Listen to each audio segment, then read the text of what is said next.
So hey guys, this is your favorite the fictional vortex. So in this video, we will see, what if Naruto become a hell's strongest demon king? But before we start, remember to subscribe and like this video. Now let's start. First, the Kyuubi has all of its chakra. There's no Minato split the Biju in half and Naruto has only its yang chakra nonsense. Second, Minato and Kushina are not in stasis in Naruto's seal. I thought that was an ass pull in canon. Third, in this fanfiction Naruto didn't try and fail the academy exam 3 times. Fourth, and let me make this clear, Naruto is going to be very powerful right off the bat in this story. He has 3 affinities: wind, fire, and lightning, mastery in a dangerous taijutsu and kenjutsu style as well as fuinjutsu. And he's actually smart. Now, that being said, I don't intend to make him a god, or at least right of the bat, and I'll make the fights interesting, but there will be quite a few ROFL stomps in this story. Naruto in the beginning of this FIC is Jonin level or around Kakashi and Guy's tier. Fifth, there will be some bashing and Naruto will be on Team 7 with Kakashi as a sensei, so you know where that leads to.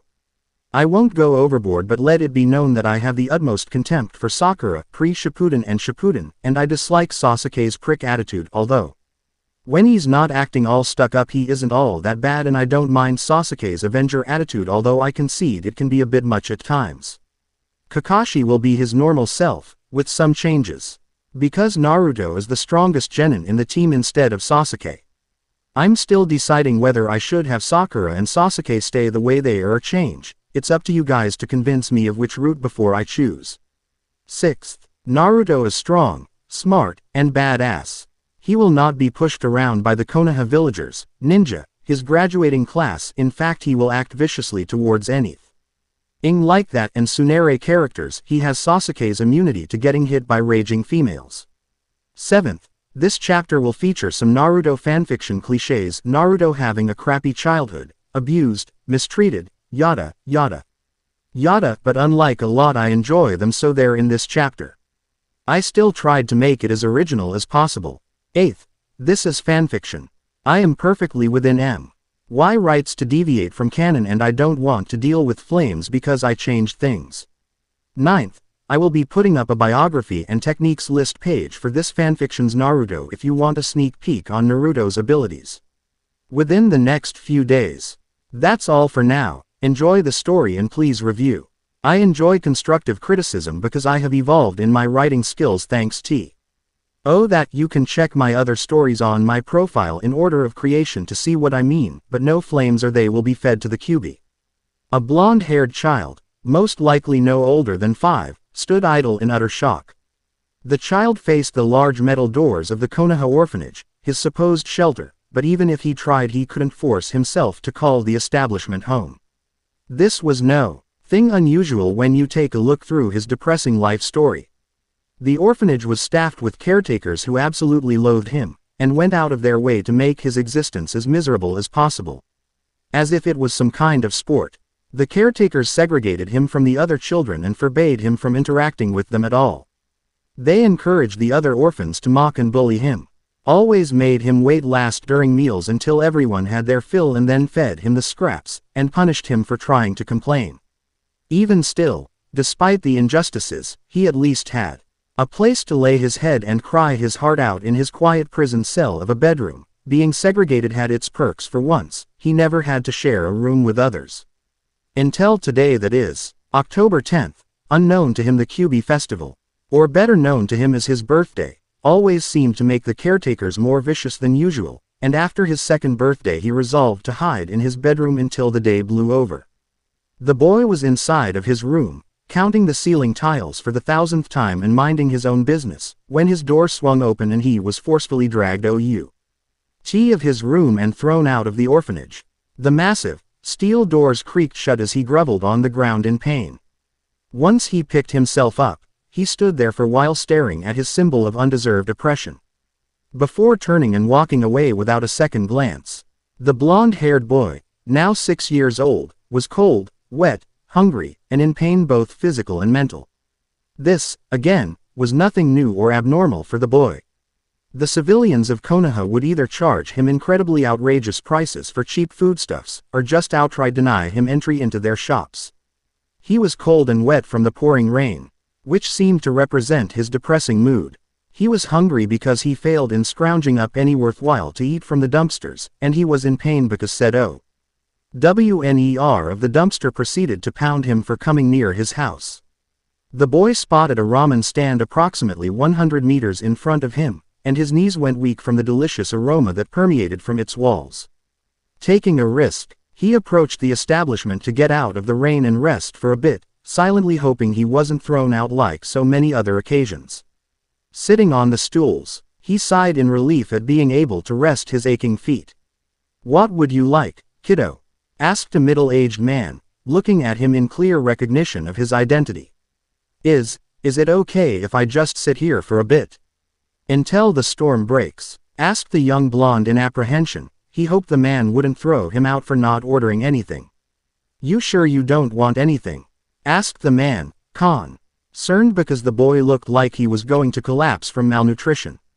"Yeah, I'm not really hungry," said the boy, but the loud rumbling of his stomach betrayed his intentions, and he looked at his feet in embarrassment. "Doesn't seem like it to me." "You wait right there, kid, I'll get you something to eat," said the man.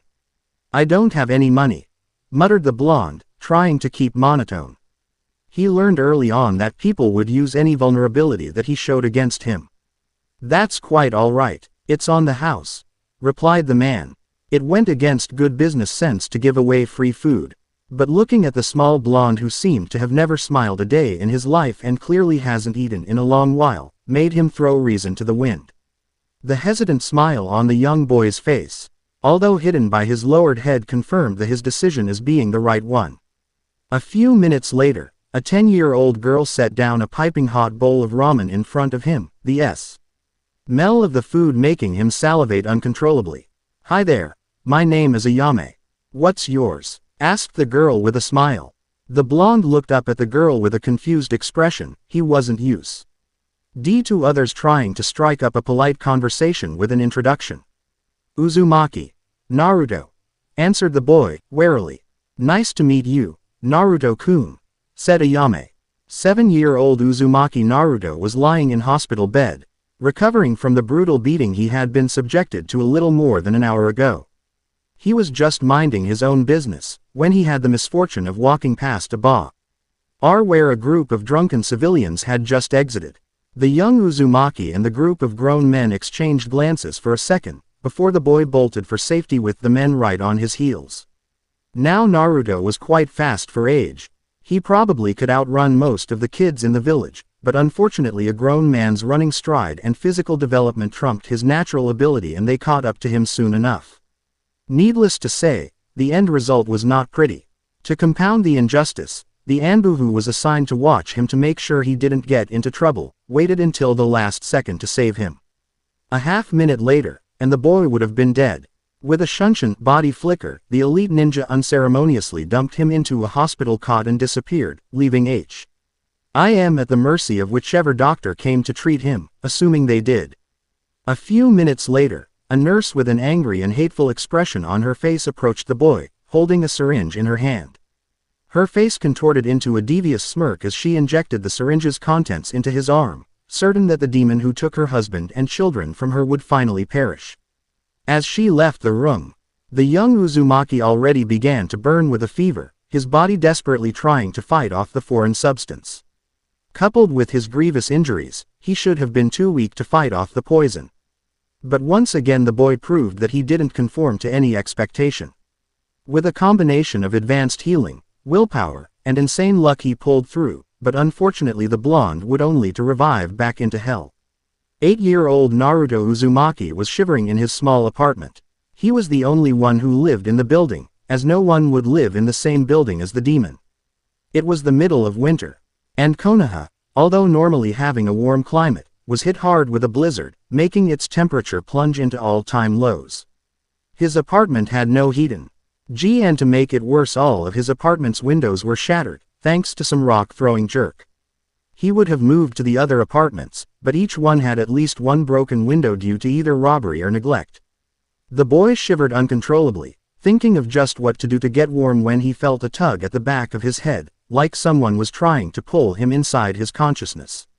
Startled at first, the boy tried to fight back with his force of will, but after that proved to be a futile endeavor, the Uzumaki gave up and decided to see what this was about. Suddenly, Naruto was standing, shin-deep in water, inside of a massive chamber.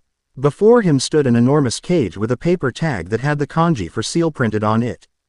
Sitting behind those bars, the young Uzumaki laid eyes on the most powerful of the Biju for the first time. The great beast was massive. The Biju was roughly the same size of the Hokage monument, and its slitted red eyes glowed with a wrath that made anything else pale in comparison. The beast's lower body was of the same structure as a normal fox, but his torso and arms were comparable to that of a muscular human, and its hands had opposable thumbs. Garbed in reddish-orange fur, 9 massive tails swayed from its rear inside of the cage. "WW what? WW who or why you?" asked Naruto, in mixture of fear and awe. The demon fox pressed its snout as close to the bars of his cage as possible to get a better look at his container. "Yellow hair, check. Blue eyes, check. Potent chakra, check. Yep, he's resembling my former Jinchuri. He and that Yondaime bastard more and more with every passing moment," thought the Biju with a bit of annoyance. "Quit your stammering, Gaki. I am the Kyubi, the 9-tailed demon fox that laid waste to Konoha 11 years ago. Now fear my name and bask in the glory that you have been blessed with my power, Mwahaha," gloated the great beast. Seemingly forgetting his fear, Naruto stood deadpan for a few moments before replying. "I've never heard of you." Upon hearing that, the Kyubi instantly charged the boy, but because of the damned cage, all he managed to accomplish was a loud noise and a slight budge of his imprisonment before it shifted back into place. To at least give some credit to the demon fox, the force of the impact created powerful winds that sent the young Uzumaki tumbling a few feet. The boy rolled backwards for a few seconds, before sliding on the ground like a ragdoll. "Oh," whined Naruto. "You wanna say that again, Gaki?" asked the Kyubi, angrily. "I'm sorry, but I've really never heard of you before," said Naruto, rubbing his sore back. The Kyubi paused for a second, before silently fuming in its mind. "That damned old fart, he must have passed a law that forbids those who remember my attack on the village from telling the younger generations. Still, why doesn't Naruto at least know about me, or the fact that I am inside of him?" thought the Kyubi. Kyubi, are you still there?" asked Naruto. "Well, it looks like I'll have to break the truth to him. In the end, it works out for me. More anger means me having more influence on him and then maybe I can get out of this seal," thought the Kyubi with a smirk. "Naruto, would you like to know of your parents and why the people of Konoha hate you?" asked the Kyubi, trying to hide the smug look on his face. All he needed was the kid to bite, and the steps to his freedom would assured. "What, you know my parents? You know why I'm hated? Tell me, yelled Naruto. "All right, hold your horses. First off, do you know what a Jinchuriki is?" asked the Kyubi. "Jinchuriki?" asked Naruto, not understanding in the least. "I'll take that as a no." To explain, Jinchuriki means power of human sacrifice. The term came into being when Hashirama Senju, the Shodai first Hokage, went about defeating and collecting my brethren and I, and handing us out as spoils of war to the other major shinobi villages. To control us, they created a method, began the Kyubi, remembering the memories with distaste. "What method?" asked Naruto, intrigued by the tale. "The shinobi sealed us within their own using fuinjutsu, so they could control our powerful combat abilities without running the risk with letting us roam free," answered the Kyubi. "Why?" asked Naruto, not understanding the point of it all. "What can I say? Humanity is a species of warmongers and murderers.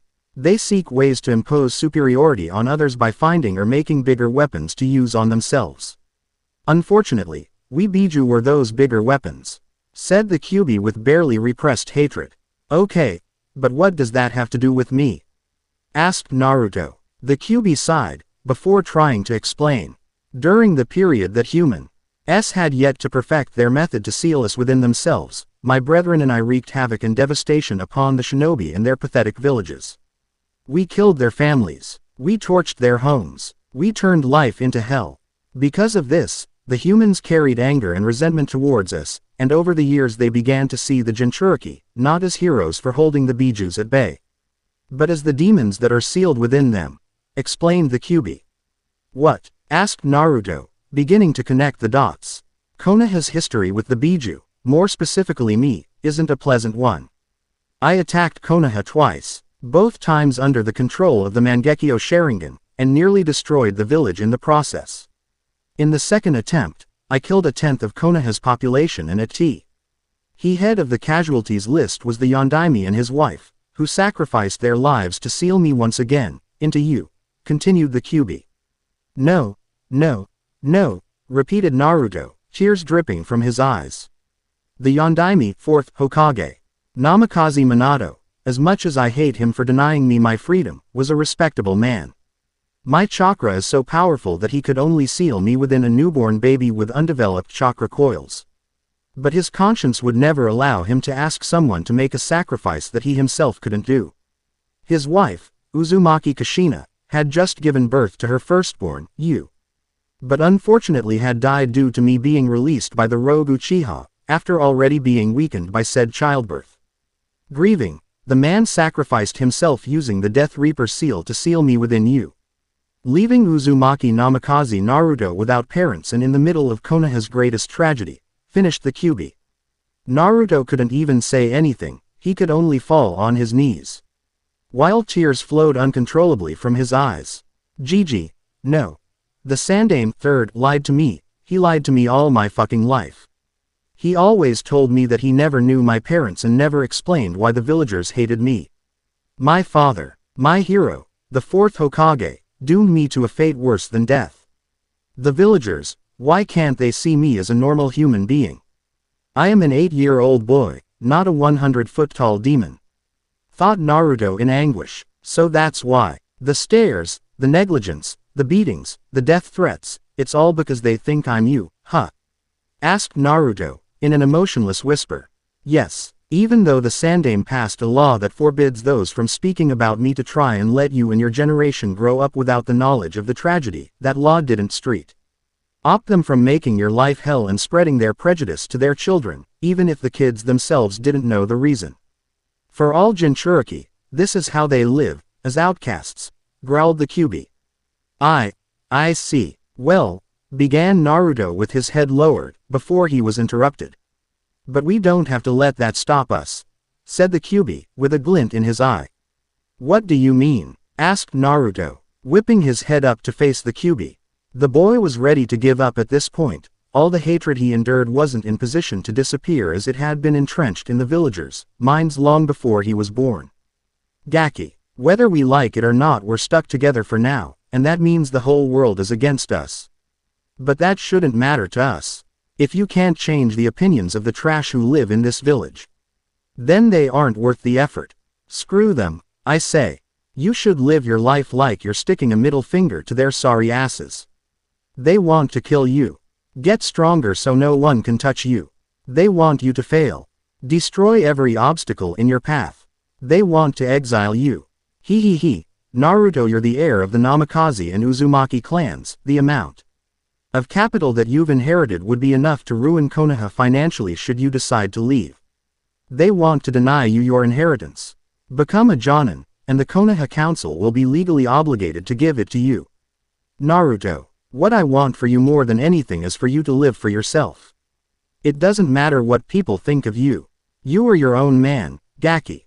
You should live our life the way you want and make them regret ever hurting you. Now, are we gonna do this or not, partner? Asked the Kyuubi, with a devious smirk. You want to be partners, with me? Asked Naruto, most expecting the Kyuubi to turn around and betray him like all the others. But then again, no one had helped him as much as the demon fox. The Kyuubi had answered two questions that he would have given anything to figure out. Why he was hated and the identity of his parents. Although the story with his parents was bittersweet at best. Of course, like me, you know what it means to suffer. For people to only try to take advantage of you. And to be caged, though it's a bit more figurative for you than me. So what do you say? Said the Kyuubi. To prove his point, the Biju pressed his fist against Cage, waiting for the boy to cement their brotherhood. I'm done letting the hatred and abuse of the village get me down. Screw them, I'll soon show them who they're messing with. No more chasing after that foolish position of Hokage to gain the recognition of those hypocrites. Instead, my goal will be to end the oppression against the Jinchuriki. I'm going to make it so that the Jinchuriki of The present and the future will be revered, honored, and hailed as the heroes that they should be. Even if I have to destroy this world to accomplish it, said Naruto, before raising his fist as well and bumping it with the Kyuubi's. And with that, the most powerful duo in history was born. Okay Kit, training will start tomorrow. There's no turning back now, so prepare yourself to go through hell and back to gain the power that you crave, said the Kyuubi with a warning tone. The young Uzumaki simply nodded his head before closing his eyes and entering some kind of concentration trance. After a few seconds had passed, Naruto broke the silence. Hey Kyuubi, began the blonde. Yeah, answered the demon fox. Almost immediately after the demon fox spoke, the Biju froze in stunned disbelief as the oppressive cage that held it hostage for 8 long years disappeared. After the cage was gone, the leaky sewer landscape seemed to shimmer and morph until it became a large and wide-open expanse. The Kyuubi now stood on a massive grassy field that seemed to extend for miles upon miles. There was a large forest to the east that led into a horizon filled with mountains. On the west, the ground a lava bed for hundreds of meters until it became a rocky ledge. The sky, which used to be a bleary gray, was now a bright cerulean blue with white wispy clouds, a roaring yellow sun, and an expansive rainbow. The demon fox walked over to the edge of the cliffside and looked down in amazement at the Uzumaki's imaginative genius. A massive waterfall billowed downwards, pooling into a sizable lake that ended out into a long river which extended into the horizon. A multitude of animal species grazed on the grass that grew on the banks of the water formation. Finally, a necklace with a paper tag that had the kanji for seal printed on it appeared on the Kyuubi's neck, signifying the end of Naruto's landscaping. Oi, Kit, what is all this? Asked the Kyuubi in amazement. It had been so long since the Biju had seen the open world. Even if wasn't complete reality. This is my thanks, Kyuubi-sensei. Unfortunately, I don't know how to undo the seal that tethers you to me, but I still want you to be comfortable. I know I'd hate to be stuck inside of a cage. You were the first to have truly given me hope for the future. Pretty ironic that humanity sees you as a demon when you're one of the only ones to show me kindness. Answered Naruto with a wide grin, something he hadn't done since he created a bond with the Ichirakus. The Kyuubi looked at the boy with utter disbelief, all of his notions towards humans where they were nothing but self-serving maggots who never did anything worthwhile without expecting something in return were shattered by this child. The two had already made an agreement to work together, so for the boy to do this for him was unnecessary. Yet he still did it, and it made him feel guilty for trying to manipulate the boy into gaining his freedom. Well, I'll see you tomorrow for training sensei. I'm going to get some sleep, today has been quite the revelation, said Naruto. Before the Uzumaki could exit the mindscape, a large furry tail wrapped around him. Wait, Kit, said the Kyuubi. Hi Kyuubi-sensei, asked Naruto. Kurama, said the Biju. What? Asked Naruto, in confusion. My real name is Kurama. Kyuubi is only a title that the humans gave me because none of them have been worthy to know my true name, well except you, explained Kurama.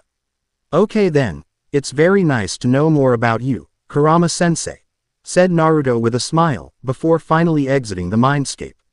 Kurama stared at the space that the Uzumaki had inhabited a second ago before looking up to the sky with a sigh. Rakudo Jiji, is this what you meant all those centuries ago? Thought the Kyuubi, with an understanding expression. The Biju shook his head, before moving along to explore his new accommodations. Hiruzen Sarutobi, the Sandaime Hokage, had survived through 3 shinobi world wars and accomplished monumental feats. He trained a team of genin who later turned into the Densetsu no Sannin, 3 legendary ninja, a trio of cage-level ninja, had mastered all 5 nature transformations and all of Konoha's jutsu, earning him the moniker Kami no Shinobi, God of Shinobi, and the Professor. However, The man was facing an enemy that no Hokage in the past had trumped before. Paperwork. I will beat you one day. Foul beast, thought the elderly Hokage, angrily. Just as the man was about to make headway, his secretary had brought in another large stack of documents that needed to read over and approved by the end of the week, much to his chagrin. But that day isn't today, thought the man in defeat, comical tears streaming down his face. Oh, speaking of which, Hokage-sama, the Genin team placements for this year's Academy graduates has been finalized, and is at the top of the pile of documents. If you could, please fill that out first and get it to Iruka-san by tomorrow, said the secretary, giving the Hokage a look of sympathy before she headed out. Grumbling, Hiruzen dropped his pen and read over the document. Going through the list of Academy graduates in order of placement, he finally reached the object of his interest, Uzumaki Naruto. Thinking of the boy, Hiruzen could only sigh in sadness. The two used to be so close, even seeing the Uzumaki as a second grandson. But around the time Naruto was 8, he suddenly became distant. His visits became fewer and shorter in length, only coming to see him to receive his monthly stipend allotted to orphans. At hurt the most, however, was when Naruto stopped calling him Gigi, and now only referred to him as Hokage-sama. Now for most, this would be a moment of joy, but for Hiruzen it was troubling. The man had tried several times to strike up a conversation with the lad to find out the problem, but all he received was a glare mixed with anger and betrayal, before the Uzumaki brushed him off. The boy's budding distrust of him was compounded by the sabotage that he suffered in the academy. The abuse of the civilians were one thing, his jurisdiction didn't extend far into the affair of the villagers. The academy was supposed to be under his direct control. Alas, it wasn't as straightforward as it sounded. There were very few shinobi who were qualified and or willing to teach, and even fewer who didn't have a jaded view against Naruto. Constantly replacing academy teachers because they disliked Naruto wouldn't solve the problem and would also get him in hot water with the council because he was showing favoritism. The council was another problem that he had no idea how to combat. A shinobi village, theoretically, was a military dictatorship under the Hokage. His word was supposed to be law. And in most, if not all of the other shinobi villages, there was no such thing as a civilian side of the council. However, the Nadaime Hokage for some reason made a series of laws to restrict the powers of future Hokage in case they began to abuse their power to the detriment of the village. He also created the civilian council to give the normal villagers more say in how Konoha was run, especially in matters concerning them. Honestly, Hiruzen spent many sleepless nights wondering what the fuck Tobirama was smoking when he thought of these ideas. Getting back to his original thoughts, Sarutobi, even though he was saddened by the distant behavior, was happy that he passed the academy exam, even if he was the dead last. Now that he was a shinobi, he could finally begin to correct some of the wrongs in the boy's life. And hopefully reconnect with the young Uzumaki. A young man clad in black and red dashed through the shadows of one house to another. Nobody noticed anything, because the figure was moving way too fast. The intention of said person, if identified, there would be massive repercussions against him, and he wasn't in the mood to deal with the infuriating Konoha council. The empty streets of the village of Konohagakure, he refused to ever call this hellish shithole on earth his home, was working well for his plans. Finally, in a dark, abandoned alley, the young man reached his destination. Inside of a large, emptied-out dumpster that was bolted to the floor, there was a bunker entrance, hidden and silenced by fuinjutsu seals that the person now released. Oh, the wonders of fuinjutsu. Once he jumped inside the hole, he closed the lid and reapplied the seals, allowing the entrance to fade into obscurity once more. The young man activated some lanterns, powered by fuinjutsu, illuminating the bunker and revealing the man's features. Standing at 5 feet 4 inches, he was a little bit small for a grown man. But that's because he's not a man, but a boy, about to enter teenagehood. In that case, he was quite well developed for someone his age. Throwing his hooded trenchcoat into a nearby couch, the preteen revealed a lean and sinewy, but no less powerful musculature. The boy wore a black, skin-tight, sleeveless muscle shirt, red and black Anbu combat pants, black and red forearm guards, black fingerless combat gloves with a metal back plate, and black shinobi sandals. Strapped to his back were two sheathed dual-wield katanas. On his left shoulder there was a white tattoo that printed the kanji symbol for cataclysm. At the top of his head, spiky blonde hair was revealed, along with 3 whisker-like birthmarks on his cheeks.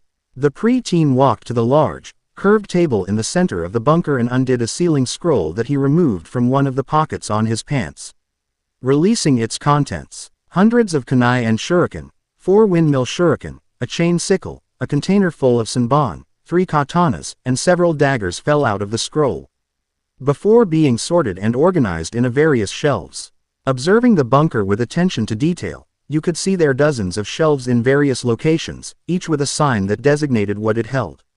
One shelf had a sign that said wind, the one to the left of it stated fire, the one to the right said lightning, another said taijutsu, and going down line you saw non-elemental ninjutsu, genjutsu, bukijutsu, kenjutsu, fuinjutsu, geography, politics, clans, wilderness survival, tactics and strategy, medical, etc. As expected, all of the shelves were filled with multitudes of scrolls. Seriously, the amount of scrolls that the secret vaults and clans of Konoha leave in the trash when they recopy the info on newer scrolls was insane. The blonde shook his head at the wastefulness but then smirked because it worked to his satisfaction. Information was life, but if they didn't want them he would gladly help himself. In one corner of the bunker, there was a safe. The boy walked over to the metal contraption and entered a long and complicated password before it opened. Taking a wad of cash out of another of his pants pockets, he threw it in the safe, before closing it once more, depriving the world the knowledge of its contents. Good haul, Kit. Those Chunin exams are such a convenient means of getting new supplies, complimented a demonic voice. Thanks, Kurama-sensei. And it makes me happier that Konoha has been deprived of the chance to gain these valuable items, mentally replied the pre-teen. With all that taken care of, the blonde stretched and yawned before retiring himself to his bedroom. His bedroom consisted of a queen-size bed, a desk with an armchair, a small leather couch, a dresser with a mirror, a shelf that seemed to be a personal library of some sorts, a walk-in closet. And the bathroom was right before the entrance of the bedroom. Cozy and comfortable but not too fancy. Of course all of these items were purchased under a transformation. Henja retrieved from the trash and fixed up. Nobody, not even the Hokage, knew of the hideout. While it was deep underground and received no natural light, it was safe. The only place safe for him in this goddamn village. Least of all his official residence. Oh well, if anyone needed him, a shadow clone was sleeping inside his apartment, pretending to be him. It was really an absolute stroke of luck that he found that jutsu when he was observing Konoha's genin tests on Kurama's advice. 3 years ago, when he was 9, he watched a jonin with gravity-defying silver hair and a black face mask. Not that he could criticize because of his hairstyle, testing a group of genin hopefuls. When the man utilized the jutsu, he thought that it was the normal bunshin clone that was taught at the academy. But he quickly saw during the test that they were real-life clones that could fight. Once he escaped to his bunker, he began to train the jutsu. The Kage Bunshin shadow clone jutsu quickly became one of his favorite, most versatile, and most used jutsus. He even made several variants for it, either by inspiration, practice, and application, or by accident. There were so many advantages to the jutsu. First, he could overwhelm an opponent by striking their blind spots, or just attacking furiously at different angles. Second, when training some combination taijutsu techniques, he learned that the memories of his clones, once dispelled, transferred to him. This had helped him immensely. With his insane chakra levels, he could spam hundreds of clones, and receives hundreds of times, if not thousands of times more experience in training a single technique once than other people. Uzumaki Namikaze Naruto had learned early in life that the world was against him, and would do avert in its power to create obstacles to slow him down. There are only 3 people that he could think of that never had any malicious intent towards him, the Ichirakus and this shy Hyuga girl from the academy. He couldn't count how many times he had to visit the hospital because of the periodic beatings he received from the civilians. All of the abuse and negligence he suffered during his early childhood had shattered all of his dreams and aspirations to be acknowledged by others as one of them and to become Hokage. He remembered vividly that fateful day when he was 8 years old, the day he met Kurama-sensei and realized that there was nothing he could ever do that would change the opinion of others, and therefore he stopped trying. Once the boy had cemented his partnership with the titanic demon fox, he quickly delved into a near-suicidal training regime to become stronger, the most powerful shinobi that this world had ever seen. The past 4 years had been quite an adventure for the young Uzumaki. The boy, determined to never let the villagers push him around again, trained himself into the ground both day and night without a single day's break. The near-instant regeneration he gained from Kurama being sealed inside of him made sure that he didn't permanently damage himself, and that he would only come out of his injuries stronger than before. The pre-teen had an advantage that most training-savvy shinobi would drool at, a private virtual reality mindscape in which he could utilize his imagination to create any training equipment or environment he could possibly desire. Free from those who would spy on him to learn his secrets or those who would try to discourage him at every turn. Kurama quickly laid out all of the areas in the shinobi arts that he needed to work on, which was just about everything thanks to the sabotage in the academy, and Naruto took to it like fish in water. Naruto's physical condition in the beginning was good in the stamina department, average in the dexterity, agility and flexibility and speed areas, and pathetic in strength and durability.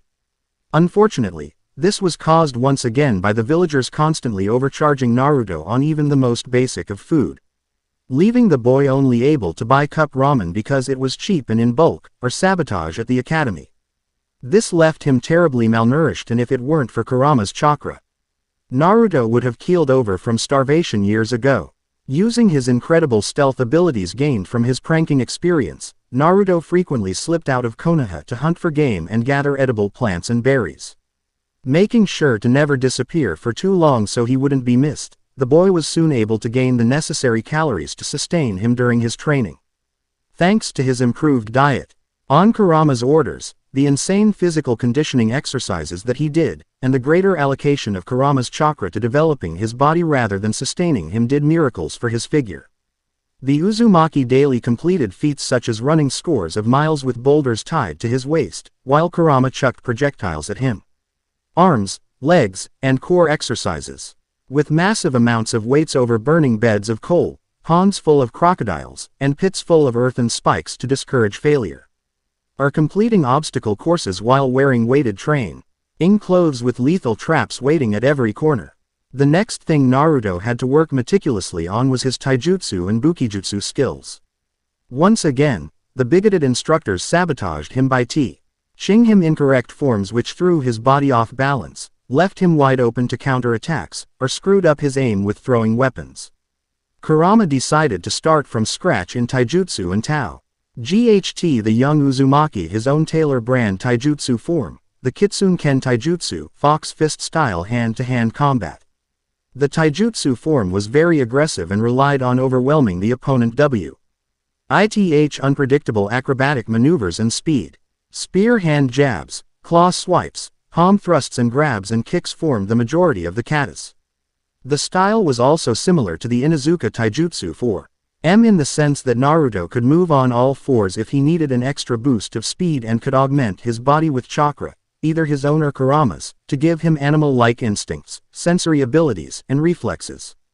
During Naruto's bukijutsu training to fix the incorrect throwing positions that were taught to him in the academy, Kurama saw fit to teach the boy kenjutsu because the Uzumaki were masters in the art along with fuinjutsu, and it would be useful against an opponent he couldn't touch directly or for the longer reach. Naruto was ecstatic to learn the Uzumaki style of kenjutsu from Kurama because he felt connected to his ancestors, even if the clan had been destroyed and scattered to the winds. Naruto's biggest problem in training was chakra control, which hampered his ability to use ninjutsu. Kurama explained to the boy early on that because of their chakras continually mixing with each other over the years, it gave him an insanely massive chakra pool even bigger than most jonin. But the cost was initially terrible chakra control.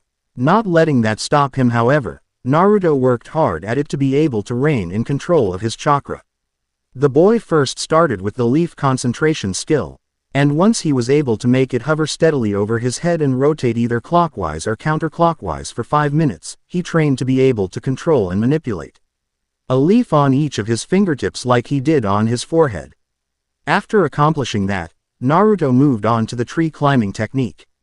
Kurama wouldn't accept the skill mastered unless Naruto could fight on a tree for several hours without thinking about it.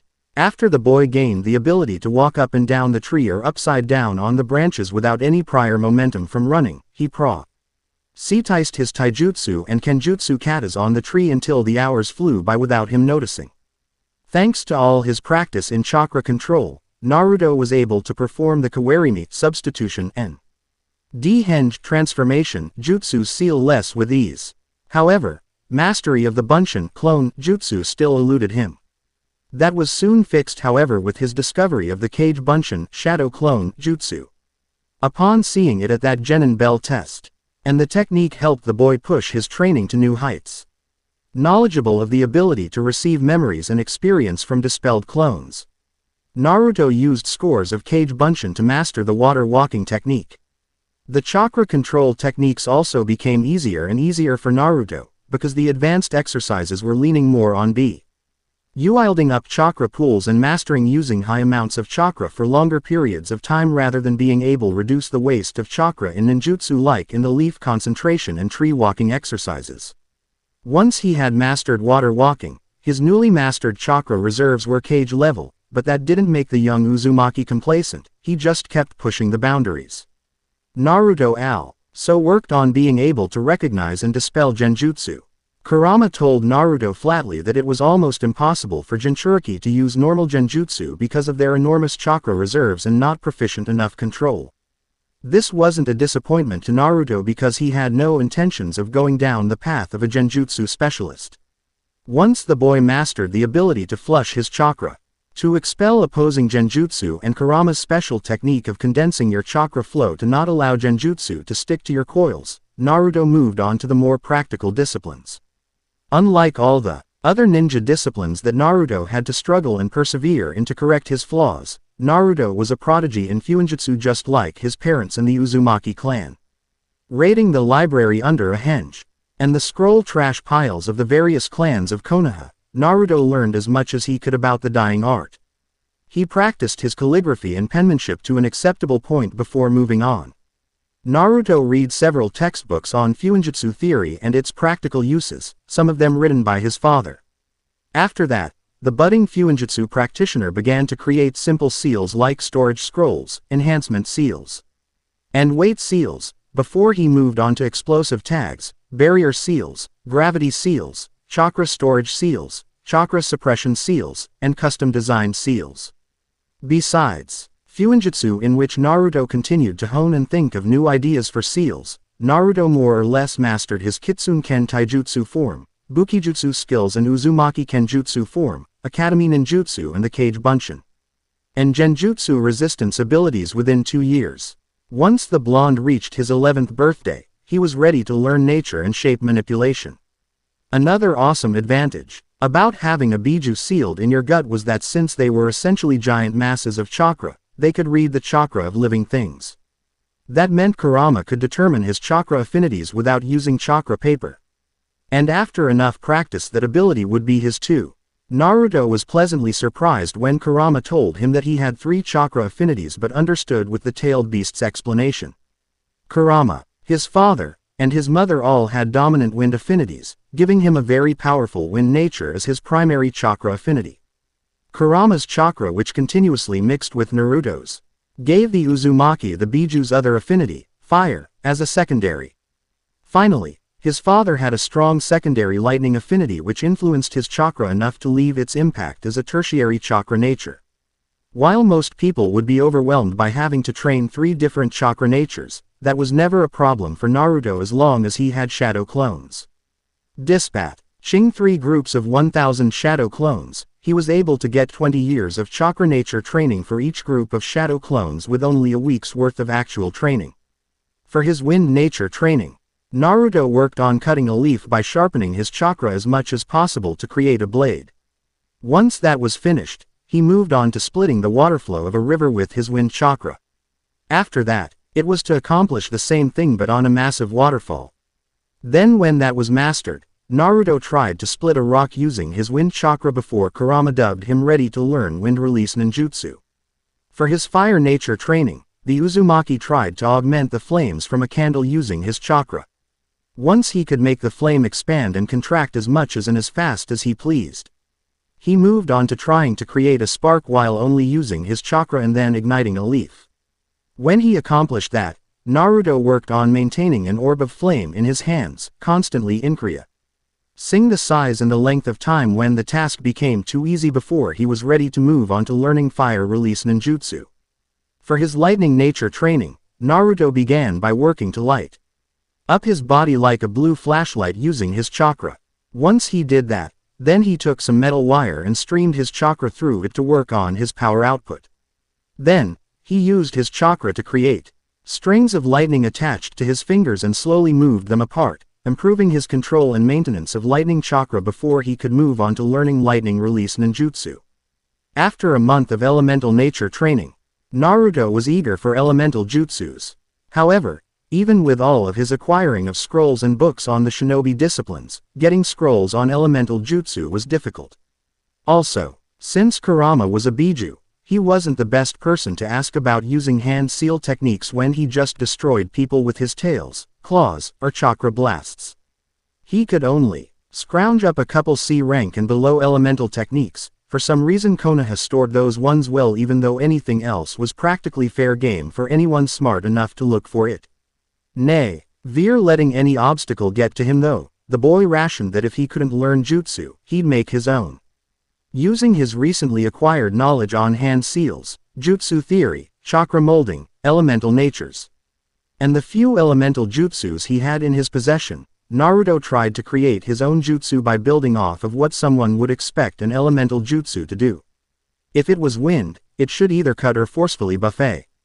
If it was fire, it should burn and suffocate. If it was lightning, it should shock and stun. And with that in mind and the support of thousands of clones, Naruto got to it. For the first couple of months it was slow going, having trouble molding the chakra into the forms that he wished. But eventually he got the hang of it and things began to speed up. A year had produced dozens of effective jutsu in all three of his chakra natures that would serve him well. But the best thing was that these were his jutsu, and he had all rights to them. In the first year of his training, Naruto would have to cram in all of his training after a terrible day at the academy. But once he learned the Kage Bunshin, he simply sent a shadow clone in his stead. During all of this, Naruto made sure to cover his tracks and make sure that no one knew of his activities. He needed to be strong enough and a legally recognized shinobi, so he couldn't be hampered by the civilian council. Unfortunately, that meant hiding his true abilities and acting like an idiot prankster in public in the academy. It was a tough pill to swallow, but the dream of one day becoming a genin and being able to show off and rub it in all of their faces that he pulled the wool over the village's eyes made it worth it. He consistently made sure that he scored dead last every year to not draw attention to himself. Even though that by the time he was 10, he could been the rookie of year by far and have wiped the floor with even his Chunin-ranked academy instructors. Thankfully that was all over now. He had passed the academy exam even with all of the instructors' attempts at failing him, well except for Iruka. The scar-faced Chunin didn't go out of his way to torment him. Iruka didn't like the boy no doubt, but he was professional enough to at least teach Naruto fairly, and that gained him some semblance of respect from the Uzumaki. Regardless, that was over now and he was ready to make his true self known to Konoha. And then the shinobi world. Watch out Konoha, you wanted a demon, well you've got yourself a demon. Bright, cerulean blue eyes slowly widened to the loud beeping of an alarm clock. Groggily rising from the bed, the blonde Uzumaki rubbed his eyes before forming a hand seal to deactivate said bedroom accessory. Oh, the wonders of Fuinjutsu. Oi, Kurama, rise and shine, buddy, yelled Naruto, mentally. 5 more minutes, Rakuto Jiji, groaned Kurama, rolling in his sleep. Naruto shook his head in slight laughter, his sensei was not a morning person for sure. However, there was nothing that could stop him from getting up today. He had finally did it. He had passed the academy exam and now was a full-fledged shinobi, en route to being given a team. Well, technically he wasn't a genin yet. He still had to pass whatever test his sensei gave his team. But, he was in no danger from losing to 90% of the Jonin in the village. The only people in Konoha who could pose a threat to him now were the Hokage, Hitaki Kakashi, Maeda Gai, and maybe Sarutobi Asuma. But all bets were off once he used Kurama's chakra. Moving from that train of thought, he tried to predict what his team would be like.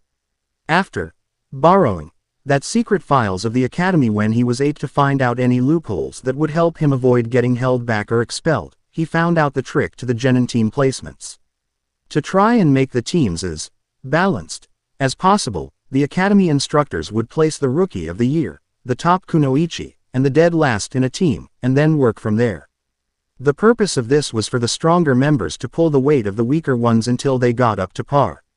However, with him on a team with the Uchiha who was most likely the top male student, and Sakura who was the top female student, their team would be insanely overpowered. Thinking of his teammates, Naruto could only sneer in annoyance. Sasuke had potential, no doubt about it. But he wasn't a genius, like everybody claimed. The kid had a clan taijutsu form, the academy ninjutsu, and 1 or 2 C-ranked Kaden techniques. Not very overwhelming in his opinion. He's just a big fish in a small pond. The Uchiha's older brother and Hitaki had been promoted to Jonin at his age, yet everyone made Sasuke out to be the greatest thing that hit Konoha since Minato Namikaze. Not to mention that the bastard was annoyingly arrogant and thought that everyone was beneath him. Putting that aside, at least he was competent. Unlike his other predicted teammate, Naruto did not know how the hell Sakura was the top kunoichi, it just didn't make any sense. Physically, she's absolutely pathetic. She always did the minimum amount of exercise required for the academy and was nowhere near the best female in taijutsu or bukijutsu. Taijutsu went to Hinata and bukijutsu went to Ino. But for some reason, because she's a bookworm and gets 100s on every test, she's top kunoichi. So what's she gonna do against an enemy? Throw knowledge at them. Also, the girl was an absolute bitch. When they were younger she would always hit him for no good reason, when all he did was try to compliment her and ask for a date. But thanks to Kurama, he quickly realized that she was a shallow brat who would only pine for her, Sasuke-kun. Sighing at the academy's messed up standards for shinobi, he quickly told himself that his team was only a means to an end. Kurama had drilled into his head that he was a loner, an outsider.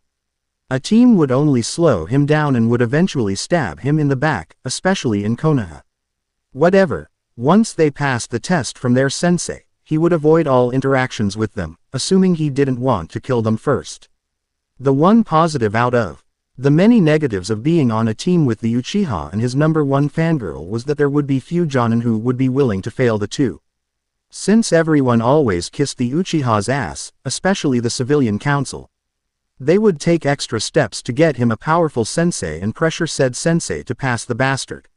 Also, Sakura's bitch of a mom was on the council, so she would try to pull some strings for her daughter as well. Brushing those thoughts aside, Naruto headed to the shower in his training bunker, trying to make himself presentable for the final day at the academy. He was done trying to hide his true identity. Now that he had passed, there was nothing the civilians could do to impede him. It was time to showcase his strength.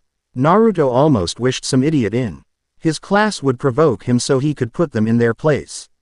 Very soon, I'll be getting the respect I damn well deserve, thought Naruto, before entering the bathroom. About an hour later, a LLY-equipped Naruto was strolling through Konoha's market square en route to the academy. YYYAAAWWWNNN, phew. That was a good night's sleep. So what's up with you, Kit? Asked Kurama, rising from his blissful stupor. Really? Now you're awake? Why do I get the feeling that most of the times you attacked villages, it was because they disturbed your slumber? Asked Naruto, mentally. Hey, I take offense to that, Kit. It wasn't most of the time, it was only 40 to 50%, tops, replied Kurama, in mock anger. You're really something special, Kurama-sensei, thought Naruto, with a sigh. Damn straight, I am. You don't cause grown men to piss their pants by the feel of your chakra by being average, Kit. I've got skills, boasted the Biju. The Uzumaki shook his head in amusement before he caught wind of someone talking about him behind his back. Damned demon. Wish he would go ahead and die, and leave us all alone. Naruto narrowed his gaze as he stopped and glared at the audacious old woman. Ever since Naruto had been under Kurama's tutelage and grew in strength, people such as this ignorant old prune angered him to the point that he made great pains to curb his killer instinct. Before, it was imperative that he just move along and deal with it, lest he blow his cover of being inept and stupid. However, this old bat had the misfortune of being the first to pick on a Naruto W. Ho had stopped giving two flying fucks about what the villagers thought of him anymore. Come on over here and repeat that, Ona, growled Naruto, walking up to the old woman while releasing a little bit of killer intent. The elderly villager was either so weak that she wasn't attuned enough to feel killer intent or so stupid that she would provoke a sleeping dragon, because she spat on the ground next to the blonde Uzumaki. Dribbling his sandals. Don't you dare intimidate me, demon brat. You should have been put to the sword at birth, retorted the old woman. Naruto's response was to lash Hi's leg out and sweep her legs out from under her. She stumbled and tumbled, either spilling her groceries all over the pavement or falling on top of them. The Uzumaki snatched her walking cane from the ground and twirled it for a bit before snapping it in half with his knee. Not feeling satisfied, Naruto gathered his own saliva and shot a snot-tinged stream on the old bitch's head. There will be far worse consequences next time. Grandma, you'd do well to remember that, sneered Naruto. Having said his piece, the blonde continued his stroll to the academy, his mood greatly improved. It felt so liberating. Finally saying, screw it, to all the fear and apprehension and getting even with the people who made his life a miserable hell. Kit, that was the most marvelous thing I have ever seen. I'm so proud that I could cry. Well, that is if I could stop laughing first, snickered Kurama, pounding his fist on the ground within Naruto's mindscape. It wasn't it? And she was only the first one, sensei. So hold on, you'll choking on your spit because of all the laughter soon, said Naruto, mentally. I'm looking forward to it, Kit, said Kurama with glee. If only he could find some popcorn. Several minutes later, the young Uzumaki entered the ninja academy while whistling an upbeat tune. On his way to class he passed the receptionist's desk. Within it was a young female chunin who was typing furiously on her keyboard. Totally absorbed in whatever she was doing. If it had stayed that way, there wouldn't have been a problem. But some 3 seconds after Naruto passed her desk, her head shot up as she noticed him. Oh, I'm sorry, began the receptionist, before she halted in her pleasantries upon realizing who this boy was. Oh, it's you, she spat, raising an eyebrow at the quick change in emotions. The Uzumaki shrugged before waving his hand dismissively at her response. Yeah, it's me. I'm going to class now, said Naruto. The boy stuffed his hands in his pockets and walked off, but stopped when his heightened hearing picked up the words, demon brat, from under her breath. Well, I guess she just volunteered to be victim number 2, thought Naruto. Yes, take her down a peg, Kit. I'm itching to see what else you've got, encouraged the demon fox. With a small smirk, Naruto slowly turned to look at the woman, who glared back defiantly. The Uzumaki sent a tiny bit of Kurama's demonic chakra to his eyes, turning them into his sensei's famed slitted red eyes. Combined with a concentrated wave of killing intent, the foolish receptionist never stood a chance. The Ing Chunin suddenly found it hard to breathe as she looked at the demon brat's glowing eyes. When she stared into them, all of a sudden her surroundings morphed into an eerie black landscape with none other than the Kyubi no Yoko in all of his glory staring down at her pathetic frame. The Biju's unrestrained killing intent bored through her, and she could do nothing but fall to her knees and break down. KKK, Kyubi, whimpered the female Chunin, who was crying uncontrollably at this point. GGRRAAHHH, bellowed the titanic beast, before lunging at her with his jaws wide open, ready to devour the insignificant human. The receptionist screamed like there was no tomorrow until all of a sudden she was back at her desk, the demon brat, gone but the oppressive feeling of dread remaining. She soon learned why when a clawed hand wrapped itself around her mouth in a split second, before another clawed hand erupted from her chest in a torrent of blood, bone, and tissue. Satisfied with a lesson well taught, Naruto turned on his heel and walked to his classroom. Behind him, he heard the receptionist retch and spill her breakfast into a trash can. "Kid, keep this up and I'll have to take lessons from you," congratulated Kurama. "Well then, get out a pencil and pen. Because I'm pretty sure there's more to come when I have to deal with my classmates," said Naruto. The door of Naruto's homeroom slowly opened while making an audible creaking sound, and instantly all eyes went to the seemingly unknown student who entered. "We have a new student. But graduation has passed already, isn't it a little late for that?" asked Choji, while munching on some potato chips. "Who is that guy?" asked Ino, slightly blushing at the student's muscular frame. "Where did he come from?" "Troublesome?" asked Shikamaru, opening an eye from his nap. "Why does he look so familiar?" asked the Hyuga princess, Hinata. A young black-haired boy in the far right of the class took a single glance at the new student, before going back to his staring in space. "Hello there, new student. I think you might have entered the wrong class here. This seminar is for recently graduated academy students. My name is Iruka, and I'd be happy to help you get situated here," said the ponytail-haired shinobi. "Have I really changed that much, Iruka?" asked Naruto, in confusion. "Wait, that voice," thought the scarred Chunin. "Do I know you, young man?" asked Iruka, now suspicious. "It's me, Iruka, Uzumaki Naruto," said Naruto, with a raised eyebrow. The classroom was suddenly encompassed in dead silence for a few moments, before shocked gasps became audible. "What the hell?" roared nearly the entire class. It was like the entire class exploded. "That's impossible. That can't be him. He grew. Where's the jumpsuit?" Naruto growled in annoyance at the academy graduates' reactions to his normal appearance. They were soon to be shinobi, damn it. Why couldn't they act like it? "Are you serious? Are you really Naruto?" asked Iruka, incredulously. "Yes, it's really me, Iruka," answered Naruto. "It's only been a week since graduation. You went from wearing bright, kill me, orange to actual shinobi attire, and did you grow? How could you have changed so much?" asked Iruka, still staring in shocked disbelief. "What can I say? Since I'm a shinobi now, I decided to stop goofing around and take the profession seriously," answered Naruto. Iruka nodded in agreement, happy that the boy had finally turned around.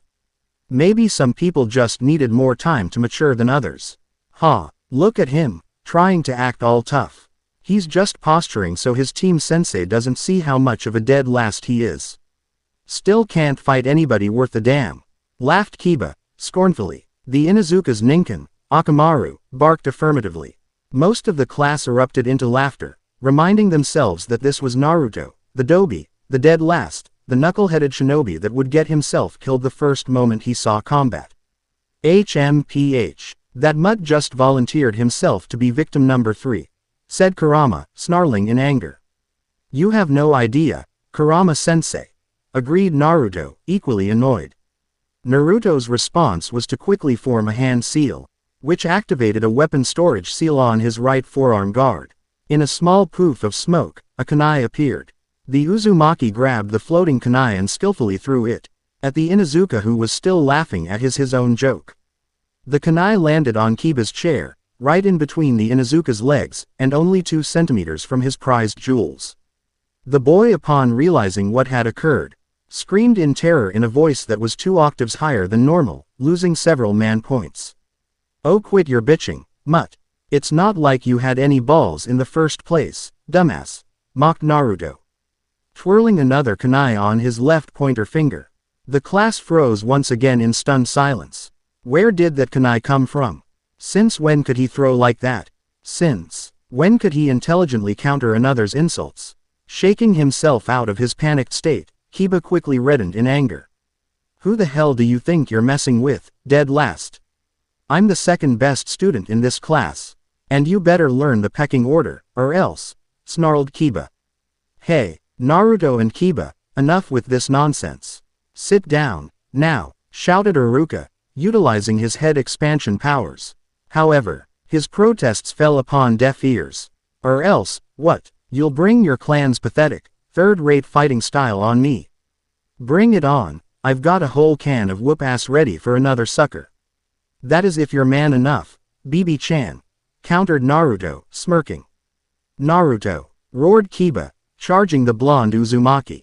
It was one thing that the dead last had embarrassed him in front of the entire class with that well-thrown kunai, but to insult his clan and call him a scaredy cat. The Uzumaki must have had a death wish. Well, that was the case in Kiba's head. His impaired intelligence wasn't being helped at all, with the class feeding his arrogance by cheering for the fight and for him to kick Naruto's ass. Unfortunately, Kiba's imagination and reality were as much of a pair of polar opposites as possible. Oh well, you know what they say, the truth hurts. Although in this case, it was going to be more literal than figurative. The Inuzuka brought his fist back and threw a wild haymaker at Naruto. The Uzumaki easily sidestepped and kicked Kiba's right leg out from under him. Kiba was already overextended from his haymaker, but Naruto's maneuver sent him tumbling, he landed face first into the chalkboard. A couple seconds after impact, the wild-haired boy slid to the ground in a daze, his eyes swirls while sporting a bloodied nose. All in all, Kiba got knocked the fuck out. Dead silence reigned in the class once more, and the blonde Uzumaki glared into the crowd, daring any one of them to say something he didn't like and face the consequences. Damn, I didn't see that one coming. 1 minute Naruto is a clueless idiot, the next minute he kicks Kiba's ass like it was nothing. Troublesome. Too troublesome, thought Shikamaru. The Dobi has gained some skills it seems. Whatever, it's nothing an Uchiha can't handle, thought Sasuke, smirking to himself. In my opinion Kit, you should have made that mud suffer a bit more. You let him off a little too easy, critiqued Kurama. I guess, but I'm a little burnt out after having to deal with 3 out-of-place mongrels in a row. Kiba was just lucky enough to have pissed off aboard me. If he was the first victim, he'd have been in the hospital by now, replied Naruto.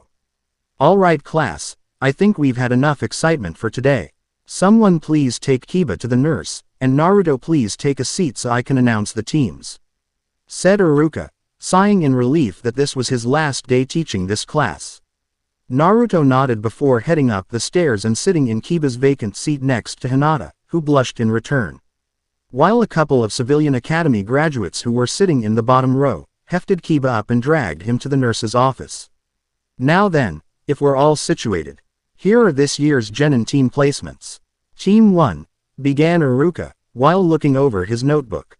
A minute or two passed until Iruka had finally reached the teams that were worth the damn. Team 7, Uzumaki Naruto, continued Iruka. Naruto kept silent and nodded, he already knew who his team was. Haruno Sakura, the pink-haired girl dropped her head in sadness. Why was fate so cruel? Ha ha ha, looks like luck isn't on your side today, forehead, boasted Ino, laughing at her rival's misfortune, and receiving a glare in return from Sakura. And Uchiha Sasuke, your Jonin commander is Hitaki Kakashi. Yada, what was that about luck, Ino pig? It looks like true love conquers all, screeched Sakura, and gaining a glare back from Ino. Sasuke gave a slight smirk at the news. He knew about Kakashi. He was the village's top Jonin along with Maida Guy. It seemed fitting that he, the last Uchiha, would get someone as high profile as Kakashi for a sensei. Naruto rubbed his temples in aggravation. These two fangirls were so goddamn annoying. He knew he'd have Sakura as a teammate, but just being in the same classroom as her wanted to make him retch. But at least he was getting a competent Jonin. He really needed to thank the man for the shadow clone technique. That is, if the man didn't hate him because of the fox. Team 8. Inuzuka Kiba, Aburame Shino, and Hyuga Hinata. Your Jonin commander is Yuji Kurenai. Shino nodded in confirmation and Hinata smiled slightly. Kurenai had been her caretaker when she was younger and now she had her for a sensei. Kiba wasn't here for the NEUs because he was still out cold from Naruto's ass whooping in the nurse's office. Team 9 is still in circulation from last year. Team 10. Nara Shikamaru, Akamichi Choji, and Yamanaka Ino. Your Jonin commander is Sarutobi Asuma. What? No. Why am I on a team with the fat ass and the sloth? I should be on a team with Sass, began Ino, before she was silenced by a paralyzing Senbon. Shut your fucking trap, Yamanaka. If you're so unhappy about your teammates, then think about how Shikamaru and Choji feel about you. Rant over. Please continue, Iruka, said Naruto, twirling Senbon between his fingertips. Ino glared at the Uzumaki, but couldn't retort due to the paralyzing agent. Shikamaru and Choji looked over in surprise at the Uzumaki and nodded him their thanks, to which Naruto returned, disinterestedly. He really only cared about shutting the dumb blonde up, but he felt a little sympathy towards the two as they had to suffer like he did with an annoying teammate. Well, at least they had each other. Which wasn't something he could say. Right, Team 11 is, continued Iruka until he finished assigning all the genins a team and a sensei. Soon after, Jonin Sensei arrived and picked up their genin cells, one by one. Eventually all that remained was Team 7. 10 minutes soon turned into 2 hours as the newly formed team waited for their infuriatingly late sensei. Sasuke stared into the air, brooding. Sakura sat bored out of her mind with her hands on her cheeks, and Naruto was drawing in his notebook, trying to work out the kinks in his latest Fuinjutsu project. Finally, after 3 hours, a silver-haired masked man sporting dark blue combat undergarments, a Chunin vest, fingerless gloves, and a Hidaite that covered one of his eyes, entered the room. My first impression of you, you're all boring. Meet me up on the roof in 5 minutes. Lazily drawled the man, before he disappeared in a shunshin. Hitaki Kakashi closely examined the 3 academy graduates before him, and immediately noticed something was off. Uchiha Sasuke was pretty much what he expected. Dark, broody, antisocial, and supposedly the best out of this year's crop of genin hopefuls. Haruno Sakura was supposed to be this year's top kunoichi, but from what he could see, this was clearly not the case.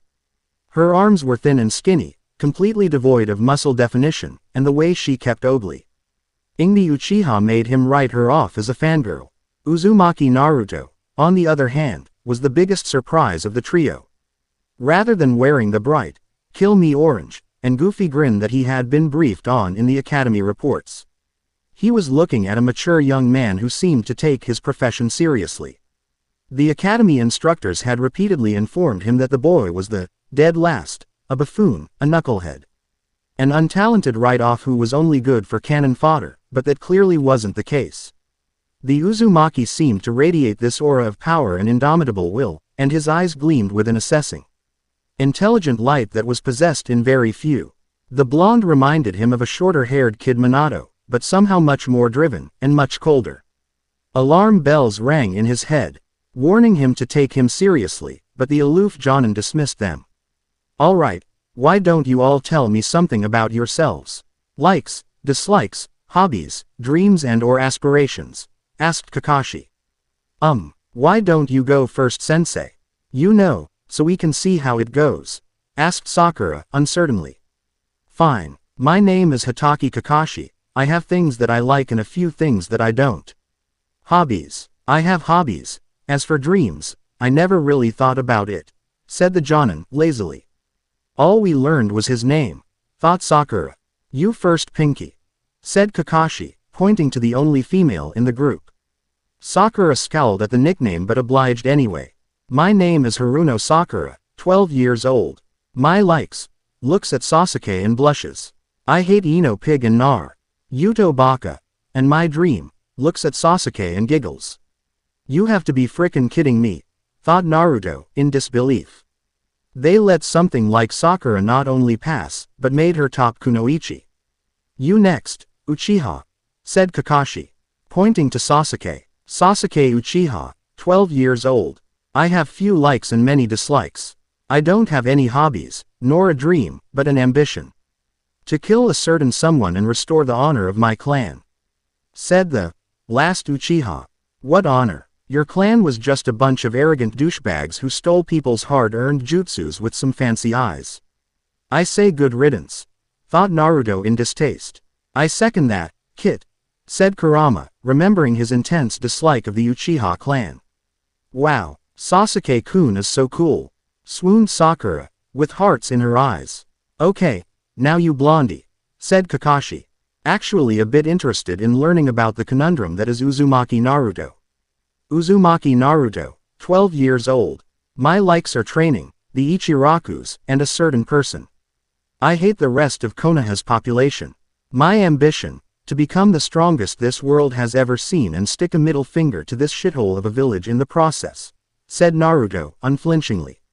Sakura had her mouth open in shock, Sasuke raised an eyebrow, and Kakashi actually sweated a little bit. Good lord, have mercy on my poor soul. I have a wannabe Avenger, his #1 fangirl, and a flight risk.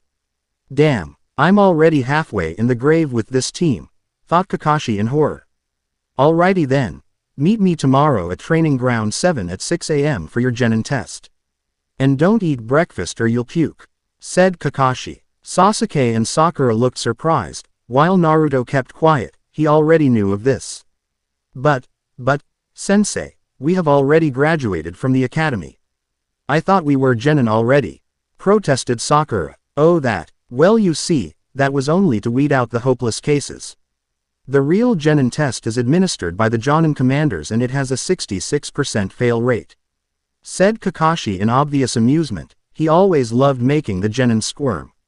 Well, in this case only Sakura was panicking, Sasuke looked determined, and Naruto didn't give a damn. See ya tomorrow, said Kakashi cheerfully, before he vanished in a shunshin. Sasuke just scoffed and turned around to leave, with Sakura on his heels trying to badger him for a date, leaving Naruto by himself. So what do you think, Kurama-sensei? Asked Naruto, mentally. This team is going to be a real pain in the ass, I swear. If I was in your shoes, I would just eat them, said Kurama, shaking his head. Tell me about it, agreed Naruto. Well, at least your test against the Scarecrow will be entertaining. It will be helpful to know where you stand against Konoha's top Jonin, said Kurama. Yeah, I'll let Kakashi deal with the Uchiha and Haruno, before besting him in combat and taking the bells. Once that's accomplished, I'll tell him the real reason of the test. He'll take us on as a team, and then I can finally get some real combat, said Naruto, mentally. But first, time to get some training in to refine some techniques and experiment with some fuinjutsu. Naruto instantly sat up when he heard his alarm clock go off. The blonde smirked. Today was going to be a great day. A great day for Naruto was fighting a challenging opponent and blowing things up, blowing hundreds of things up. Oh sure, Kurama was a great opponent to face, but Kurama was a massive beast who didn't really use ninjutsu outside of breathing fire and creating tornadoes with his tails. Also, fighting the same opponent over and over again got monotonous. His shadow clones were great for sparring, but they were based off of him and therefore he knew how they fought. Something came to Naruto when he thought of his potential fight with Kakashi, and it made him insanely grateful for his training abilities with clones. Kakashi was famed with his Sharingan and had used it to copy over 1,000 jutsu, or so he had heard. Most people would be afraid of fighting him, because the one-eyed Jonin would just steal their techniques and throw it right back at them. However, thanks to the massive amounts of experience that he gained by training with clones, he had mastered his entire ninjutsu repertoire to the point that he could mold chakra either with one-hand seal or no-hand seals, negating the Sharingan's ability to copy the chakra flow of hand seals when someone was utilizing ninjutsu. Essentially, Naruto was able to unleash devastatingly powerful wind, fire, and lightning release ninjutsu upon Kakashi with impunity, and have no fear of the man stealing his abilities. The Sharingan was a true piece of bullshit, being able to steal and use other people's techniques without their permission, or at least without proper training, was insulting, and Naruto vowed to never let it happen to him. After showering and eating a hearty breakfast, Naruto began donning his combat armor with a few modifications such as a faster weapon unsealing seal, some material hardening enhancement seals to increase the durability and striking power of his gear, and some resistance seals to protect him from elemental jutsus. The BL stockpiled some fuinjutsu sealing scrolls that held a library of scrolls possessing combat potential within his pockets and pouches. Satisfied with his preparations, the Uzumaki departed from his secret bunker, ready to showcase his abilities. 10 minutes later, Naruto arrived at Training Ground 7 before everyone else, and began to engage in some warm-up exercises and stretches, knowing Kakashi would be annoyingly late. A couple minutes later Sakura arrived on the field, yawning in sleepiness.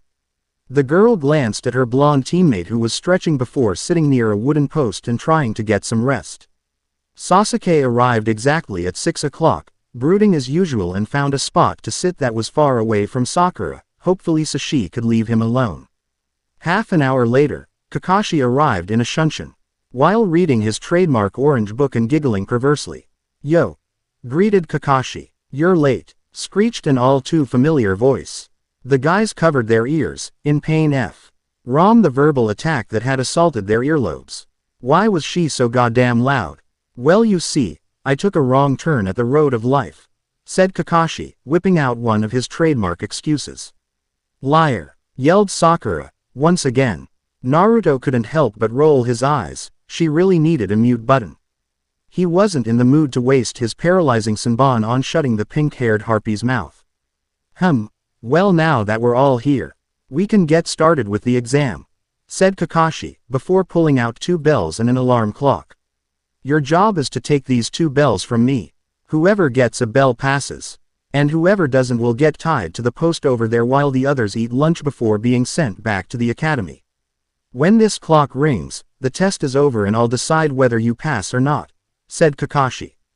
"Wait, Kakashi-sensei, there are only 2 bells, but 3 of us," said Sakura, in confusion. "Exactly," said Kakashi, increasing the pinket's confusion. "Remember to come at me with the intent to kill, or you won't succeed," said Kakashi. "But sensei, won't we hurt you?" asked Sakura. If Naruto wasn't so emotionally stunted due to all of the village's abuse, he would have been rolling on the floor, laughing his ass off. Sakura hurt Kakashi. Sakura was one of the weakest people he knew, civilian or otherwise, and she thought she could hurt a jonin. "Don't worry about that, I'll be fine," assured Kakashi. Finished with his instructions, he put the alarm clock on top of one of the wooden posts and set the time limit, before tying the 2 bells to the rim of his chunin vest. All of a sudden 2 stomachs began to growl, and everyone turned to Naruto, who was looking totally fine. "Didn't I order you to not eat breakfast?" asked Kakashi, with a raised eyebrow.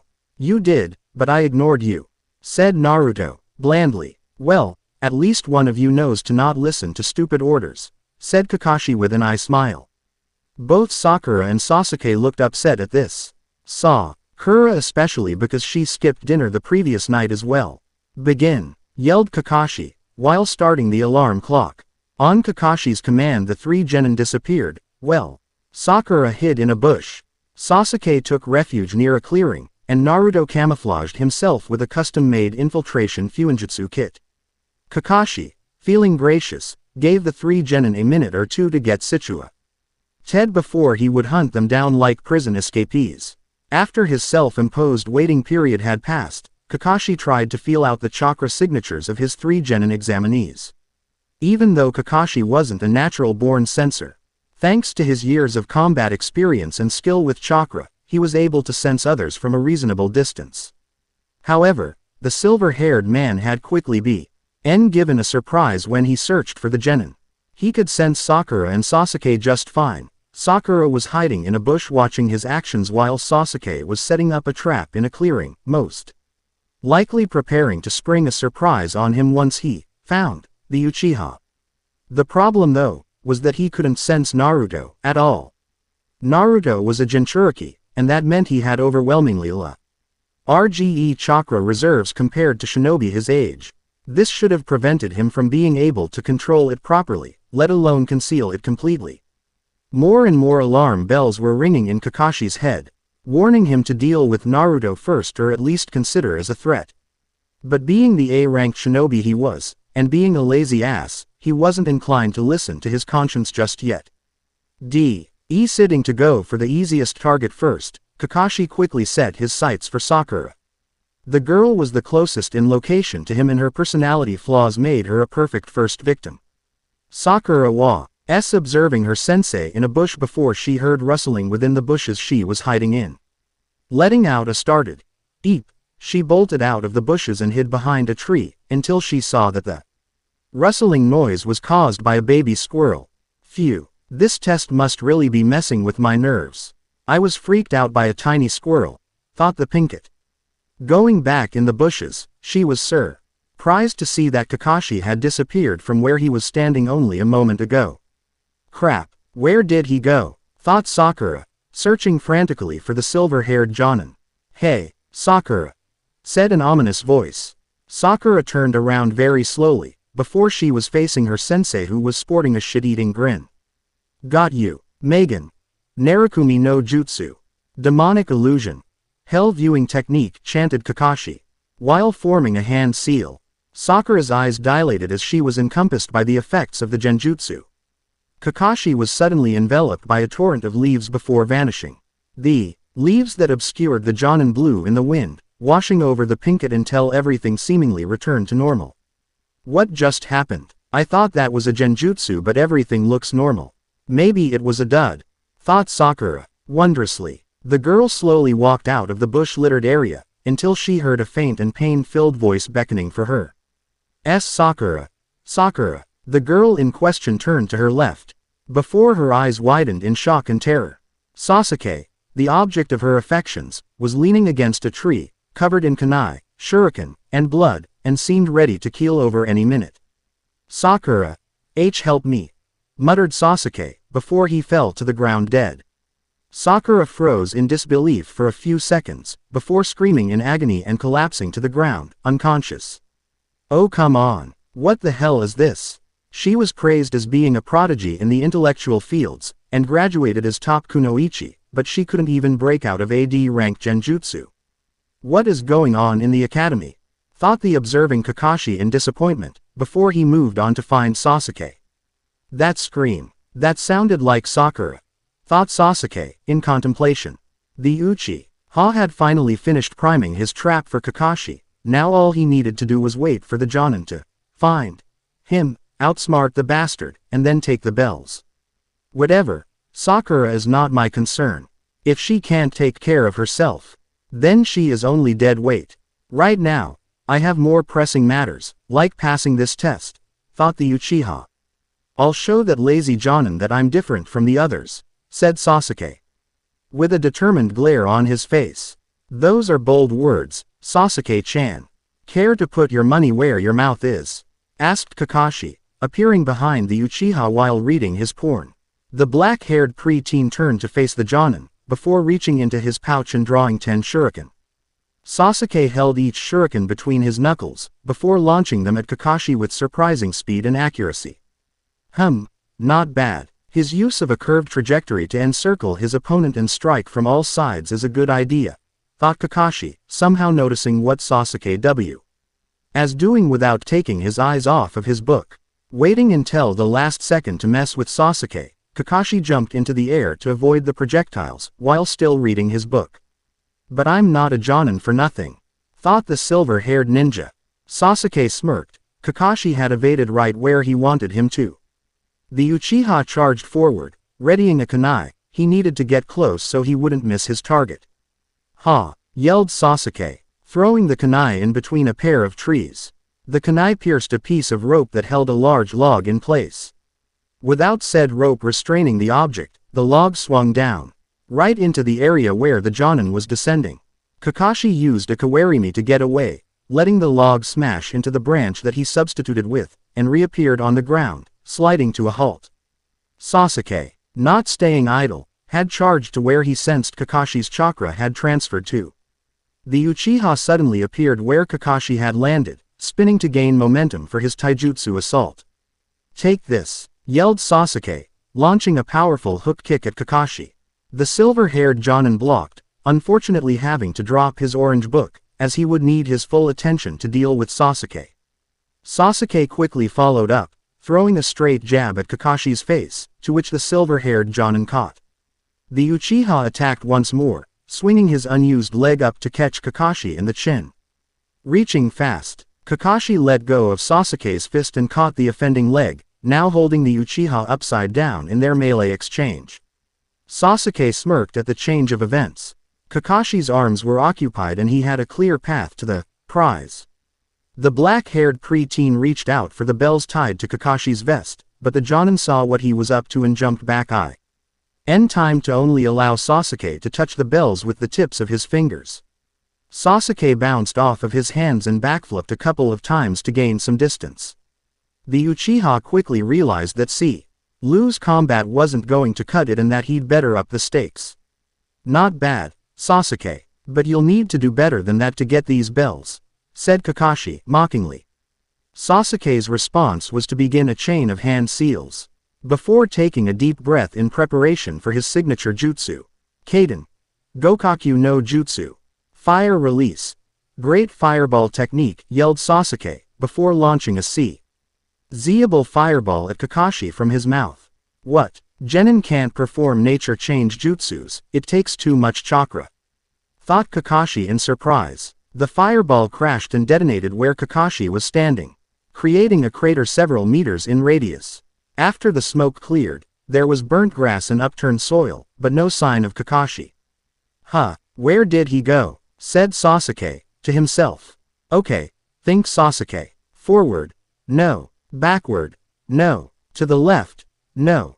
To the right, no. Above, no. So he must be, thought Sasuke, before a pair of hands grabbed his ankles from underground. Below, Doden. Shinju Zanshu no Jutsu. Earth release. Double suicide decapitation technique, said Kakashi, his voice muffled from being underground. Sasuke yelled as he was pulled underground, until all that was left of him at ground level was his head. Well, Sasuke, after all this, I can definitely say that you're different than your teammates, but I'm not necessarily sure about better. Try again later, that is if you can dig your way out. Mocked Kakashi with an eye smile, before he disappeared once again with a shunshin. Arg, just great. Growled Sasuke, before struggling mightily to escape his predicament. Now that Haruno and the Uchiha are out of the way, it's time to cut loose, thought Naruto, reappearing into visibility again. Naruto's ability to fade into his surroundings and hide his chakra. A signature was thanks to some of his newest Fuinjutsu creations. To camouflage himself, the Uzumaki inscribed seals for a concealment genjutsu on a paper tag, before infusing the creation with some chakra. Normally, because of his large reserves, he couldn't create a genjutsu because he didn't have the control to proportion his chakra in such tiny amounts. However, he could bypass that little obstruction by inscribing calligraphy characters on chakra tags to substitute for hand seals. The characters would proportion the right amount of chakra from the amount he put in, and use the rest as an energy source to prolong the effect. With this remarkable invention, the large amounts chakra that he pushed into the tag weren't a detriment, but a boon. Then to mask his chakra signature, Naruto cribbed seals on square shapes of paper and would arrange them in a hexagonal shape around him, about 2 meters in radius. Once he activated the seals, they would form a protective barrier that had the power to prevent chakra from escaping within. This could be used to trap an opponent and temporarily prevent them from using ninjutsu, as the techniques would just dissipate against the walls until the barrier was overwhelmed. Or he could use it to prevent the chakra that continuously leaked from his body from escaping into the air. This nifty little ability allowed him to avoid the probing of Ensuri shinobi unless they were in close proximity with him. Oh, the wonders of Fuinjutsu. However, now he was out in the open and he needed to find a suitable clearing for combat before Kakashi locked onto his signature and found him. Re-entering the grassy field that Kakashi gave the instructions for the bell test with a shunshin, Naruto paced around the clearing for a couple seconds before silver-haired Jonin was standing before him. Naruto, you're quite the little infiltrator, aren't you? I couldn't even sense your presence, until I had dealt with Sasuke. Why would you wait until why we're out of the way to come out into the open? Asked Kakashi, with an eyebrow raised. Simple, I didn't want the Uchiha and Haruno to interfere, said Naruto, monotone. If all three of you had worked together, it would have increased your chances of beating me. Coming after me by yourself is a little arrogant, don't you think? Asked Kakashi. HMPH. Enough talk, let's fight Hatake, said Naruto, before slipping into the opening stance of the Kitsunken Taijutsu form. The Uzumaki began to glow, as blue wisps of chakra emitted from his body. His fingernails, toenails, and canines elongated, and the veins in his hands bulged and become visible. Naruto crouched and crossed his wrists in an X formation, ready to pounce on the Jonin. You'll quickly learn, Why, it's plain idiocy to underestimate me, growled Naruto. In a feral and predatory voice. Training Ground 7 was silent. All that was heard was either the gentle whistle of the wind or the occasional ruffling of leaves. In the middle of a grassy field, Uzumaki Naruto and Hitaki Kakashi stared each other down, standing 20 meters apart. I'm an idiot for underestimating you, Naruto. No matter how good you think you are, you're still a snot-nosed genin and I'm an A-rank jonin. You're years away from even laying a scratch on me, kid, said Kakashi, a little bit mockingly. Keep telling yourself that, Kakashi. You'll see soon enough, retorted Naruto. The silver-haired jonin sighed in resignation, before sliding into a defense-oriented stance. He would see how good the blonde was, before proceeding to dispatch him. Kakashi. I did believe that reports about Naruto from the academy were false, he just didn't realize how far from the truth they were. Kakashi thought that the Uzumaki was probably in the middle of the pack for the new class of genins. But that all of the hatred and prejudice from the Chunin instructors had led them to sabotage the boy, leading to his placement as dead last. Seeing how far Sasuke, the top academy graduate, had managed to push him, Kakashi wasn't too worried about the blonde. All he would have to worry about was some amateurish kenjutsu skills, a good foundation in taijutsu, and maybe a surprise C-rank ninjutsu. It was almost funny to know how wrong the jonin was. Lesson 1. Taijutsu, said Kakashi, cracking his knuckles. When the silver-haired jonin refocused his attention on his genin challenger. His uncovered eye widened in disbelief as the Uzumaki who was just standing 20 meters in front of him vanished, a dust cloud the only reminder of his previous presence. What the ga? Wondered Kakashi, before his train of thought was interrupted by his head snapping painfully backwards. Naruto had charged the silver-haired jonin at speeds faster than even Metagai, and UCK him in the chin with a clawed palm strike. Kakashi stumbled backwards, and in a moment of rage and well-developed reflexes, threw a hard left hook at the Uzumaki. The silver-haired jonin's counter attack would have KO'd a normal genin instantly, heck the genin wouldn't have even seen it coming. However, Naruto ducked with ease and rocked Kakashi in the abdomen with an uppercut. Coughing up blood, the jonin doubled over in pain, before being smashed face first into the ground by a powerful elbow strike to the neck. The Uzumaki pushed his initiative by jumping in the air and swinging his leg up, in preparation for an axe kick. But Kakashi rolled out of the way before his spine could be crushed. Naruto, not willing to give Kakashi a moment of reprieve, charged once again with a flying heel kick to the chin. But the jonin narrowly dodged it with a backflip. Kakashi continued with his evasive maneuver until he had pushed off hard enough from the ground to land on a tree branch. HMPH. At least he can take a hit, thought Naruto. Kakashi panted heavily, wearily leaning on the trunk of a medium-sized tree. His body was groaning in pain and he felt like keeling over. All from just 3 hits. Damn, what the hell was that? That kid's punches are like a sledgehammer, thought Kakashi, baffled. The silver-haired jonin had a right to be confused, very few in the village could hold a candle to him to strength. Yet, here he was being batted around like a rag doll within the first minute of a fight against a fresh out of the academy genin. It had to be opposite day, it just had to be. What's the matter, Hitaki? I warned you, did I not?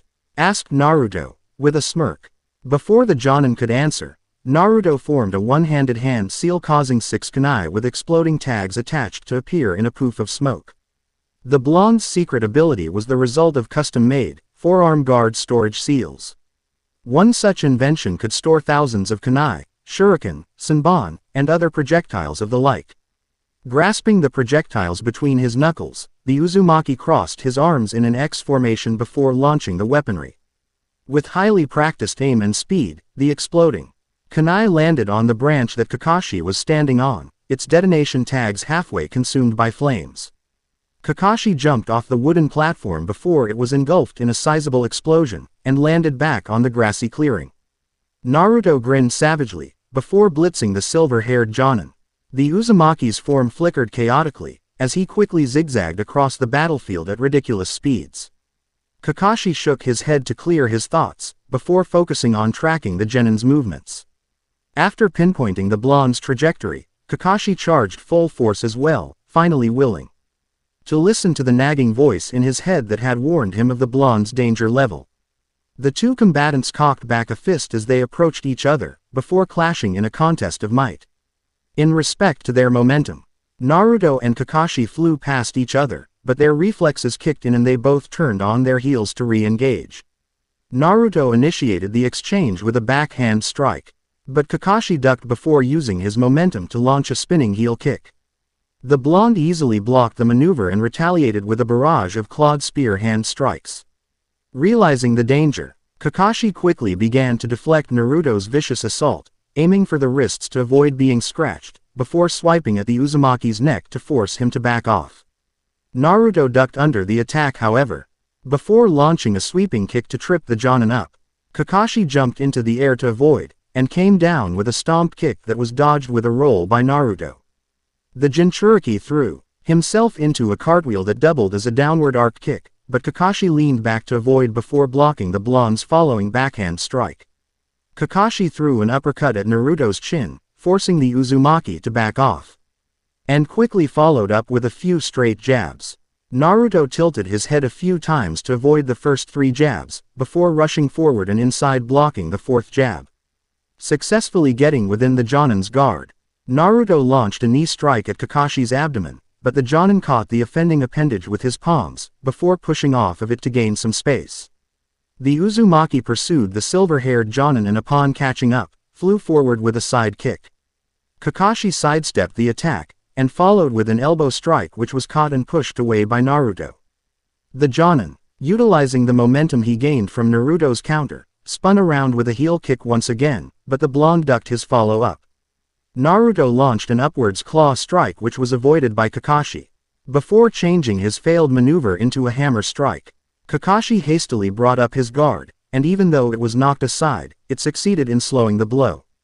Naruto followed with a side kick, but Kakashi jumped to dodge, before countering with an aerial stomp kick that was in turn blocked by Naruto. Not giving up, Kakashi pushed off of Naruto's blocking arm and attempted a drop kick. But the Uzumaki countered with a cross-armed block. The Uzumaki swiped his arms outward to push Kakashi away, before speeding towards the Jonin. After gaining enough speed, Naruto jumped into the air while spinning to launch a powerful, 540-degree roundhouse kick. Kakashi ducked quickly, knowing full well how powerful that maneuver was. After blocking Naruto's follow-up hook kick, Kakashi lashed out with a haymaker to draw first blood, certain that the blonde was overextended from his kicking assault. However, Naruto, utilizing the momentum from the backlash of his hook kick, ducked and switched his maneuver into a sweeping kick. The unpredictable counter caught Kakashi off guard and his feet were swept out from under him, making him land hard on his back. Reacting fast, Kakashi lashed out with an upward side kick that caught the Uzumaki in the chin and sent him stumbling backwards. The combatants finally backed off from each other, although only Kakashi was panting. Not bad, Hitaki. It seems that you can fight without that pathetic crutch of a dojutsu, hidden under your Hitai 8, taunted Naruto. You know, normally I would have been surprised that you knew that kind of classified information. But for some reason, it's really not that earth-shattering that you're in possession of a bingo book, despite not being a chunin, said Kakashi, deadpanned. Well, at least you're learning. Just so we're clear however, you being in possession of a Sharingan doesn't mean squat in this fight. It's just your certification as being a jutsu stealer in my book, retorted Naruto. Who's underestimating who, now? I may have not taken you seriously before, but there's no way you can force me to use the Sharingan. I'd never live it down if some fresh genin made me pull it out, countered Kakashi.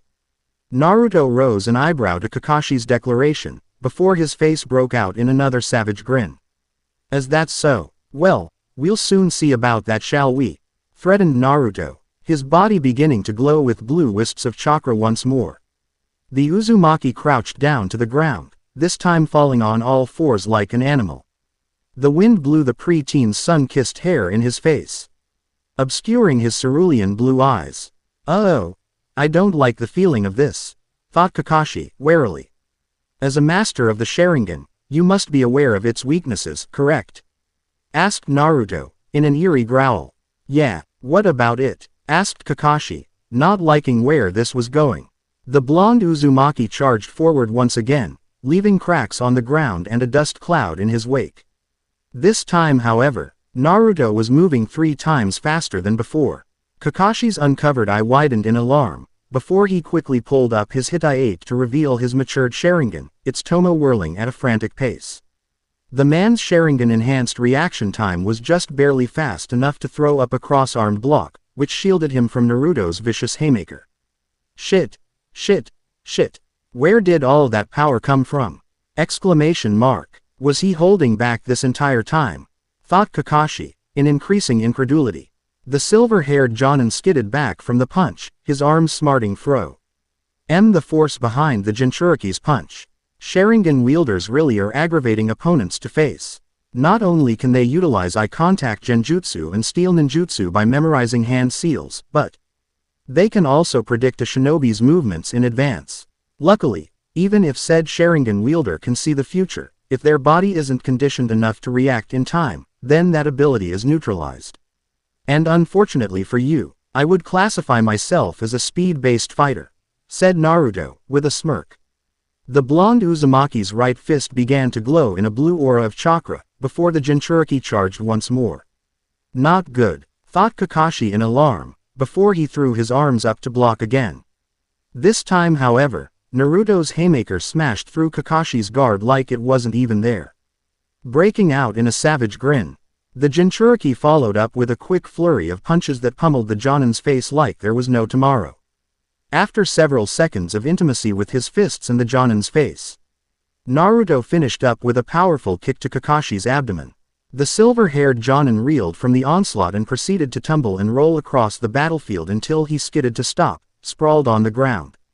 Quickly recovering, Kakashi popped back up to find that his opponent had vanished once again, and looked around crazily to find the blonde Jinchuriki. The Jonin got his request when his cheek was bombarded by another powerful punch from said Uzumaki, sending him rolling once again. Oh, come on Kakashi. I know you have more in you than that, mocked Naruto, before blitzing forward once again. Preempting the blonde's rush attack, Kakashi jumped up in the air to dodge the rocket that was Uzumaki Naruto. After landing back on the ground, Kakashi sidestepped, ducked, rolled, and cartwheeled like there was no tomorrow to avoid the vicious Jinchuriki. Crap, I got to take this to the trees. In an open field like this, I'm a sitting duck, thought Kakashi. Before tactically retreating into the forest. Oh no you don't, Hatake. Stand your ground and fight me like a man, roared Naruto, before pursuing at breakneck speeds. A pair of bright green eyes awoke to the shiny glare of the sun. And a groan was soon heard. How long was I out? Wait, Sasuke-kun, thought Sakura in alarm, her thoughts tracing back to scenes she saw before she fell unconscious. The Pinkett rushed to the area where she saw Sasuke die. But there was no sign of anything, no blood, no kunai, no Sasuke. Oh, now I remember. That was a genjutsu that sensei pulled on me, thought Sakura. The girl at least had the decency to blush after falling to a low-level trick like that. Shaking her head to clear her thoughts of embarrassment, she quickly resolved to find Sasuke and give her assistance to help him get the bells. Once he gets the bells, he'll give the other one to me, and then we'll live happily ever after as a two-man team, without that Naruto baka around to ruin anything, thought Sakura. With a chuckle, satisfied with her decided course of action, Sakura sprinted out of the bushes to find the object of her affections. Meanwhile, said Uchiha was struggling furiously to get out of his earthen imprisonment. He had heard the explosion that came from Naruto and Kakashi's battle, and he wanted to know what was going on between the two. I won't let the Dobi upstage me. Gotta get out of here and show that lazy Cyclops who's boss, thought Sasuke in fury. Finally, after another few minutes of struggling, the Uchiha was able to free one arm from the ground, and used it as leverage to push himself out of the ground. Finally, I got free, muttered Sasuke to himself, in between gasps for air. Sasuke-kun, came a shriek from behind the bushes. That voice only belonged to one person. And one person only. No, no, no, I do not need this right now, growled Sasuke to himself, resigning himself to his fate, for he was too tired at the moment to flee. Sasuke let the pink-haired banshee embrace him in a suffocating hug. "Sasuke-kun, thank goodness you're okay," yelled Sakura in joy. "Sakura, let go," choked Sasuke.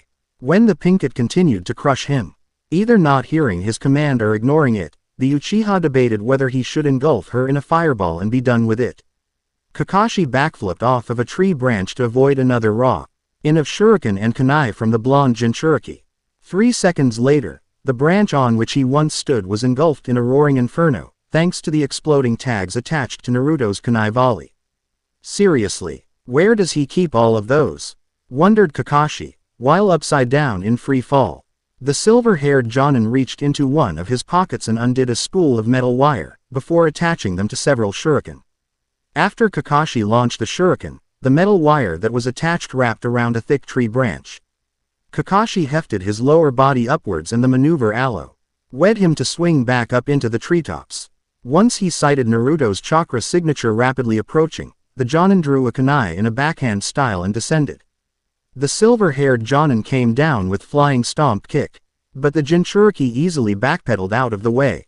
"So we're on to Bukijutsu, Don't disappoint me then, Hatake," said Naruto, with a smirk. Kakashi responded by pressing his assault, coming in with horizontal slash that Naruto backed away from. The Jonin followed up with an upward swipe that Naruto bent his head backwards to avoid, and a backhanded stab that was blocked at the forearm and caught at the elbow. Naruto pushed Kakashi off of him, before unsheathing one of his swords and charging forward. Kakashi parried Naruto's downward slash, but was knocked backward. When the Jinchuriki's follow-up backhand slash overpowered his guard. The Jinchuriki twirled his sword to build up momentum, before spinning forward for another backhand slash. Kakashi met Naruto's attack and the force of the clash knocked them back from each other. After skidding to a halt, the two shinobi glared at each other before charging once again. A furious clash of metal was heard and blinding sparks flew as the two combatants duked it out, engaged in a ferocious dance of blades and blood. The shinobi dashed around at breakneck speeds, and slash marks appeared at a rapid pace on tree trunks and branches. Reminders of the epic battle that was taking place. Kakashi backflipped to avoid a slash that would have severed his head, and pressing his advantage Naruto followed up with a sword thrust. However, the silver-haired Jonin was able to duck under the strike at the last second.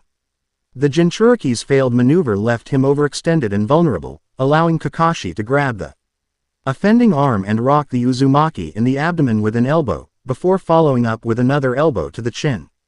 The Kyuubi Jinchuriki staggered backwards in pain, before growling and unsheathing his second sword. Naruto blitzed forward, jumped into the air, and fell into a continuous aerial roll, his katanas rotating in the air like he was a spinning porcupine. Eyes widening in alarm, Kakashi rolled out of the way quickly before taking off, and Naruto followed right at his heels after landing. With his trap set, the Jonin pivoted 180 degrees on his heel and launched a backhand slash at Naruto's torso. However, the Jinchuriki preempted the counterattack and somersaulted into the air, landing behind Kakashi. The silver-haired Jonin quickly ducked under Naruto's horizontal slash, side street. The Jinchuriki's subsequent down slash, and backpedaled from the following up slash, before taking to the air once more. Naruto growled. He was really getting fed up with the man's running, and resheathed his swords. Once again, he unsealed 10 kunai and launched them at the airborne Kakashi, who twisted and turned in the air to avoid the projectiles. "Those kunai won't hit me, Naruto. Aren't you changed to another mode of attacking, unless you're not as good as you thought you were?" taunted Kakashi, jumping off of another tree branch to avoid the Jinchuriki's projectile volleys. The silver-haired Jonin's Sharingan whirled like clockwork, its ocular powers giving him the ability to avoid or deflect any projectile that came within striking distance. Unknown to him, however, some of the projectiles that were thrown weren't aimed at him but flew above the tree tops instead. The purposely misthrown shuriken and kunai flew high into the sky, before eventually slowing and arcing downwards. Aimed for the area that Naruto was driving Kakashi to. "Keep mocking me while you can, Kakashi. I've got a little surprise in store for you. Hopefully, I can end this without using any elemental ninjutsu," plotted Naruto. A few seconds later, Kakashi finally entered the area that Naruto had planned for. A large pond boxed in by the thick forest and a thin, grassy beachhead. Applying chakra to his soles, the silver-haired Jonin floated upon the liquid surface and wondered what the Jinchuriki's next move was. "Well, Naruto, anything else you've got in store for me? Or can we end this?" asked Kakashi, stoically. The silver-haired Jonin's plan was to annoy and eventually infuriate the blonde with his constant evading and retreating, causing him to charge in blindly for a decisive blow. This would in effect cause Naruto to get sloppy and make mistakes, leaving him open to a well-timed sweetened jutsu that would hopefully end the fight. Never did it cross his mind that Naruto had been playing him for longer than he had been trying to fool the blonde. Well, it did cross his mind, once he heard the unmistakable sound of dozens of shuriken and kunai free-falling towards his exact location. Unfortunately for him, the projectiles had explosive tags attached and were spread out randomly, which left very few routes of escape. "Alright, this will be tough. But I think I've got it," thought Kakashi, tensing for another skillful evasion. "Yo, Kakashi, I hope you don't think you can escape, because this is only phase 1, shouted Naruto, while perched on a tree branch that overlooked the pond. The silver-haired Jonin turned to the blonde Uzumaki, wondering what he meant, when his eyes widened in horror as he saw the boy go through a familiar series of hand seals. "Ninpo. Taju Kage Buki no Jutsu. Ninja Art. Mass Shadow Projectile Technique," chanted Naruto. Almost instantly, the amount of projectiles that were descending on Kakashi changed from several dozen to several thousand. The sky was soon engulfed in a sea of soon-to-be exploding metal death, and unfortunately for Kakashi, the sheer amount of the projectiles meant that there was nowhere to run. "Crap, Sweden. Sujinheki. Water release. Water encampment wall," countered Kakashi, rapidly rushing through hand seals. The Sweden Sujinheki water release. Water encampment wall normally drew upon the reserves of a nearby water source or the air around the user to create a wall of water, but Kakashi's mastery of the nature transformation allowed him to manipulate the water further and morph it into a dome-like defensive structure.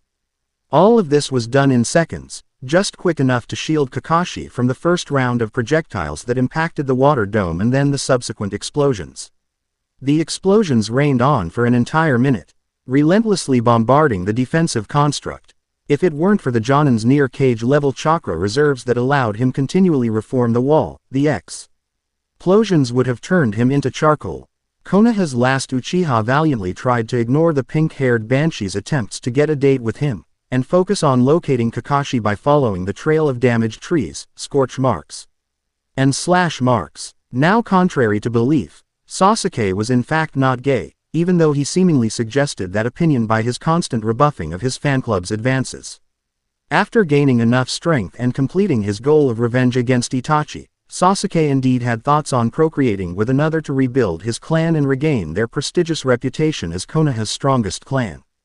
To do that, however, he would need to find a powerful and strong-willed kunoichi who could point out his faults and speak her mind. Not some weak, pathetic fangirl who would constantly kiss his ass. Shaking his head to clear his mind of such thoughts, Sasuke surveyed the landscape, trying to find some inkling of where the silver-haired Jonin could be. That is, until H.E. and Sakura were blown several meters backwards by the concussive force of a massive shockwave. "Ah!" yelled Sasuke and Sakura as they crashed into a tree trunk and branch, respectively. Groaning in pain, the Uchiha slowly picked himself up from the ground and looked in the direction of where the shockwave originated from, before his eyes bulged in utter shock. What is that?" thought Sasuke, in amazement. Sakura staggered to her feet a few moments after Sasuke, before she too gawked at the sight that captivated her love interest. The scene that the two genin stared in awe at was the massive mushroom cloud that plumed from the trees, a few hundred meters ahead of them.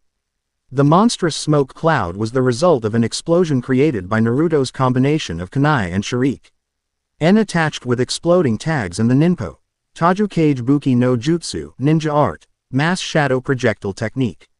For such a devastating effect, the process was quite simple. No flashy elemental ninjutsu, kinjutsu, forbidden technique, or keke genkai, but some good old-fashioned shinobi equipment and a Jonin-level ninja art. It required a good deal of preparation and timing, but the advantages far outweighed the drawbacks. "Damn it, what is going on there?" Kakashi is obviously fighting the Dobi, but how can Naruto possess enough skill to push Kakashi that far, or even worse, be able to do something of that magnitude?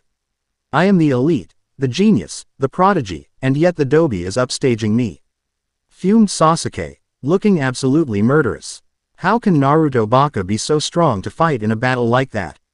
That explosion was probably Kakashi's doing, but still. He's the dead last, he can't be better than me. I'm the top kunoichi, thought Sakura, in confusion. Sasuke growled in fury, before charging full speed towards the mushroom cloud, determined to find out what the hell was going on. Sasuke-kun, wait, cried Sakura, before chasing after the Uchiha like a lovesick puppy. The smoke from the mushroom cloud disappeared, it was replaced by steam that was created by the collision of fire and water. The steam billowed in large amounts from the cooling pond, obscuring the entire area in which Naruto and Kakashi were fighting. The silver-haired Jonin was kneeling on the pond's surface, panting heavily from the expenditure of his latest technique. While resting, Kakashi made sure to keep a lookout for Naruto, for the Uzumaki would most likely attack first. Man, that was a close one. I swear, that kid is going to kill me. I need to land a decisive blow to finish this. Let's analyze. I have the advantage in physical strength since he's not fully grown yet, and experience. But he's got the advantage in speed and agility, plus he's harder to hit since he's smaller than me, thought Kakashi. Because of these physical attributes, Naruto has an edge over me in taijutsu, although we're more or less equal in bukijutsu. Aggravatingly, with him being a Jinchuriki, Genjutsu is practically useless. That leaves ninjutsu. Good for me because that's my specialty, and bad for me because he has tons more chakra than I do at my maximum and I've already used up a fourth of my chakra because of the battle and my enhanced Sujinheki, continued Kakashi. I'm gonna have to be smart about this. I'd hope that since Naruto's young and inexperienced, and because he's at such a high level in taijutsu and kenjutsu, that ninpo, Tajukage Buki no Jutsu was one of his best and only offensive ninjutsu. Though, with my shitty luck and the fact that he boasts massive chakra levels as a Jinchuriki, he's probably a ninjutsu specialist. Really hope that's not the case, but gotta be prepared for anything, finished Kakashi, before returning to scouting the battlefield. Meanwhile, Naruto was standing on a highly elevated tree branch that was obscured by the leaves.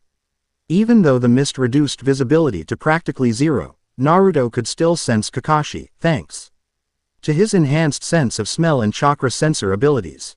The blonde Jinchuriki was also planning his next move, taking into account the environment, his analysis of Kakashi's abilities, and the Jonins and his current chakra levels. Damn, I really wanted to end this without having to rely on my futon, Kaden, Raiden, or Fuin techniques. However, the Ninpo, Tajukage Buki no Jutsu was my best long-range offensive technique for the ninja arts. I could try to overwhelm him with Kage Bunshin, get in close and hammer him with a Bunshin Daibakua, clone Great Explosion, but taijutsu and kenjutsu have already proven indecisive. If he can hold his own against my normal capabilities, then attacking him with weaker versions of myself would prove fruitless, thought Naruto. Yawn. That was a good night's sleep. What's up with you, Kit? Asked Kurama, rising from his groggy stupor. Really, Kurama-sensei, now you're waking up. What, did the detonation from my exploding kunai bombardment wake you? Asked Naruto, incredulously. He could still not wrap his head around how easily Kurama could sleep through anything. Since the two had become partners, Naruto gave Kurama the ability to utilize his senses.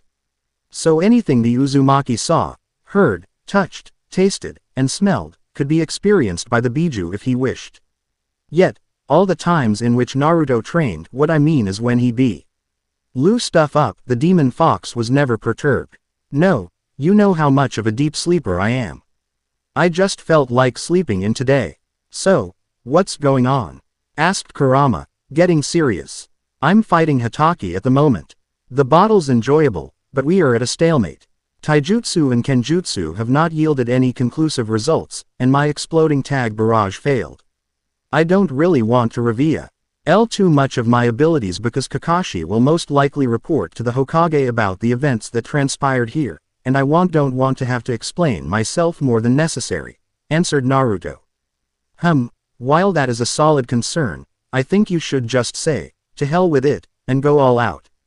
If you keep handicapping yourself, this battle will drag out and you give Kakashi more chances to come out on top. Restricting yourself at this point is purposeless, because you've already shown Kakashi that you're not a normal genin. Throwing in some elemental ninjutsu ain't going to make too much of a difference, said Kurama. Giving his thoughts. You think so? Well, you're normally right about these things. How do you think I should progress? Asked Naruto. Relentlessly pound him into the dust with ninjutsu upon ninjutsu. Remember, you have so much more chakra and stamina than him that it's not even funny. You can hold off on showing your more powerful fuinjutsu creations if you wish. That's something I'd say keep as an ace in the hole. But everything else is fair game. Besides, it would be hilarious to beat Kakashi in a field where he's supposed to be a specialist, said Kurama. Alright then, let's dance, said Naruto, baring his fangs in a feral grin. Yes, let's, agreed Kurama, sporting a smirk not unlike his Jinchuriki. The blonde Uzumaki moved into action once again, taking a great leap into the air before descending towards the pond where his Jonin adversary was. Meanwhile, Kakashi paced around the pond, waiting for Naruto to appear so they could end this. The mist from the earlier explosion had finally cleared, visibility back at 100%. The silver-haired Jonin got his wish when something crash-landed onto the pond, a large wave of pond water rising in response. When the water settled, Naruto and Kakashi stared each other down, the love taps put away and knives out to play. So, Naruto, I take it that you are ready for us to end this. Before we continue, I have to say that you are quite the combatant for a fresh genin, complimented Kakashi. You have been a great adversary as well, Kakashi. But this is the end. No more tricks, no more games. I will now crush you with pure, unadulterated power, said Naruto, clenching his fist. Oh, I've got a few tricks up my sleeve as well, Naruto. It won't be as easy as you think. So, do you agree to move on to a test of ninjutsu? Asked Kakashi, crouching into a fighting stance. But of course, what better way to defeat you, than at your own game? Asked Naruto, before raising a fist and engulfing it in an orb of chakra. Futon. Shogeki. Wind release. Shock, said Naruto, monotone. The Jinchuriki threw a straight punch in Kakashi's direction, and once his arm extended fully, a compressed IR bullet the size of a soccer ball was fired. The wind bullet flew at incredibly high speeds, traversing the distance between the two combatants almost instantly. Just my freaking luck, thought Kakashi in grim acceptance. The Jonin ducked quickly, allowing the bullet to sail over his head, albeit narrowly. Its target missed. The futon jutsu continued to power forward, drilling through the trunks of 3 trees before dissipating. Kakashi turned his attention back to Naruto, only to find the Jinchuriki firing more of those air bullets at him. The silver-haired Jonin zipped around, the bullets narrowly missing his lithe form and either dissipating on the pond or upturning trees and boulders. After somersaulting in the air to avoid 3 futon Shogeki, Kakashi sped through hand seals to counterattack. Try this on for size. Sweden. Daibakufu no Jutsu. Water release. Great waterfall technique, countered Kakashi. The pond water began to swish around rapidly, waves crashing into each oath. Until the surface level started to rise.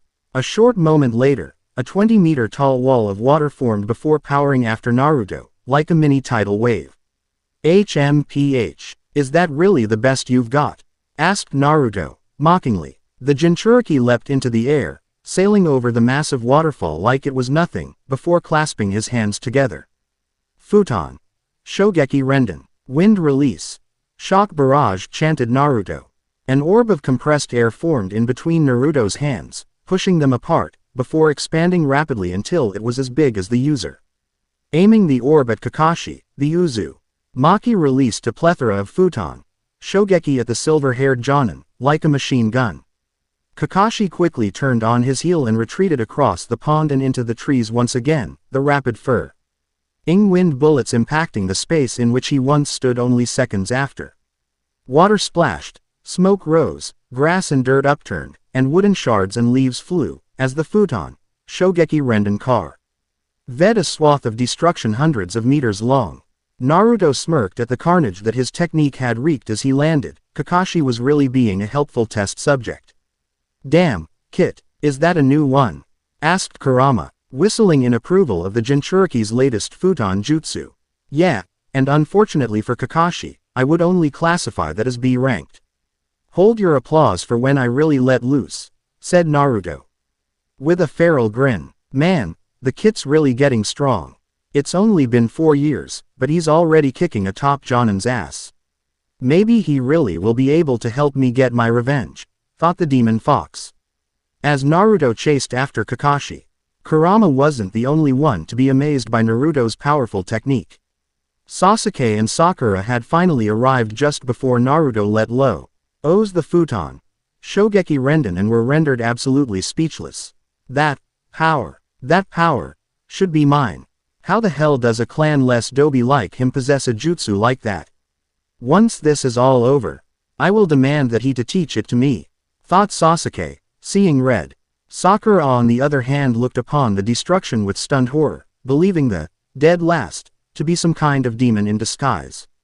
The last Uchiha clenched his fists so hard that blood began to seep out, before pursuing the blonde Jinchuriki, determined to find out more of Naruto's strength. Sakura herself stood frozen for a couple more moments, before shaking her head to clear her mind. The Pinkett reminded herself of her goal and willed herself to continue on and follow her crush. Hopefully Naruto could weaken Kakashi enough so she and Sasuke could steal the bells, and maybe if she was lucky, she would get to watch the Uzumaki get put in his place while they were at it. The silver-haired Jonin grabbed onto a tree branch before swinging himself upwards. Once the man secured himself by applying chakra to his soles, he began to speed through hand seals. Kaden. Hosenka no Jutsu. Fire release. Phoenix Sage fire technique, yelled Kakashi, before placing his pointer and middle finger to the side of his mouth. Kakashi released a barrage of fireballs at the blonde Uzumaki, but Naruto was a step ahead. And backflipped off of the branch he was standing on to evade. Undeterred however, the Jonin simply moved on to another sequence of hand seals while Naruto was still in an upside-down free fall. Kaden. Gokaku no Jutsu. Fire release. Great fireball technique, yelled Kakashi, launching a massive fireball from his mouth to where Naruto would land. The fireball detonated once it made contact with the ground, engulfing Naruto in an area 20 meters in radius in a powerful inferno. Dozens of trees were lit ablaze as the fire spread, which caused Kakashi to panic, the Jonin believing he went too far and turned his prospective student into charcoal. Well, Kakashi's panic only lasted a second or two because instantly, the majority of the flames that were consuming Training Ground 7's forest were extinguished. And in the epicenter of it all stood an unharmed Uzumaki Naruto. Kaden. Taisei no Jutsu. Fire release.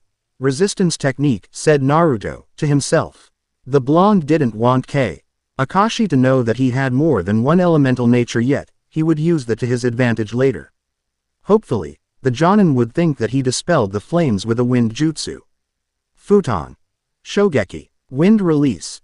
Shock, roared the Jinchuriki, engulfing his fists in orbs of wind chakra and firing air bullets at Kakashi once again. Kakashi vertically ran up the trunk of the tree branch he was standing on to evade, desperately trying to think of a way to end this. But it was pretty distracting to come up with a strategy when you were trying to avoid having a bullet hole punched through you. While twisting and turning in the air to avoid the dangerously fast projectiles, Kakashi ran through hand seals once more. Hopefully the jutsu would gain him some breathing space. Doden. Doryuheki. Earth release. Earth-style wall, roared Kakashi, while slapping his palms on the ground. Almost instantly a thick, 10-meter-tall wall of rock sprung from the ground and came to the silver-haired Jonin's defense. Naruto's wind release bullets attacked the defensive structure relentlessly, but despite all the punishment it received, the wall never fell. Alright, that should buy me some time. I'll distract Naruto with a Doden. Doryuden Earth release. Earth Dragon projectile and turn the ground into sea of mud. Hopefully, that should immobilize him and I can end this crazy bell test. Got to make this count though. I'm beginning to run out of chakra, thought Kakashi, in between breaths of air. Kakashi winced as the ground shook and his rock wall crumbled. Naruto's wind bullets were frighteningly powerful. It wouldn't be good if he got hit by one of those. Alright, here it goes, thought Kakashi, before leaping over his rock wall and speeding through another sequence of hand seals. Doden. Doryuden. Earth release. Earth dragon projectile, shouted Kakashi, before he slammed his palms together. Instantly, a massive earth creation shaped as a majestic winged beast rose from the ground. Before it charged the blonde Jinchuriki. Didn't see that coming, thought Naruto, before jumping into the air and onto a tree branch to avoid the massive earth dragon. Kakashi maneuvered the Doryuden to coil around and then leap into the air to pursue Naruto, all according to plan. The blonde Uzumaki, oblivious, continued to hop from tree branch to avoid the jutsu. However, Naruto eventually ran out of trees within close enough proximity to jump on and entered free fall, the earth dragon right behind him. Now's my chance, thought Kakashi, before entering another chain of hand seals. Doden. Doryu Taiga. Earth release. Earth flow river, yelled Kakashi, before he slammed his palms onto the ground. Whereas before when Kakashi slapped his hand on the ground, a mass of earthen wall sprang up to his defense. Now a vast sea of mud erupted from the ground which was expertly placed right where Naruto was going to land. Son of a bitch, thought Naruto in annoyance, as he continued to twist and turn to avoid the Doryuden. Kakashi had been playing him, just like he did before at the pond. He could almost visualize the Jonin's smug-ass look on his face. HMPH, looks like he got you good. What are you going to do now? Asked Kurama, in amusement. Naruto had gotten cocky in the fight, understandable since he had the advantage for most of it, but now it had come back to bite him in the ass. However, rather than receiving a panicked look from his container at being bested, he instead received a smirk. Just watch, answered Naruto, before forming a chakra-focusing seal. As Naruto continued to fall towards the mud river, Kakashi almost started to cheer, pleased that he had finally bested the upstart. But his pleasure grinded to halt almost immediately, when Naruto kicked sideways into the air and rocketed away from the mud river like a bullet. The blonde Jinchuriki kicked into the air once more, this time downwards, blasting himself up into the sky and avoiding the tree he nearly collided into. Once Naruto's upward momentum slowed to a halt, and before gravity could bring him down again, the Uzumaki began to slowly kick into the air, but this time more controlled and at timed intervals, allowing him to maintain some kind of pseudo-flight. Futon. Yugoki. Wind release. Motion, said Naruto, in a satisfied smirk. Meanwhile, everyone's favorite Uchiha was furiously ranting in his head, thoroughly pissed off at how outclassed he was compared to Naruto. He can fly. He can fucking fly. What is going on here? Ranted Sasuke, fictional steam coming out of his ears. Sakura, on the other hand, couldn't even describe what she was feeling in words, utterly stupefied at how powerful Naruto was. While Kakashi, poor Kakashi, wanted to collapse to the ground and slam his fist on the ground in frustration. The Jonin couldn't believe his eyes anymore. This is just not fair. I'm the Jonin and he's the Genin, so why is Kami making this so difficult on me? I wasn't half as strong as Naruto when I was his age, and I was regarded as a prodigy, a genius. Yet this year's dead last is making sport of me, thought Kakashi, comical tears flowing down his face. You can fly. When did you make this jutsu? When were you going to tell me? Asked Kurama, dumbfounded as well. That jutsu was news to the Biju as well. I thought of the technique yesterday, but I didn't actually try it out until now. Guess it works, huh? Answered Naruto, rubbing the back of his head sheepishly.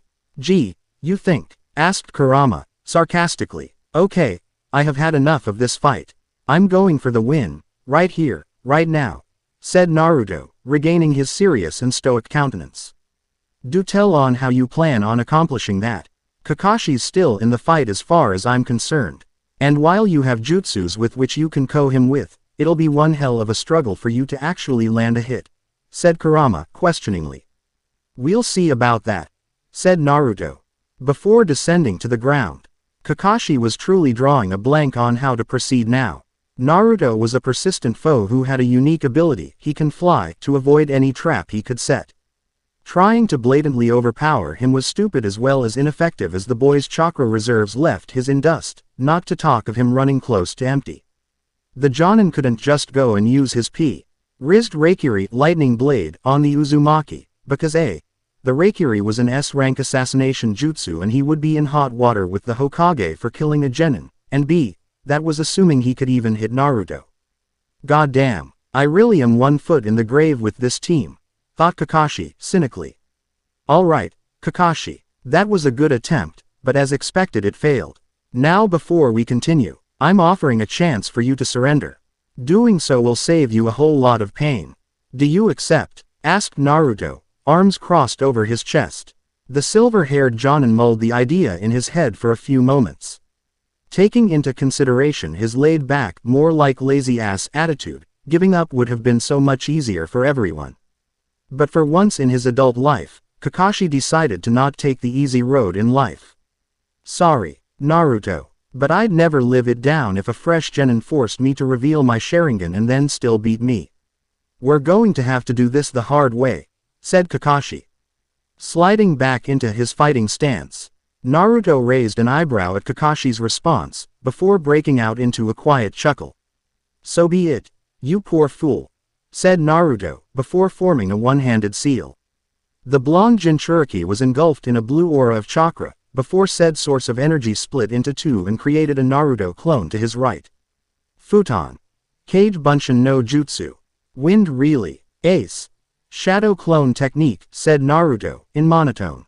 The wind clone and Naruto nodded to each other, as if they were agreeing to a plan of some sorts, before the clone drew its twin katanas and rushed Kakashi.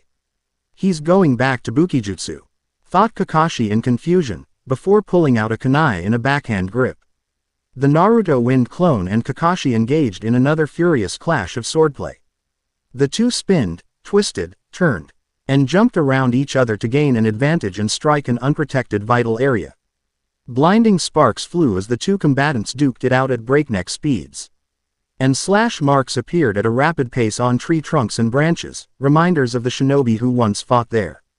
Kakashi took to the air to avoid the Naruto clone's frenzied attacks, although the clone easily pursued. Deflecting and parrying the clone's attacks, Kakashi almost didn't see a sight that would be vital to whether he walked away from the fight healthier in a stretcher. The real Naruto utilized his futon Yugoki to follow the two combatants in the air, and once he was in a good range he smirked before clasping his hands together and cocking his head back, gathering an insane amount of wind chakra in his lungs. Futon. Kamikaze Gakido. Wind release. Rage of the divine wind, bellowed Naruto, before releasing a roar that shook the world to its core. A massive blast of pressurized wind chakra erupted from the blonde Jinchuriki's mouth, and barreled towards Kakashi. His clone had already dispelled once it heard him call out his technique.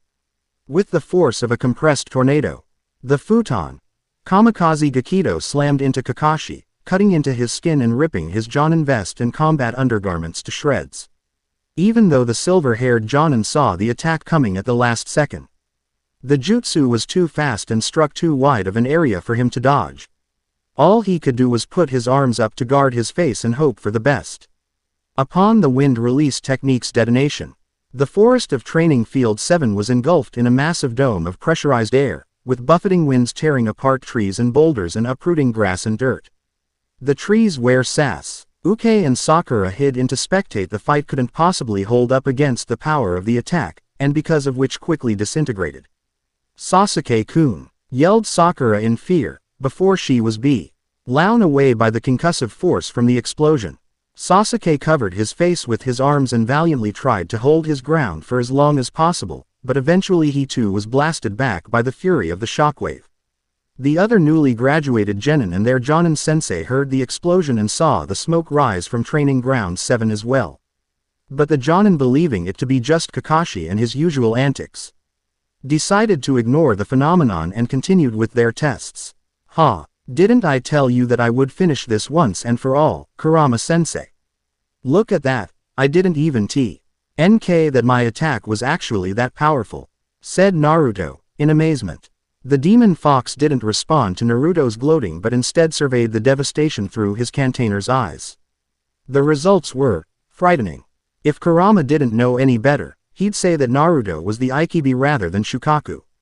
An area with the radius of a football field was completely leveled, absolutely nothing remained. The trees, gone. The rocks, gone. The grass, gone. Kakashi. Well, if he couldn't survive that, then his bingo book status was overrated. Sakura picked herself up from the ground of which she was carelessly flung to. Dusting herself off, she took a good look around before freaking out at how much destruction one person had caused. Yep, Naruto was definitely a demon in her book. Sasuke could only glare heatedly at the blonde Uzumaki floating in the air. All this power that Naruto has displayed should be his, as the Dobi didn't have a purpose for which to use such power, or so he believed. The last Uchiha soon smirked, however, when he began to mull an idea in his head over and over again, an idea where he could force the Jinchuriki to reveal his secrets by order of the council. Dumbass. A minute or two later, a bloodied hand erupted from the barren ground. The hand clawed its way to the surface before grabbing a tree root and pulling as hard as it could. After a couple seconds, the endeavor led to a moderately injured Kakashi pulling himself out of the ground. "Kakashi-sensei!" screamed Sakura in fright and worry. Sakura rushed over to the silver-haired Jonin with Sasuke surprisingly following. And upon getting a closer look on him, they quickly learned how badly in shape he was. The man's Jonin vest was non-existent and his shirt almost completely shredded with only a strip of it hanging on his shoulder. Kakashi's fingerless gloves and Hittite were gone, although his mask had somehow endured all of the punishment. His pants were torn but still wearable, but his body was riddled with bruises and cuts that bled profusely. All in all, the silver-haired Jonin had not come out of the blast unscathed. "I warned you to surrender, did I not, Kakashi?" asked an all-too-familiar voice. The Jonin in question's heart hitched in his chest upon hearing the voice, but when he tried to turn around, his neck came into contact with a cold and sharp piece of metal. "Don't move," said Naruto stoically, while holding a katana to Kakashi's neck. "How did he get down here so fast? Last I saw, he was floating several dozen meters in the air," thought Sasuke, incredulously. Sakura could only fall on her butt, quaking in fear at Naruto's presence. "Well, it looks like I won, Kakashi. I gotta say though, you gave me quite a fight. Now, before you make some bullshit rule to have us fail, let me tell you that I already knew that the purpose of this test was to accomplish teamwork. If you still want a showing of such an action, here you go, Sasuke and Sakura," said Naruto, reaching into his pocket and grabbing two tiny metal bells, before tossing them to Uchiha and Pinkett in question.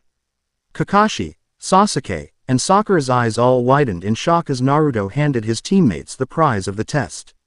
"How?" asked Kakashi, stupefied. "I stole the bells at the beginning of our fight, right after I struck you in the chin with a palm strike. In the time it took you to recover and refocus your attention on me, I was easily able to pocket the items. If you're wondering why I continued on with the test even after procuring the bells, it's because I wanted to test my mettle against a top Jonin. And as I said, you didn't disappoint," answered Naruto. Having said his piece, the blonde Jinchuriki removed his katana from Kakashi's neck before resheathing it. "Today was quite a day. Wouldn't you say, Kakashi Taicho? Well, I'll leave you to your contemplation on how you got your ass kicked by a mere genin. See ya tomorrow," said Naruto, before disappearing in a shunshin.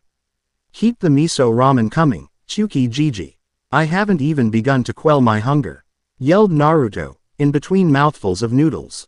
"Hold on there, Naruto-kun, I'm cooking as fast as I can. Give it a minute or two and I'll have another bowl out," said Chuki, in good humor.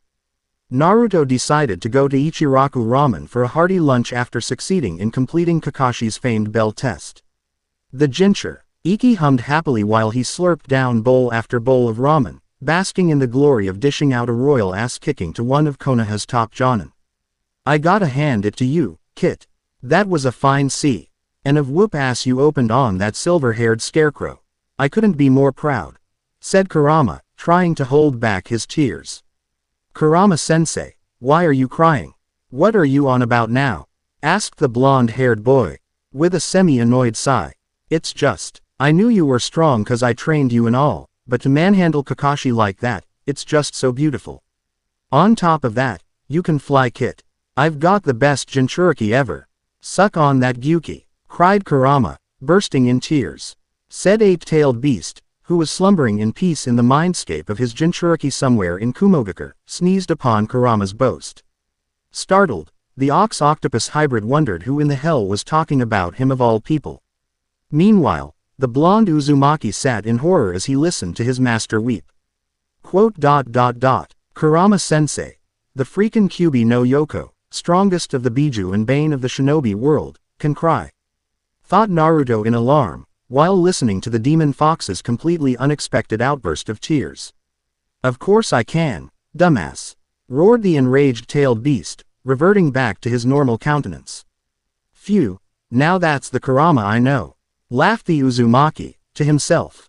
So, what now? Asked Kurama, regaining his composure. I'm a bit tired. Even though I didn't have to go all out against Kakashi, he still made me put in effort.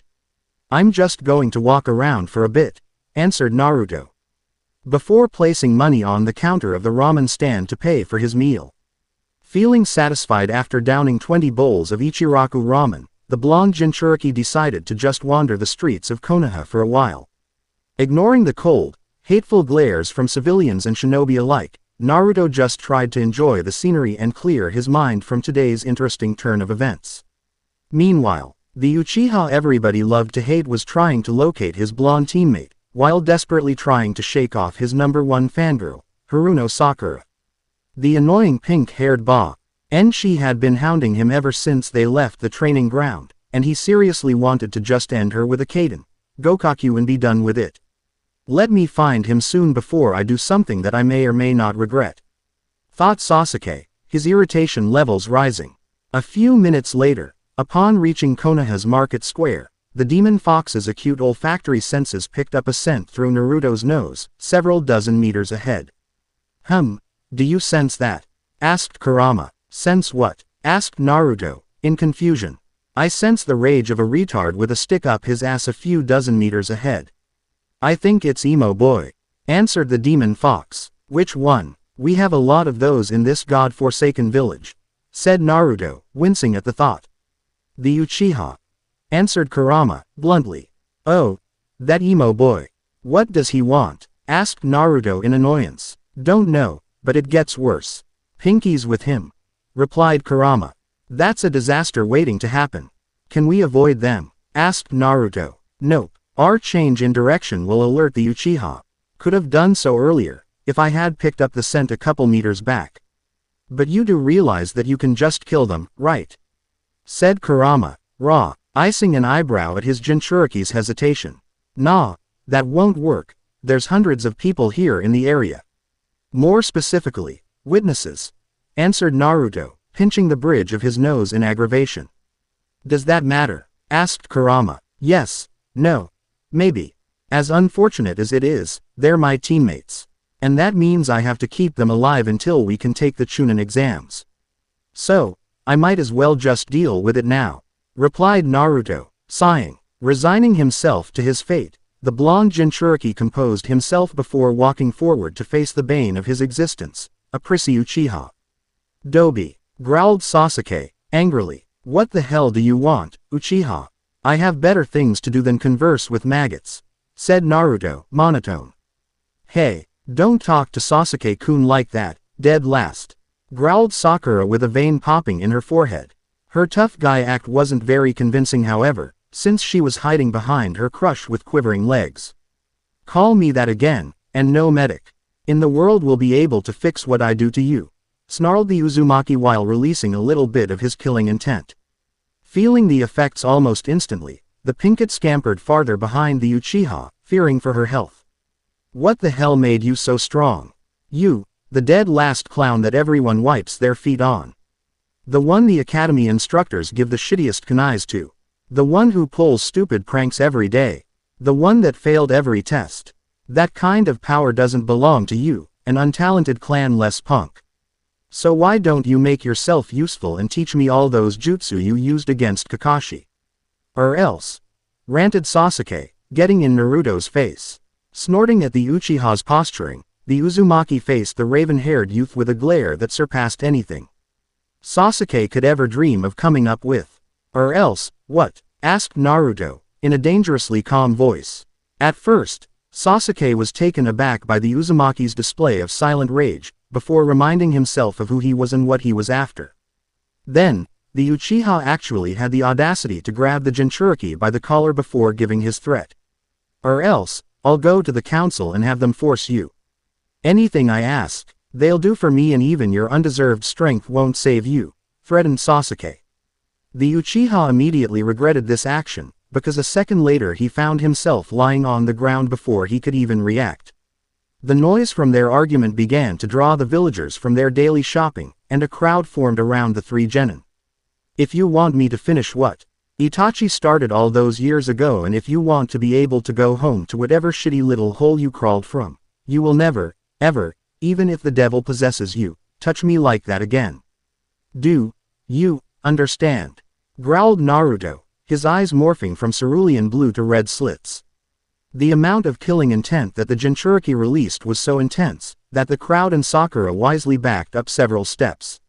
The Uchiha tried to pick himself up from the ground, but found his resolve melting away at the sheer intensity of the rage he felt emanating from the Uzumaki. I promise you, a spoiled little shit like yourself can never even dream of going through the shit I went through to gain this kind of power. A spoiled little shit like you would never last a second living a life like mine. I worked my ass off for years, so I can take this sandal and shove it up the ass of anyone who tries to talk to me like you just did ever again. My old self might have taken it, but now, HMPH, now you better be prepared to back up the bullshit you're spouting, finished Naruto. Gaki, said Kurama. Yeah, asked Naruto. Make him suffer. Death is too easy for him, growled Kurama, baring his fangs. Like I said earlier, I'm too tired to be dealing with this crap. No, this little punk doesn't deserve the privilege of wasting any more of my time than he already has, said the blonde. Before picking the Uchiha up from the ground by his collar and lifting him to eye level. Put me down, growled Sasuke, regaining his arrogant attitude. You want down? Asked Naruto, calmly. The Uchiha moved to answer. When before he knew it, Naruto was smashing him into the ground left and right like a rag doll. I'll show you down, snarled Naruto, before throwing the Uchiha into a fence. Force of the impact caused Sasuke to smash through the wooden barrier, before landing into grove of thorn bushes. The raven-haired youth never stood a chance and quickly fell unconscious. The little bastard is gonna be picking thorns from his ass for hours, roared Kurama in laughter, slamming his fist on the ground repeatedly. Naruto just shook his head in annoyance and disappointment. Uchiha conked out way too quickly for him to even get warmed up. Thoroughly pissed off, the blonde Uzumaki decided to leave the scene before he did anything he was going to regret later. Sasuke-kun, screamed Sakura, running to the Uchiha's aid. While the pinkett rushed as fast as her legs could take her to check up on her crush, the crowd dispersed, disappointed that they weren't going to see their prized Uchiha beat up the demon brat. What was that for, you monster? Yelled Sakura angrily, upon seeing Sasuke's injured state. The blonde Jinchuriki merely stopped moving, not even bothering to face the ant that dared to disturb him. If the princess can't take a punch, then he shouldn't be picking fights. Especially when the one he's challenging is a sleeping dragon, answered Naruto. While his eyes changed back to its normal state, having said his piece, the Jinchuriki disappeared from the scene with a shunshin. At around 2 p.m., the various Jonin of Konoha assembled in the Hokage's office to report the results of their genin tests. The elite ninja whispered to each other, placing bets and cracking jokes on how long it would take for Kakashi to arrive. The jokes and GHTER were caught in their throats, however, when the silver-haired Jonin in question arrived about 15 minutes late. The majority of Kakashi's upper body and the bottom half of his face was wrapped in white medical tape. And the man walked into the room with a limp, slight but still noticeable. Damn, Kakashi, did you fall off of a ravine, or what? Asked Sarutobi Asuma, raising an eyebrow at his friend's disheveled appearance. Kakashi answered him with one of his famous eye smiles, but he quickly winced in pain from the gesture. His entire body felt like giving out on him, and he would mew. Rather be at home recovering than out in public with his injuries on display. The Sandaime Hokage's eyes widened slightly at Kakashi's appearance, but he didn't prod because it would probably be revealed with the Jonin's report. Instead, the aging Hokage decided to move the meeting along. Ahem. Thank you all for being here today. Starting with the Jonin Sensei of Team 1, state the status of your team. If your team passed, stay here for further orders, if not then you are dismissed, said Hiruzen, with an authoritative tone. After the Jonin Sensei had reported about the failures of their teams and were dismissed, it was Kakashi's turn. Team 7 passed, said the silver-haired Jonin. Asuma and Kurenai, the remaining Jonin in the Hokage's office, stared at the man disbelievingly. It was well known that Kakashi never passed a team, so it seemed that there was more to his injuries than they had thought. Team 8 passed, said Kurenai, getting out of her shock. Team 9 was still in circulation this year, under the command of Maida Guy, so Asuma went next. Team 10 passed, said the younger Sarutobi. Okay, so that means we have 3 new teams this year. Very good. Now, you can continue with the overview of your genin tests, said Hiruzen. Ladies first, said Kakashi to Kurenai, who rolled her eyes. All right then, Inuzuka Kiba has a solid foundation in his clan techniques. But he is very brash and thick-headed, constantly charging in without any regard to safety or strategy. I will have to work with him on not rushing headlong into battle without a plan, and figuring out his opponent's strengths and weaknesses. He could also use some work on chakra control and genjutsu detection, began Kurenai. Aburame Shino needs to increase his chakra reserves to better access his combination attacks with his insects and work on improving his taijutsu skills since he cannot use many ninjutsu without harming his insect colony. However, he has a very firm grasp on strategy and knows how to work on a team. It was his quick thinking and planning that pulled the team through, continued Kurenai. Hyuga Hinata needs to overcome the belief that she will fail that has been instilled in her by her clan. If she could do that, then she would be even stronger than she already is. She can utilize her Byakugan at an acceptable level for someone her age, but I have a feeling that something is off with her taijutsu. It doesn't seem to fit her. She has a good grasp on dispelling genjutsu and is very good-natured, getting along easily with her teammates, finished Kurenai. I see. This team has the potential to become a legendary tracking infiltration unit. You have a team that consists of 3 clan heirs who have all had additional training in their clan's techniques. Be creative in how you train them, and if possible have them ready for the Chunin exams in 6 months. It would look very good on Konoha, if we had some clan heirs participate, said Hiruzen. Okay, IGU. Kakashi wants to go last since he obviously had a very difficult team, said Asuma, to which the silver-haired Jonin nodded his thanks. Nara Shikamaru is your typical, lazy Nara. He worked well with Ino and Choji, but that is to be expected of an Ino-Shika-Cho trio. Shikamaru needs to get motivated. His techniques are okay, he has mastery of the Academy Jutsu, and he used one of his clan's Akrai techniques to capture me in the test. However, his taijutsu skills and just plain physical abilities are pathetic through and through, began Asuma. Akamichi Choji followed Shikamaru's plan to complete the mission with the least amount of work. He was in a supportive role, which is bad for an Ino-Shika-Cho trio because the Akamichi is supposed to be the powerhouse close combat fighter. He needs to expand his ninjutsu arsenal, improve the holes in his taijutsu, learn how to dispel genjutsu, and increase his speed, continued Asuma. Yamanaka Ino is a problem, no matter how you look at it. While she cooperated with her teammates, she constantly complained about not being on a team with Uchiha Sasuke and about the lack of motivation of her teammates. Her physical abilities are abysmal, even worse than Shikamaru's, and her stamina levels are almost non-existent.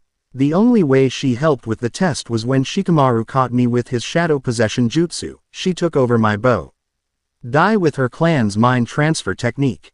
Besides that, all she had were the academy techniques, which she didn't utilize well, finished Asuma.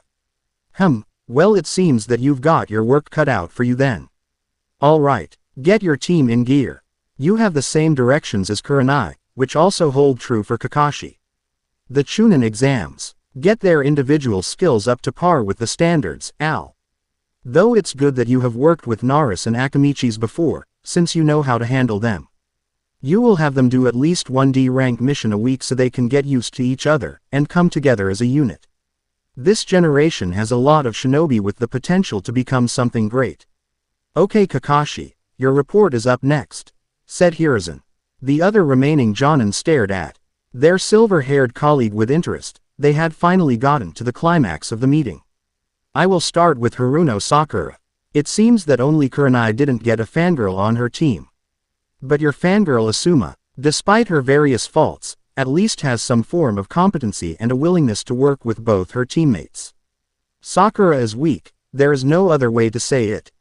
She doesn't have any individual skills other than the ones she learned at the academy, and she accomplished absolutely nothing on my Genin test. She only chased after Sasuke wherever he went, following the Uchiha like a lovesick puppy. The reports at the academy told me that she had an aptitude for genjutsu, yet she fainted after I cast a simple D rank 1 on her, began Kakashi. Which one? Asked Kurenai. Servin. G is Konoha's resident genjutsu specialist since the desertion of Uchiha Itachi. The female Jonin had a good idea on the level of genjutsu that a freshly graduated academy student should be able to break out of. Megan. Narukumi no Jutsu. Demonic illusion. Hell viewing technique, answered Kakashi, with an embarrassed sigh. What? But that is a standard one that should have been used at the arcade. Might train students in detecting and dispelling genjutsu, said Kurenai, in utter disbelief. I know, that was the reason I used it. I wanted to see if the academy reports were correct. I have the impression that they are not. I would advise you to check up on the teaching that the academy instructors did this school year. The only genin that passed were those of clan heritage, and Sakura because her team pulled her through. I have a suspicion that the teachers in their attempt to sabotage my student Uzumaki Naruto, did more damage than we initially thought, said Kakashi. The Hokage nodded in agreement. This was troubling news indeed. Normally, a handful of students of civilian background passed the genin test, but now because of sabotage in the learning institutions there was going to be a shortage in manpower if something wasn't done. Next up is Uchiha Sasuke. The boy is very skilled for a fresh out of the academy genin, and in my opinion he's already close to the strength barrier for Chunin. Sasuke possesses sound tactical skills, mastery of the academy ninjutsu, well-developed physical attributes and intermediate proficiency in the Uchiha Interceptor Taijutsu, and at least one C-ranked Kaden ninjutsu. However, he has a serious attitude problem. His obsession with defeating Itachi led him to completely disregard his teammates. He tried to get the bells from me on his own, and even after failing he didn't make an effort to try and formulate a plan with any one of his teammates, continued Kakashi. Then we have my third student, Uzumaki Naruto. To answer all your questions about why I look like I had a run-in with a missing nin, Naruto is the reason for my injuries. The majority of the bell test was spent between the two of us duking it out, which ended in my loss. And unfortunately, despite all of my efforts to disprove it, I have come to the conclusion that Naruto was holding back, finished Kakashi. The three other ninja present gaped at the silver-haired John. In like he was telling them that Konoha would be destroyed by a meteor tomorrow. Wait. Let me get this straight. Naruto, a genin and a freshly graduated one at that, is the reason why you look like a pathetic excuse for a mummy, said Asuma, with wide unbelieving eyes. Yes, answered Kakashi, feeling his pride dropping rapidly by the second. But, how is that even possible? The last time we had an academy graduate with Jonin level skill was with Itachi. And since the disaster with him, we eased up with the academy curriculum so we wouldn't have such a disparity within our ranks. If Naruto is as good as you say, then why didn't he try to graduate earlier? Asked Kurenai, trying to wrap her head around Kakashi's report. The Hokage didn't say anything at the moment, but he nodded. D for the silver-haired Jonin to continue with his report. Alright, this is going to be a doozy, but hold your questions for the end of my report. After first-hand experience with Naruto's capability, shivers in remembrance of the horrid memory, I believe that quite frankly, Naruto is the most powerful shinobi of Konoha, barring the Hokage of course. Though I believe Given a few years' time, that won't be the case at all. The Uzumaki possesses high Jonin-level taijutsu skills that are similar to the Inuzuka clan and physical abilities that puts him even above Guy. He also wields high Nin-level kenjutsu skills that most likely surpasses Osamu's, an immunity to genjutsu, immense strategic and tactical knowledge as well as exceptional awareness of his surroundings, advanced knowledge and application of combat fuinjutsu, and above cage level reserves that allows him to utilize powerful and draining ninjutsu with impunity. I also believe him to be an advanced sensor-type shinobi, began Kakashi. This would sound great and all, as it seems we have a shinobi with the skills to lead the next generation, but it's not the case at all. Naruto hates, no despises all of Konoha to the highest degree. His introduction to the team was, and I quote, Uzumaki Naruto, 12 years old. My likes are training, the Ichirakus, and a certain person. I hate the rest of Konoha's population. My ambition, to become the strongest this world has ever seen and stick a middle finger to this shithole of a village in the process. Naruto has most likely suffered needless abuse from the civilian population, neglect from the shinobi population, and sabotage in the academy. Because of this, the boy is a major flight risk, and the funny thing is that with all of his strength he could have successfully evaded the Anbu ages ago. Yet, he's still here for some unknown reason, continued Kakashi. For why Naruto didn't graduate earlier, it's because he was smart enough to realize how deep the hatred for him ran through. If I were him, I'd be probably think, if I graduate now, when I'm only at Genin level strength and I get a Jonin sensei who hates my guts, he'll probably fail my team just out of spite, and since I'm not strong enough to do anything about it, I'm right back where I started. And now back as an academy student, I'm under the jurisdiction of the civilian council once again. Who will now take steps to curb my growth because I'm stronger than what is allowed. So, I think I'll just continue to hide my strength and pretend to be stupid, until I gain enough strength where I can pass my Genin test. Regardless of whether my Jonin sensei hates me or not. Hokage-sama, I don't mean to be rude, but we are dealing with a ticking time bomb right now. If the right steps aren't taken, then Naruto will run. And I fear nothing will save us from the wrath of an enraged Jinchuriki, especially one of the Kyuubi, finished Kakashi, sweating at the implications of his gathered info. Oh my god, gasped Hiruzen. Deathly pale, the aged Hokage staggered backwards, before flopping on his chair with his head hidden in his face. This was just so horribly wrong on so many different levels. With the boy's heritage, Naruto shouldn't even think of running. Then, there's the fact that Naruto could have run all these years if he wanted to. And to despise all of Konoha, including him. It took all of the Hokage's might to not have a heart attack, right then and there. Oi Kakashi, please tell me that this is a joke, said Asuma, laughing nervously. The silver-haired Jonin in question gave a frightened eye smile. But he did not refute his claim. Crap, you're actually serious. Kami save us all, said Asuma, beginning to sweat buckets. Kurenai on the other hand was too stunned to even say anything. While she didn't outright despise Naruto, she didn't like him either.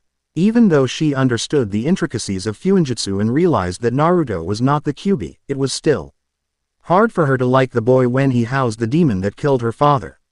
But now she was hearing that said Jinchuriki could mop the floor with any one of them, even on a bad day, and that her pre-Z art of genjutsu was worthless on him. Not the best of news to tell anybody. We have to do something, Hokage-sama, yelled Kurenai, regaining her voice. And what do you suppose I do, Kurenai? Asked Hiruzen, his voice in a defeatist tone. The poor man was so tired, just so tired. He had already served his term as Hokage and fought in several wars. He should have been enjoying his retirement with his wife Bawako. But instead the heavens had cursed him, and he as a widower was stuck leading a weakened village that was traumatized by an immense death toll which included the Yondaime Hokage himself. Then, this had to happen. Hiruzen swore to himself. It was times like this that really tried him and made him vulnerable enough to actually consider giving the Hokage hat to Danzo.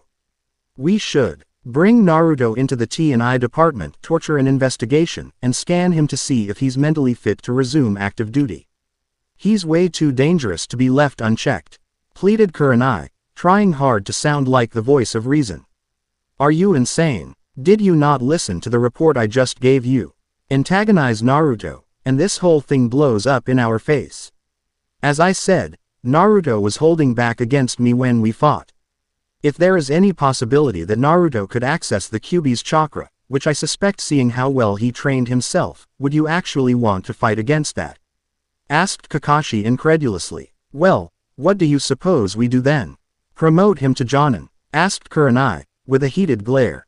Did I say that? The best way to deal with this is keep him as a J. Nin and try to open Naruto up to his classmates. Promoting him now is not the way to go, seeing how he disregards authority. When the Chunin exams come up, we can observe his changes and promote him accordingly, answered Kakashi. Matching Kurenai's glare. That's nice and all, but you are forgetting one thing, Kakashi. Keeping Naruto as a genin screws up the balance of the genin teams horrendously. You already have Sasuke, the rookie of the year. Adding Naruto to that mix makes your team ridiculously overpowered. That isn't fair to our teams, and the other countries who participate in our Chunin exams would call foul play. Believing Naruto to be a Jonin in disguise to make us look better, said Asuma, adding his input. As the three Jonin bickered among themselves like spoiled children not getting their way, Hiruzen tried to think of how to resolve the situation. Kurenai had some valid points, and if he were anyone else, he would have agreed wholeheartedly. But unlike most, the aged Hokage actually cared for Naruto. Even if the Jinchuriki didn't trust him anymore, he could understand Naruto's anger at the village and the Uzumaki's newfound distrust of him. He was the Hokage of all of Konoha, and while he cared for the Jinchuriki, he had to represent the wants of the village, which unfortunately meant hurting the boy in the process. Hurting Naruto even more by trying to effectively end his shinobi career before it even started, however, was a line that he was not willing to cross. Konoha was built on the ideals that they would never leave a man behind, no matter what. Ruining one's life just because they might be a threat in the future betrayed that. Kakashi's proposal of keeping Naruto as a genin and then trying to endear him to at least his classmates was the most appealing to him. While Asuma raised a great point about the teams being unbalanced, promoting Naruto now would only bolster the boy's rebellious streak, and that would be disastrous. Enough. I have made my decision. So cease your arguing at once, growled Hiruzen, re-entering his Hokage mode. The three arguing Jonin froze like they were caught with their hands in the cookie jar, before about facing in embarrassment. Kurenai, you have made valid points, but your idea poses the risk of antagonizing Naruto, a risk I am not willing to take. Kakashi, I trust your judgment on this, and since Naruto is your student, I will adopt your positioning on this. Asuma, your concerns are noted, but I believe Kakashi's idea to be the best way forward. If the idea of the teams being unbalanced bothers you so much still, well, at least you have your inspiration for building up your team for the Chunin exams. Remember, even though Team 7 is stronger by far, they're all still Konoha ninjas, so the probability of Naruto attacking your team just to advance aren't as high as you think, said Hiruzen, his judgment final. Kurenai and Asuma sighed but nodded in acceptance, while Kakashi gave an eye smile in thanks. However, and it pains me to say so, we must prepare for the possibility of Naruto ever turning on us. So Kakashi, while your primary goal is to bring the light out of Naruto, your secondary goal is to gather intel on his strengths, weakness, and abilities while you're still his sensei. So using the data you gained from your fight, how would you describe Naruto's fighting style and what are his abilities? Asked Hiruzen. The silver-haired Jonin paused for a moment to collect his thoughts, before answering. Taking into consideration all of Uzumaki Naruto's strengths, I would classify Naruto right now as a ninjutsu specialist. However, that could change because, as I said before, he held back against me and probably didn't showcase all of his techniques. He is an exceptionally aggressive fighter, relentlessly attacking his opponent and not giving them an inch of breathing space. His immense chakra reserves and ridiculous levels of stamina allows him to utilize this method to the maximum. Naruto obviously has mastery of the academy techniques, save for the Bunshin Jutsu because of his chakra reserves, and he knows Shunshin. He's also knowledgeable of the Ninpo, Kage Bunshin and Ninpo, Kage Buki techniques, and can most likely perform the Taju and Daibukua variants, began Kakashi, to which Hiruzen nodded. Naruto made extensive use of futon, wind release, nature change ninjutsu in the latter parts of our fight. Using it in various ways such as launching piercing bullets, enhancing his kage bunshin, releasing massive blasts of buffeting winds, and even maneuvering in the air for prolonged periods of time. However, I was able to deduce with the Sharingan that Naruto is in possession of not one, but 3 elemental affinities, said Kakashi, before he was interrupted by Kurenai. How were you able to figure that out? Asked the Genjutsu specialist. The Sharingan is able to see chakra with the naked eye as different colors. While the Sharingan doesn't see the chakra network as precisely as the Byakugan does. There is a reason why the Sharingan allows someone to deduce what kind of ninjutsu someone uses, before copying it. There are 5 primary colors of chakra seen by the Sharingan. White for futon, wind release, red for Kaden, fire release, yellow for Raiden, lightning release, blue for Suiden, water release, and brown for Doden, earth release. Each person's chakra is either one or a fusion of these colors, depending on the strength and mastery of their elemental affinities. Naruto's chakra was approximately 50% white, giving him a primary futon affinity, 30% red giving him a secondary Kaden affinity, and 20% yellow giving him a tertiary Raiden affinity, answered Kakashi. 3 elemental affinities at the age of 12. Damn, that kid is going places, said Asuma, lightheartedly. Yes, and let's hope that when he's going places, he doing it for Konoha's sake. Alright, keep up the good work, Kakashi. Report to me at the end of every week for updates on Naruto's mental condition, his progress with befriending others, and any new techniques he displays. Dismissed, said Hiruzen, before grabbing his pipe and lighting it. A few weeks had soon passed in Konoha, and Naruto experienced his trial by fire of what it means to be a shinobi, by doing chores. The blonde Jinchuriki sighed in annoyance, as he reminisced information that he read about Konoha's mission system. It was one of the few useful pieces of information that he ever received from an academy textbook. Most of the things that were taught in the academy's curriculum he already knew or were worthless theoretical jargon. In the organized society of the elemental countries and some of the surrounding nations, shinobi were given missions depending on their rank. The missions are categorized in 5 ranks, based on the mission's possible danger or level of importance. D-rank missions, the lowest level tasks available to shinobi village, were usually created within the village and are assigned to genin fresh from the academy. D ranks posed almost no risk to the shinobi's life, and they usually consisted of odd jobs like farming and babysitting work. The R.E. ward for a D rank mission was between 5,000 and 50,000 ryo. C rank missions were usually assigned to more experienced genin and or chunin level shinobi. These missions had very little to no chance of combat against other shinobi.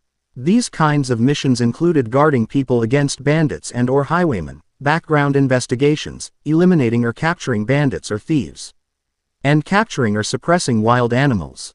The reward for a C rank mission was between 50,000 and 100,000 ryo. B rank missions were usually assigned to experienced chunin, tokubetsu jonin, or inexperienced anbu. These kinds of missions were anticipated to involve combat with other ninja. Examples included escorting government officials, espionage, or just plain combat missions. The reward for a B rank mission was between 100,000 and 200,000 ryo. A rank missions were only assigned to jonin and regular anbu, and these types of missions only included village or state level matters and trends. These missions included guarding VIPs or suppressing ninja forces. The reward for an A rank mission was between 200,000 and 1,000,000 ryo. Then there were S rank missions, assigned only to experienced jonin, the anbu black ops, and even the kage themselves, the elite of the elite within a shinobi village. Examples included assassinating VIPs, and transporting highly classified documents. The reward for an S-rank mission easily went into the millions of ryo. As a freshly graduated genin shinobi, he was stuck doing those glorified chores that were called D-rank missions, until they had done enough in requirement for the chunin exams. Team 7 had already completed 24 of these, and he felt like smashing his brains out on a brick wall. Chopping wood for farming families, walking dogs for the Inuzuka clan, weeding gardens for elderly couples, painting fences for the village of Konoha, capturing and recapturing that damn cat. Well, At least he wasn't the one doing the missions. But a Kage Bunshin. The Uzumaki had known about the horrible tales of D-rank missions from his observations of genin cells in the past.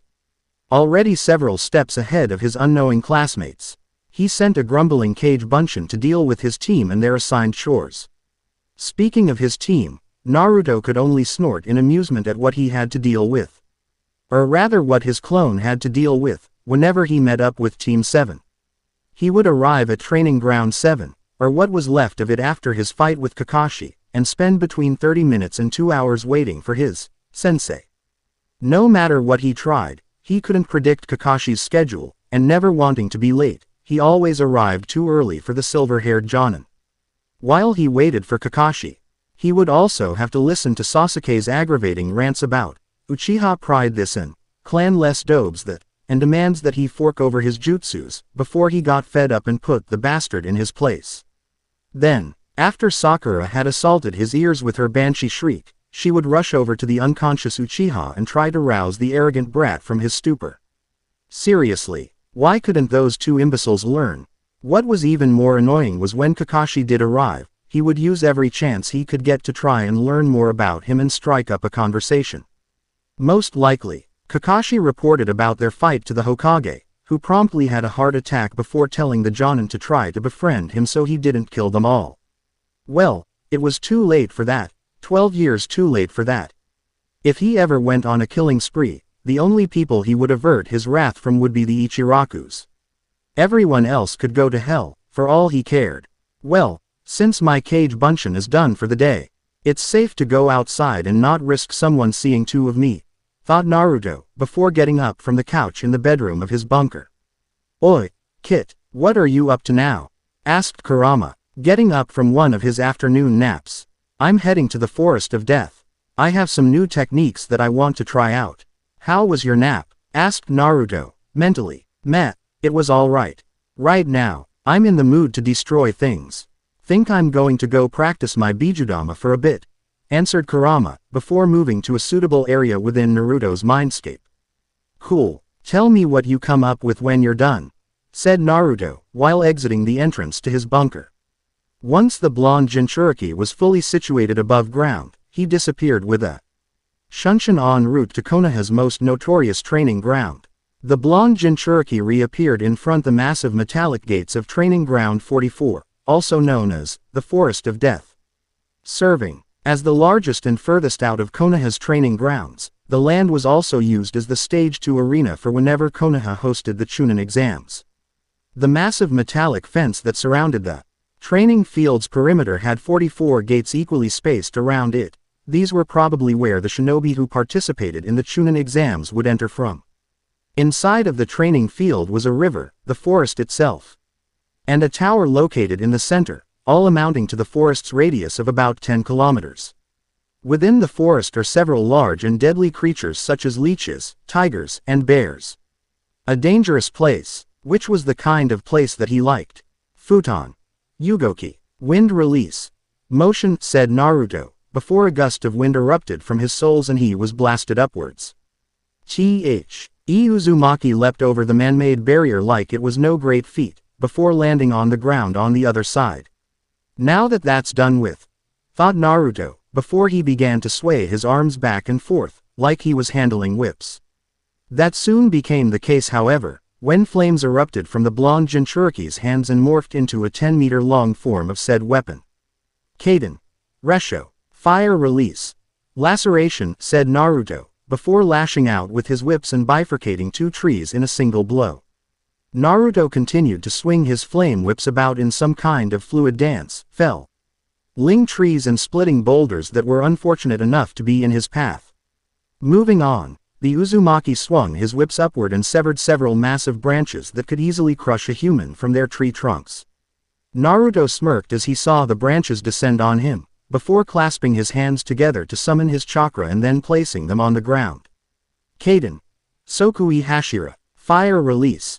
Heavenward tower, roared Naruto, before an arc of flames appeared around him, swelling in size rapidly. After several seconds of expanding in width, the arc of flames erupted upwards like an active volcano. The falling branches were no match, and were quickly incinerated from the ferocity of the jutsu. Then, Naruto slid into a horse stance and placed his right fist in his left palm, before fire-natured chakra began to swirl around the conjoined appendages at a quickening pace. "First, concentrate all latent chakra into my fist," said Naruto to himself, deep in concentration. The fire chakra seemed to respond to Naruto's will, because after it molded itself into an orb it quickly expanded until it was about half the size of the Jinchuriki. "Second, condense the chakra as much as possible," continued Naruto. Following his command, the orb of flame condensed until it only surrounded Naruto's fist. The resulting opposite force created from the endeavor was so great that the ground cracked underneath the Jinchuriki's sandals. "Third, send the enemy into oblivion." Kaden. Ryuoken. Fire release. Dragon King fist, roared Naruto, before launching a massive column of flames from his fist.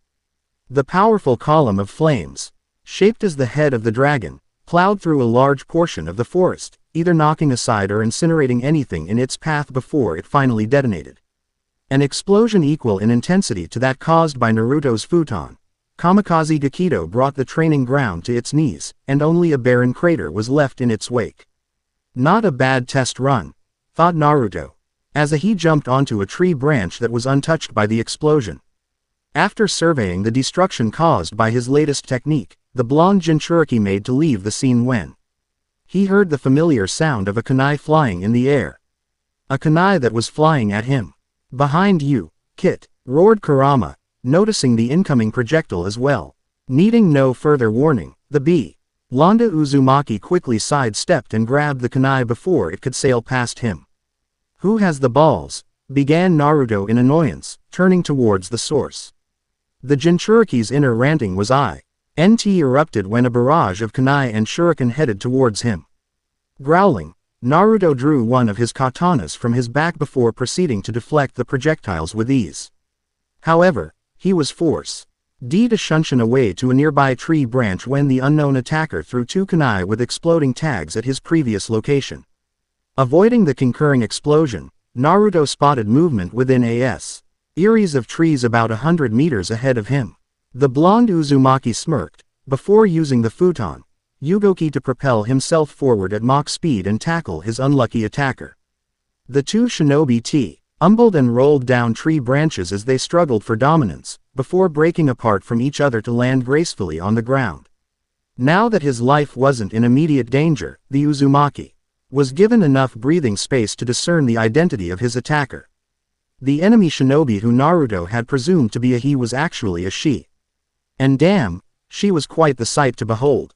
The kunoichi was garbed in a rather provocative netted bodysuit that revealed enough skin to be deemed as rather obscene. Over that indecent garment, she wore a short leather skirt that at least managed to obscure her most private places. A beige trenchcoat that reached her shins, and a Hittite on her forehead. The young woman's irises were a very distinctive yellowish-brown with no visible pupils. Still, whatever allure she might have possessed was overshadowed by her audacity to attack him in an uninhabited forest. "Not too shabby, brat. It seems the rumors about you were somewhat true after all," said the kunoichi with a smirk. "Mitarashi Anko, tell me, what madness has possessed you to attack me in the middle of nowhere? Do you have a death wish?" asked Naruto, not at all amused.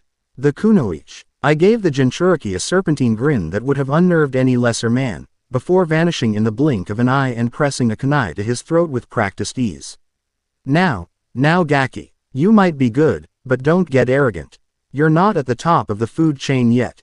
I highly doubt that all of the fuss that the Hokage made about you is true. You have some skills, but nothing a Jonin had would actually take you seriously can't handle," mocked Anko, whispering in his ear.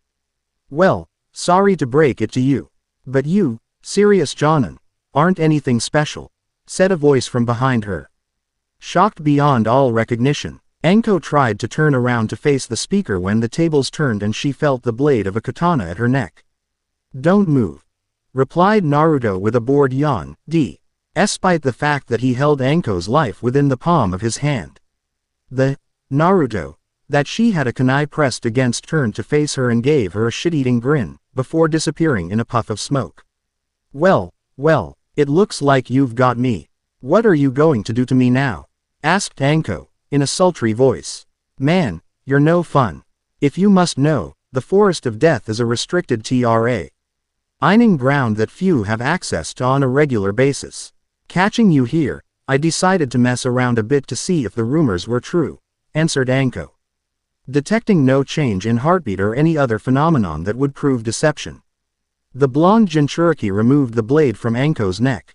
I would recommend that you not try that again. You're lucky that I decided to talk first rather than pulverize, said Naruto. Releasing a portion of his killing intent for good measure. Said portion of Naruto's killing was actually so powerful that it knocked anything the kunoichi had felt in her life out of the ballpark. Sweating a little and seldom showed fear, Anko nodded slowly in confirmation. Satisfied that he got his point across, the blonde Jinchuriki made his way out of the forest, daring to himself how what was supposed to be a simple training exercise had turned into this. I really hope that I don't have to deal with this bullshit every time I come across a Jonin, thought Naruto. With your shitty luck, I wouldn't hold my breath, said Kurama, coming out of his silence. Naruto grumbled in aggravation, but he did not refute his Biju's claim. 2 months had soon passed since the formation of Team 7. However, if one took a closer look at the tension that surrounded the trio of genin, they would have believed that the team had been commissioned only 2 hours prior. Sasuke still hated Naruto and disliked Sakura. Sakura still worshipped Sasuke and feared Naruto. Naruto still wished that Sasuke and Sakura would suffer the most painful of deaths 1,000 times over. And poor Kakashi was caught in the middle of it all. The silver-haired Jonin was trying his damned hardest to keep his team from falling apart, or rather keeping Naruto from killing his other 2 teammates. The horribly dysfunctional team was standing in front of the Hokage's office, and Iruka was there helping the elderly shinobi take care of his rampant paperwork. Alright then, Team 7. Here are several D-rank missions that are available for you. You can paint an elderly couple's house, walk the Inuzuka's dogs, mow the lawns of the training fields, or recapture the fire daimyo's wife's cat, Tora, began the Sandame. Before he was cut off by Naruto. Screw that bullshit, I refuse to search for that damned cat again. If I find it, I will kill it, simple as that, said Naruto. His annoyance rising at the mention of the accursed animal. I'm going to have to agree with the Dobi on this one, said Sasuke, as much as it irked him to see eye to eye with the Uzumaki. Yeah, we need a higher ranked mission, yelled Sakura, supportive of her crush as always. You brats, who the hell do you think you are? Settle down and show some respect for Hokage-sama. Besides, you've only been out of the academy for 2 months. You aren't ready for higher ranked missions, shouted Iruka, with a vein popping out. Naruto merely turned to the scar-faced Chunin and gave him a glare that said, if you want to die. Say that again. Which caused the man in question to gulp audibly. I'll settle for that C-rank mission in the scroll that you're trying to hide, Hokage-sama, said Naruto, catching the elderly shinobi red-handed. Sighing at being busted, the aged shinobi tossed the scroll to Kakashi before giving his permission. Very well, Naruto-kun, said Hiruzen. Hokage-sama, please see reason. Fresh genin can't handle C-rank missions, complained Iruka, trying to make his leader see reason. The Uchiha and Haruno may not be prepared, but I sure as hell am. In case you've forgotten, I've already defeated Hataki-sensei in battle before, said Naruto. What was that, Dobi? Growled Sasuke, once again portraying his inability to learn that you do not antagonize a sleeping dragon. Sakura mimicked Sasuke's threatening growl, although it was a pathetic attempt. Sasuke-kun could hand you your ass any day of the week, Naruto Baka. Screeched Sakura. Meanwhile, the silver hair. Jonin's head dropped in shame at the reminder of the fated day. Why did he have to bring that up again? Thought Kakashi, in embarrassment. The blonde-haired Jinchuriki turned to his teammates, with a venomous snarl. It was time to deal with the annoying pests, right here and right now. Listen up, you pathetic excuses for a shinobi. You don't like me, and I sure as hell hate you.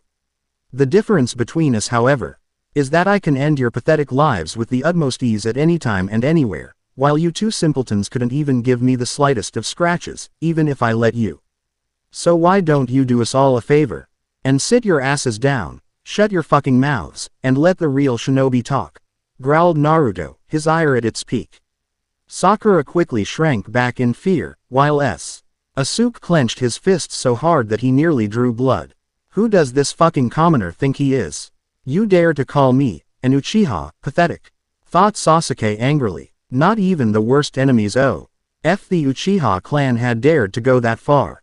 Sasuke was about to charge forward and foolishly attack his blonde-haired teammate, when he felt a firm grip on his shoulder. The young Uchiha looked up and saw Kakashi shaking his head, with a serious expression. Don't do it, Sasuke. Remember what happened the last times. Think before you act, whispered Kakashi, in a stern tone. HMPH. You'd do well to remember that, second best, sneered Naruto, with a triumphant and infuriating smirk. His blood boiling at the insult, Sasuke was about to attack again. However, Kakashi squeezed down on his once more and the Uchiha reluctantly decided to back down.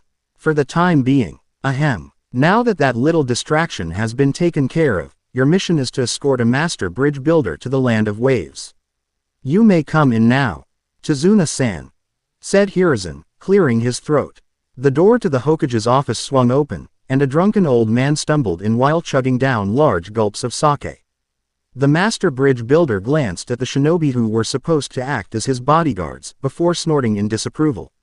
These are my escorts. I paid good money and all I get is a trio of LK sucking brats and a porn-reading scarecrow. These children look like they'll be killed 5 minutes into a fight, especially the emo princess, mocked Tazuna, while pointing at Sasuke. Said Uchiha snarled in rage, before charging the bridge builder. But he didn't get too far before Kakashi restrained him in a full Nelson. Sasuke. No attacking the clients, it's bad for business, said Kakashi, trying to calm his student. While Kakashi was holding Sasuke, Sakura was free to launch her verbal rebuttal. How dare you call Sasuke-kun an emo princess? Roared Sakura, before charging the bridge builder as well, ready to unleash her feminine fury on the hapless man. Her rage power didn't get her very far, because she was hanging upside down all of a sudden and facing Naruto's disdainful sneer. Enough, you useless girl. Quit acting like a bitch to anyone who doesn't worship Sasuke like you do. Besides, what use is anger if you're too weak to harness it? Growled Naruto, before ceremoniously dropping Sakura to the floor who was almost in tears. Naruto, that was uncalled for, said Kakashi sternly, although he completely agreed with the Uzumaki's reasoning. It was nice to out that at least one of his students listened to him, which was ironic since Naruto was supposed to be the most difficult of them. No, the situation calls for more, but we do not have the time. I don't want her tears to make her more useless than she already is. But you were at fault here as well, sensei. If you taught her something every once in a while, maybe she wouldn't be so pathetic, probably, said Naruto, angrily. This was the angriest that anyone had seen Naruto. Normally he was calm, cool, and collected. He must really hate that cat, thought all the adult shinobi in the room. Seeing that the discussion had changed from its original purpose, Sarutobi dismissed Team 7 before any more arguments could break out. Once the 5 had exited the Hokage's office, Kakashi told everyone to meet at the village gates at 8 o'clock the next morning, before they split off to tend to their own devices. The next morning, Sakura and Sasuke, along with a sober Tazuna, were waiting for their sensei and teammate at Konoha's front gate. They're both late. I can't believe it, screamed Sakura. The two surrounding males wisely took a step back from the raging fangirl. Raiden. Yugoki. Lightning release. Motion, said Naruto, appearing out of nowhere in a flash of electricity. Sakura and Tazuna jumped at the Jinchuriki's flashy move, while Sasuke flinched before glaring. What was that technique? Demanded Sasuke. Raiden. Yugoki. It's a high-speed movement technique utilizing the traveling properties of lightning, answered Naruto, seeing no harm in humoring the Uchiha with information. Teach it to me, said Sasuke. And there it was. No, replied Naruto, evenly. Excuse me, growled Sasuke. No one refused an Uchiha's demands. I said no. Are you as deaf as you are talentless? You can't learn this technique. Because you do not have a trained enough raiden affinity to utilize it, repeated Naruto, before counting down the seconds to when Kakashi would arrive. 3, 2, 1. Yo! Greeted Kakashi, arriving in a standard shunshin. What's an affinity? Asked Sasuke, ignoring his sensei's arrival. It's a nature transformation that your chakra network is most aligned with. For example, Kakashi's elemental affinities are Raiden as a primary and Suiden as a secondary, answered Naruto. Sakura decided to butt into the conversation before Sasuke could demand anything else. What's my elemental affinity? Asked Sakura. Naruto stared at her for a couple of seconds, creeping her out before he spoke. Your elemental affinity is Doden. And before you ask Uchiha, your elemental affinities are Raiden as a primary and Kaden as a secondary, answered Naruto, without even batting an eye. Kakashi stared at Naruto wide-eyed as the Uzumaki deduced his own and his teammates' affinities in a matter of seconds. Sensing elemental affinities without chakra paper was supposed to be impossible except for the most experienced of cages, yet here he was spouting them out like he was some kind of a mystic. Sasuke, on the other hand, seemed satisfied with his blonde-haired teammate's answer, resolving to ask Kakashi to help him train up his affinities to defeat Naruto and eventually Itachi. But one person wasn't satisfied. What are your affinities, Naruto? Asked Sakura. Kakashi turned to look at his student in question as well. He already knew the answer thanks to his Sharingan. But he wondered whether Naruto would be willing to enlighten his teammates. Naruto deliberated mentally for a couple of seconds, before shrugging and answering the pink-haired Kunoichi. Futon is my primary, Kaden is my secondary, and Raiden is my tertiary, said Naruto, before heading past the group and out of the gates, ready to start the mission. Kakashi and Tazuna followed, while Sakura and Sasuke stared in shock at the blonde's statement of possessing 3 affinities, before shaking off their surprise and following after the 3. Team 7 and Tazuna made camp about 5 miles from W. Here they were supposed to catch a boat to cross the river to Wave Country. Sakura and Tazuna were exhausted from all of the walking and they promptly fell asleep. Sasuke was barely awake, but the prideful Uchiha forced himself to stay up. Kakashi and Naruto didn't seem tired in the least, so they would most likely talk to pass the time. Even Naruto had to get bored at some point, so he waited and pretended to be asleep. He was hoping to find out more information on his blonde-haired teammate, specifically weaknesses. They might even talk about techniques. But he should have known that this wouldn't happen due to Naruto's secretive nature. The Uzumaki would just give little tidbits of information, things that weren't important in the long run, but would leave you wanting to know more. But Kakashi and Sasuke got the feeling that Naruto was just taunting them with the information that he did give. Taunting them with things that they had no hope of learning. Telling them that he knew much more than they did, and would continue to learn while they were kept in the dark, or the light, depending on your view. As it's said, knowledge is power. Naruto took to sleeping in a tree, while Kakashi sat next to the campfire with everyone else. They were still in the territory of the Land of Fire, so the only shinobi that were likely to show up were the patrol Anbu. Sasuke stayed awake for about half an hour more. But once it became apparent that Naruto wasn't going to say anything, he quickly succumbed to sleep. Right after that occurred, Naruto spoke. Now that the Uchiha has stopped trying to eavesdrop, there's something Tazuna isn't telling us, said Naruto. Kakashi sighed at the lengths the Uzumaki went to spite Sasuke, before agreeing. You think so too? Yes, there's more to this mission than meets the eye. Look underneath the underneath, said Kakashi. Indeed, Sensei, I do hope that we encounter someone worth our time, said Naruto, with a bloodthirsty grin. Careful what you wish for, said Kakashi, a little freaked out by his student's smile. Oh, you of all people should know how this world works. If you want something to happen, it won't, but if you don't want something to happen, it will, and at the worst possible time. If I hadn't said anything, we probably would have had a pair of S-rank missing nin after us by tomorrow. The fact that I said something mean, that they'll probably only be B-ranked, maybe I should have kept quiet. Oh well, we'll see what tomorrow brings, said Naruto, before slipping into a light sleep. Kakashi spared Naruto one last glance before he too went to sleep. He sounds just like Itachi, thought the silver-haired Jonin, before turning in for the night. Kakashi awoke with a yawn and rubbed his eyes. Then, he looked around camp and saw that everything was intact and everyone was still there. The sound of Kakashi yawning woke up Sasuke and he yawned as well.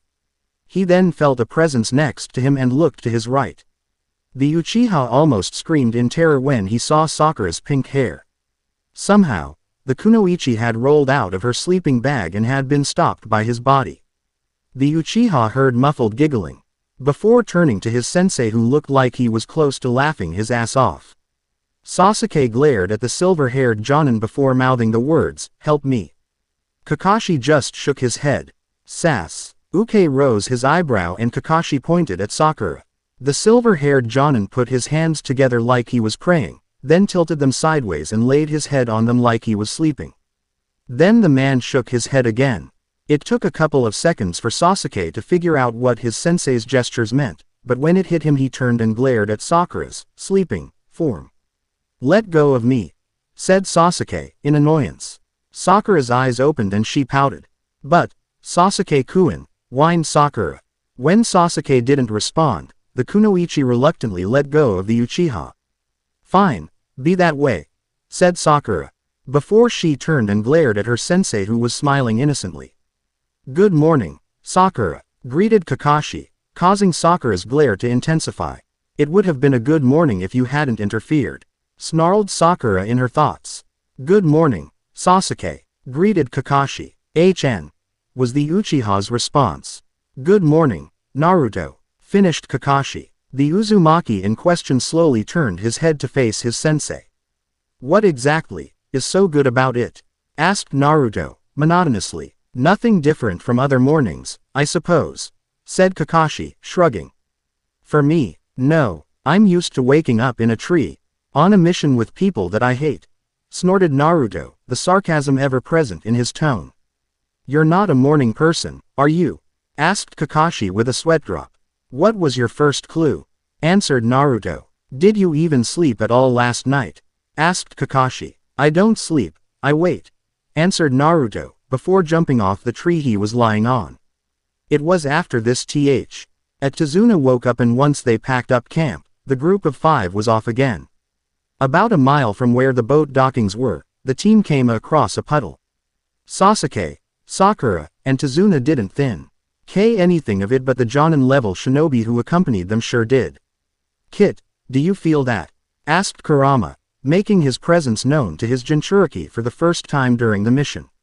"Yeah, there's a low Chunin-level genjutsu around the puddle. I feel a pathetic killing intent emanating from there, probably 2 mid-Chunin-level shinobi at best." "Sigh, well, beggars can't be choosers," mentally responded Naruto. In disappointment, after the group passed the puddle, 2 figures dressed in black and white camouflage pants and tattered cloaks arose from the water. They both had spiky black hair, they wore gas masks, and they wielded wickedly clawed gauntlets on opposing arms that were connected with a chain made from interlocking shuriken blades. They also had horned forehead protectors with the hidden mist symbol engraved on it, but there was a slash that went across it, signifying their status as Nuke Nin from Kurigakure no Sato, the village hidden in the mist. One of the shinobi stood on the other's arm, like a bird. Then, he was flung at the team of Konoha Nin and the bridge builder. The duo quickly wrapped the chain around Kakashi, before yanking hard and slicing the silver-haired Jonin to pieces. "One down," chuckled both ex-Mist Nin. Naruto didn't even flinch at his sensei's dismemberment, but he did smirk when he saw the remains of the silver-haired Jonin's Arimi substitution that were disguised by an amateur henge transformation. Kakashi really was a sneaky and conniving bastard. The lazy asshole was probably hiding in a bush and observing the scene, Saint likely wanting to see how his team would react to an enemy encounter for the first time. Oh well, less competent shinobi around meant more blood for him. Sakura, on the other hand, screamed in horror, or at the bloody chunks of meat that were the remains of her sensei. Sasuke's eyes widened and his heartbeat sped up rapidly as he tried to keep the cool guy act up. The 2 Kiri Nuke Nin nodded to each other, before charging at Sakura and preparing to rip her to shreds with their poison-tipped claws. Sakura froze in absolute fear and fell to her knees in despair, before covering her face with her arms and hoping for the end to be swift and painless. Nothing happened however, and after a couple of seconds she slowly lowered arms to see why she wasn't dead. The pink-haired Kunoichi promptly gasped in a myriad of emotions. Once she saw the cause. Her blonde-haired teammate was standing protectively in front of her with his katanas drawn, while two of his cage bunshin held the enemy shinobi in choke holds. The Kiri Nuke Nin writhed furiously in the clone's grips, but the cage bunshin's grasps were firm, making it clear that the duo weren't going anywhere soon. The shuriken chain that they had used to tear apart Kakashi was on the ground and split in dozens of pieces. So tell me, what exactly are the Oni Kyodai, demon brothers, of the Hidden Mist doing in Land of Fire territory? Interrogated Naruto, who sheathed his katanas after slicing the Oni Kyodai's bladed chain to bits. What the hell? How do you know who we are? You're way too young to be anything other than a genin, muttered one of the brothers. While gasping for air, the blonde Uzumaki snorted before pointing at the brother that his cage bunshin on the left was holding. I know a lot about you fools, in fact. You with the gauntlet on your right arm. You're the older brother Gozu. And you, with the gauntlet on your left arm, you're the younger brother Maizu. You two along with several others defected from Kurigaku about 5 years ago after your failed assassination attempt against the Yondaime Mizukage. So, I assume that you two along with your leader, Momochi Zabuza, are in Wave Country, correct? Asked Naruto, nonchalantly. Everyone present gaped at the Jinchuriki, amazed at his knowledge. How do you know so much, kid? Asked Gozu, struggling to break free of the Naruto clone's grip. Naruto shrugged like it was no big deal. I've memorized every name in the bingo book as well as the offenses that got them there. I even have copies delivered from other countries and villages. You two, Zabuza, and Hoshigaki Kisame, hold the 4 highest danger levels for the Kurigaku section.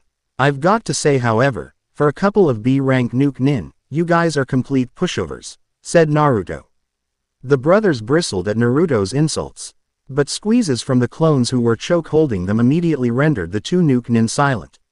Now, tell me what you were after that would make you stupid enough to cross into Land of Fire territory. While you're at it, I'd also like to know where Zabuza is located, and if he has any other accomplices, demanded Naruto. HMPH, you think you can insult us and then expect us to reveal our secrets to you? Fuck that, I'd rather die like a man with some dignity than go out as someone who sold out his comrades, snarled Maizu. So do your worst, but you ain't getting anything out of us, taunted Gozu. Naruto rose an eyebrow at the two's stubbornness, before shaking his head in resignation. He had to give them some credit though, they did have some guts. Too bad he'd make the brothers see their guts before sending them to hell. Very well then, I didn't want it to come to this, but it seems that I have no choice, said Naruto, sighing in mock surrender. The brothers stared at the blonde Jinchuriki warily, before beginning to sweat buckets when they saw Naruto calmly stroll towards them while cracking his knuckles. I will systematically break every bone in your bodies, one by one, until one of you tells me the information that I want to know, threatened Naruto, with a demonic glint in his eyes. The brothers' eyes widened in alarm, before they began to struggle futilely to free themselves from the maddened Jinchuriki's clutches. Naruto, stop it, you don't need to go that far, screamed Sakura, horrified by her teammates' callousness. Shut the fuck up, Sakura. Someone as useless as you shouldn't even think about giving me orders on protocol. Next time you collapse so pathetically on the battlefield, I will leave you to your fate, growled Naruto. While turning to the pink-haired Kunoichi, Naruto's terrifying glare immediately shut Sakura up, although she began to break out in tears from his harsh words. Snarling in disgust, the Jinchuriki turned to his other teammate who gulped at being at his point of attention. I hope you're watching closely, princess. Take some notes because this is how it's done in the real world, said Naruto. Having said his piece, Naruto turned back to the demon brothers, before walking up to Maizu's side. Maizu snarled at the Jinchuriki, before taking advantage of Naruto's close proximity with a backhand to the face. Unfortunately, said backhand was easily caught by the Uzumaki, who gave him a sickening grin in return. Ah, you're too kind, Maizu. Offering me the appendage in which you want me to start with will make this much easier. said Naruto, with a bloodthirsty smile. Wait, let's talk about THAAA ag GGHHHH. Began Mizu, before he roared in agony when Naruto clenched his palm and hattered his gauntlet in a frightening display of strength. The bent metal dug into his skin, but the pain was exasperated when the Jinchuriki mercilessly ripped the metal accessory off of his arm, leaving it bare and bloodied. You bastard, stop hurting my little brother. I swear, I'll kill you for this, roared Gozu, frothing at the mouth in anger. You're in no position to be giving me orders, maggot. The only way you can save your brother is by telling me the information I want to know now, sneered Naruto, in disdain. When Gozu hesitated, Naruto grabbed Mizu's arm and crushed the bones in his pinky finger. Mizu screamed bloody murder, and he continued to wear out his vocal cords as Naruto broke finger after finger after finger. Stop, please, cried Gozu, unable to stand the sight of his brother's agony. Will you tell me what I want to know? Asked Naruto, pausing at Mizu's wrist. I can't, whimpered Gozu. Then suffer the consequences, said Naruto, with no remorse whatsoever. Naruto snapped Mizu's wrist and the man erupted in another episode of pain-filled howling, before Gozu finally gave in. Okay, I'll tell you everything. Just stop hurting Mizu, whimpered Gozu. Took you long enough. Now what were you after? Demanded Naruto, pausing his torture session once again. We were after him, yelled Gozu, while pointing at Tazuna. Tazuna gasped in horror at being found out, while Sasuke and Sakura stared at him in confusion. Naruto raised an eyebrow, before returning to the topic at hand. Why? Asked Naruto. Gozu wanted to shut his mouth again, but Naruto's warning point at Mizu's forearm quickly shattered his resolve. We were hired by Gato of Gato Shipping Industries to kill him. Gato has taken control of Wave Country by buying out all of its seaports. But the man that you are guarding wants to build a bridge to connect Wave and the mainland so they can bypass Gato's monopoly. Therefore, Zabuza, his protege, and us two were hired to take him out. Zabuza and his protege are in Wave Country, probably at Gato's base, but that's all I know. Now please, leave Mizu alone, yelled Gozu, in a frantic rant. Sasuke and Sakura gasped in shock at how much there was riding in their mission, while Tazuna silently cursed. Kakashi, who was currently hiding behind a tree and watching the scene, shook his head at how the old drunk had put one over Konoha like that. Naruto nodded in acceptance at the information, before walking in between the brothers and preparing to put them out of their misery. Thank you for the information, this will no doubt make our mission much easier. This unfortunately, is the end for you two. Any last words? Asked Naruto, before raising his palms in front of him. Just one. Who are you? Asked Mizu, struggling getting his message across because of the debilitating pain that he was in. I am Uzumaki Naruto. Remember that when you get to hell, said Naruto in monotone, before his palms began to crackle with electricity. After a couple of seconds of lethal amounts of voltage sparking around his fingers, the Jinchuriki's hands were engulfed in a haze of blinding whitish-blue lightning. Raiden. Raitsum. Lightning release. Thunderclaw, chanted Naruto, before he grabbed the demon brothers by the face. The two Kiri Nuke Nin writhed uncontrollably as thousands of volts of electricity coursed through their veins from Naruto's touch. After a couple of seconds, their bodies went still and Naruto removed his hands. The Jinchuriki's Raiden technique fried the Oni Kyodai completely, and smoke rose from their bodies to show the severity of the internal damage. The two Kage Bunshin unceremoniously dropped their victims to the ground, before grabbing two stasis seals from the real Naruto and sealing the brothers' bodies within them. Once their tasks were complete, the Kage Bunshin nodded to their boss before dispelling. HMPH, B-rank nuke nin my ass. I wouldn't give these tools anything higher than a mid-C ranking, snorted Naruto, before stuffing the stasis seals inside one of his pants pockets. It was at that time that Kakashi decided to make his appearance. Yo, said the silver-haired Jonin. What took you so long, Hatake? I've already dealt with the nuke nin, said Naruto, evenly. I can see that, but don't you think you took it a little too far? Asked Kakashi, with a sweat drop. Why is that? Asked Naruto, in confusion. Kakashi pointed to his other two students, and Naruto turned to see the shocked expressions of Sasuke and Sakura. The two genin were experiencing a whole myriad of emotions. They couldn't believe how their teammate could kill two Chunin-level ninja without an ounce of remorse or pity. Naruto snarled at his teammates' dumbfounded expressions, before heading towards them to give them a piece of his mind. Damn it, you two. Wipe those looks off your faces. This is what the shinobi life is like. We are trained to kill. What? Did you think that being a shinobi would be all fun and games?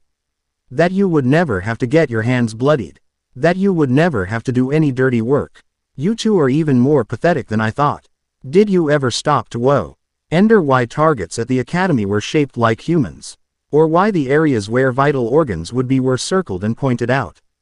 And if it hasn't gotten through your thick skulls, every famous ninja in history has gotten their fame by killing more people than others. Even the peace-loving Yondaime Hokage got his nickname by killing hundreds of Iwa nin during the last Great Shinobi World War, growled Naruto, in annoyance. Do you think Hatake got his title of copycat ninja by just copying enemy techniques? No, he got it by copying them and then turning them against his enemies and killing them. That's how legends are made. The survivors of the attacks tell others of the carnage that they witnessed, and that shinobi's fame spreads, continued Naruto, before pulling out two bingo books and shoving them in his teammates' hands. These are copies of the most recent bingo book.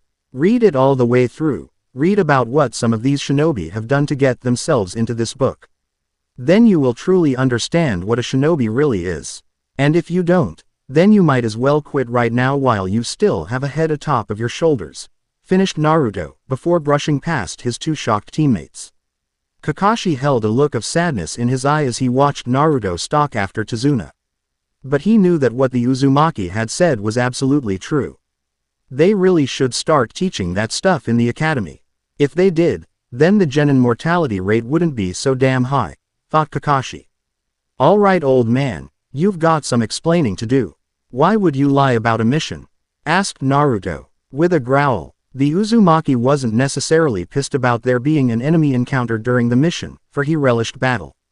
Naruto was just annoyed that the man tried to skimp on payment for an A-rank difficulty mission. Naruto valued time and effort above all else, and therefore he expected to be compensated adequately for when he did things for people. You're absolutely right. I owe you guys an explanation and an apology for pulling one over you like that. As you heard from the Oni Kyodai, Gato has sent mercenaries after me because I'm trying to undercut his shipping monopoly. Ever since Gato has taken over, Wave has become extremely poor and we don't have the resources to cover anything higher in difficulty than C rank, said Tazuna, in resignation. That's fine and all, but why didn't you come clean to the Hokage and explain to him about your dilemma? All shinobi aren't heartless, you know. We could have easily worked something out. However, according to the circumstances, we are fully within our rights as of now to abandon the mission, questioned Kakashi, sternly. I understand your anger completely, but I beg of you to complete the mission. Wave might be poor as of now, but once I finish the bridge and our trading activity resumes, everything will be back to normal. Then, I'll make sure to pay for the actual difficulty level and a bonus for all the trouble I've caused. Please, if not for me, do it for the benefit of my people, pleaded Tazuna, who was on his knees by this point. Kakashi sighed at the bridge builder's begging, before giving his response. It is not my decision alone. My team will have to agree on a course of action, conceded Kakashi. The blonde-haired Uzumaki scoffed at his sensei's reply, however. Come on, Hatake. If the kiddies want to run with their tails between their legs, then let them. But I'm staying, whether you like it or not, said Naruto. Kakashi's eye narrowed at his student's response. And why do you care so much? Asked Kakashi. I don't really care at all about the plight of Wave. However, I am looking forward to an exhilarating fight, which is what we'll encounter if we continue onward.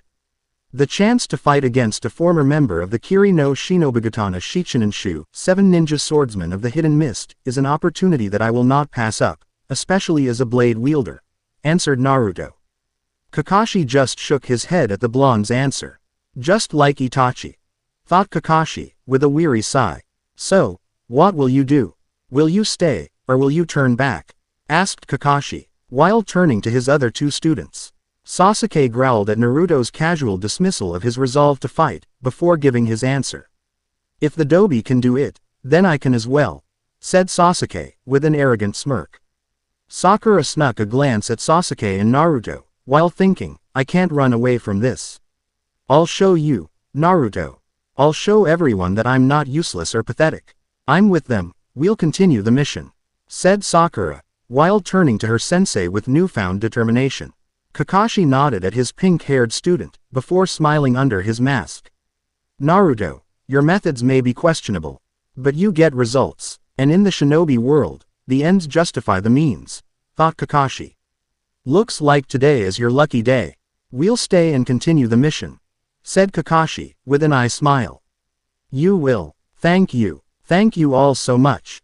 You have no idea what this means to me, to my entire country, yelled Tazuna in sheer gratitude, before shaking Kakashi's hand eagerly. With all that said and done, the group began to travel once again. Along the way, Naruto walked up to Sakura. Well, Haruno, you've taken the first step and have overcome your doubts. But can you overcome your fears, your insecurities? Can you come face to face with death itself and walk away alive? Can you become a true shinobi? Personally, I think not. But, maybe you can prove me wrong, muttered Naruto. The pink-haired Kunoichi jumped slightly when she first heard Naruto's voice beside her, but not nearly as much as she used to. She was slowly getting used to her dark teammate's habits. I will prove you wrong. I will become a true ninja. And one day, I'll rub your face in it, said Sakura, with determination burning in her eyes. HMPH, that'll be the day hell freezes over. But, at least you're on the right path. Don't screw up, Haruno, said Naruto, before walking up to Kakashi. What's up, Naruto? Asked the silver-haired Jonin, who didn't even bother to look up from his porn. Despite his nonchalant attitude, however, Kakashi was unnerved terribly by the fact that he could barely even sense Naruto's presence, even though the preteen was only about half a foot away. It was like the Uzumaki was a ghost or something. It seems that I was right, Hatake, said Naruto. About what? Asked Kakashi. That we would encounter B-ranked shinobi, even though they were pushovers, said Naruto. You did say that, didn't you? Don't tell me that I have to add psychic abilities to your profile, said Kakashi, with a chuckle. HMPH, don't flatter me, Hatake. I can't predict the future any more than you can. Instead, I just assume the worst-case scenario and then work from there, snorted Naruto. Oh yeah, the whole 2S rank missing nin spiel you said last night. In hindsight, it was a pretty ridiculous notion, said Kakashi. Yeah, that was a little far-fetched. However, an A-rank nuke nin like Zabuza will be a perfect test of my abilities. I hope he lives up to all the hype he's given in the bingo book, said Naruto, with anticipation. Kakashi frowned at Naruto's disregard of danger. The Uzumaki was strong, no doubt, but his arrogance was going to cost him sooner or later, like it did a lot of people. Him included, as well. You're getting overconfident, said Kakashi, warningly. How can I be getting overconfident, when I don't even know the extent of my abilities? I have too many limitations in Konoha, too many rules and stipulations, said Naruto, with a shrug. You do realize that even though you beat me in our fight, I held back a good deal because I couldn't fight to kill, said Kakashi. Trying to get his point across. Could have fooled me, Hatake. Don't kid yourself, the only technique you held back on was your famed Reikiri, and you know as well as I do that it would have been one hell of a struggle to even nick me with it. Besides, even if I was hit, because of my status as a Jinchuriki, you know that I possess advanced healing capabilities. I, on the other hand, withheld myself from using 2 of my 3 nature affinities, and any combat fuinjutsu, said Naruto, with a raised eyebrow. Kakashi sighed in resigned aggravation, but he didn't say any more. Words obviously had no effect on the blonde-haired Uzumaki, so he would just have to learn the hard way. Hopefully, he wouldn't die or suffer a debilitating injury in the process. Check, and mate, said Kurama in response to Kakashi's silence, to which Naruto agreed. All right, Tazuna, this is as far as I go, said the boatman, who had ferried the group of 5 across the ocean to the island nation of Wave. Thanks, old friend. You take care of yourself, you hear, said Tazuna. Team 7 and their client were now in Wave Country and there still hadn't been any attacks, although Naruto and Kakashi expected one anytime soon. It was, after all, best to attack someone when they were in unfamiliar territory. Naruto was paying attention to his surroundings very carefully, while thinking that things were going way too easily. Most of his attention, however, was on sensing any killing intent at all. His childhood had made him extremely sensitive to it, as he had been the target of a lot of it all his life. Though in hindsight, the killing intent of the average civilian was quite pathetic, it had proven useful to attuning him to such things. The suppressed killing intent of a TR shinobi wasn't that different from a non-combatant. That's when he sensed it, however, a very faint killing intent coming from the bushes. Purely on instinct, he acquired a kunai from his forearm, guard storage seal, and flung the projectile into the bush.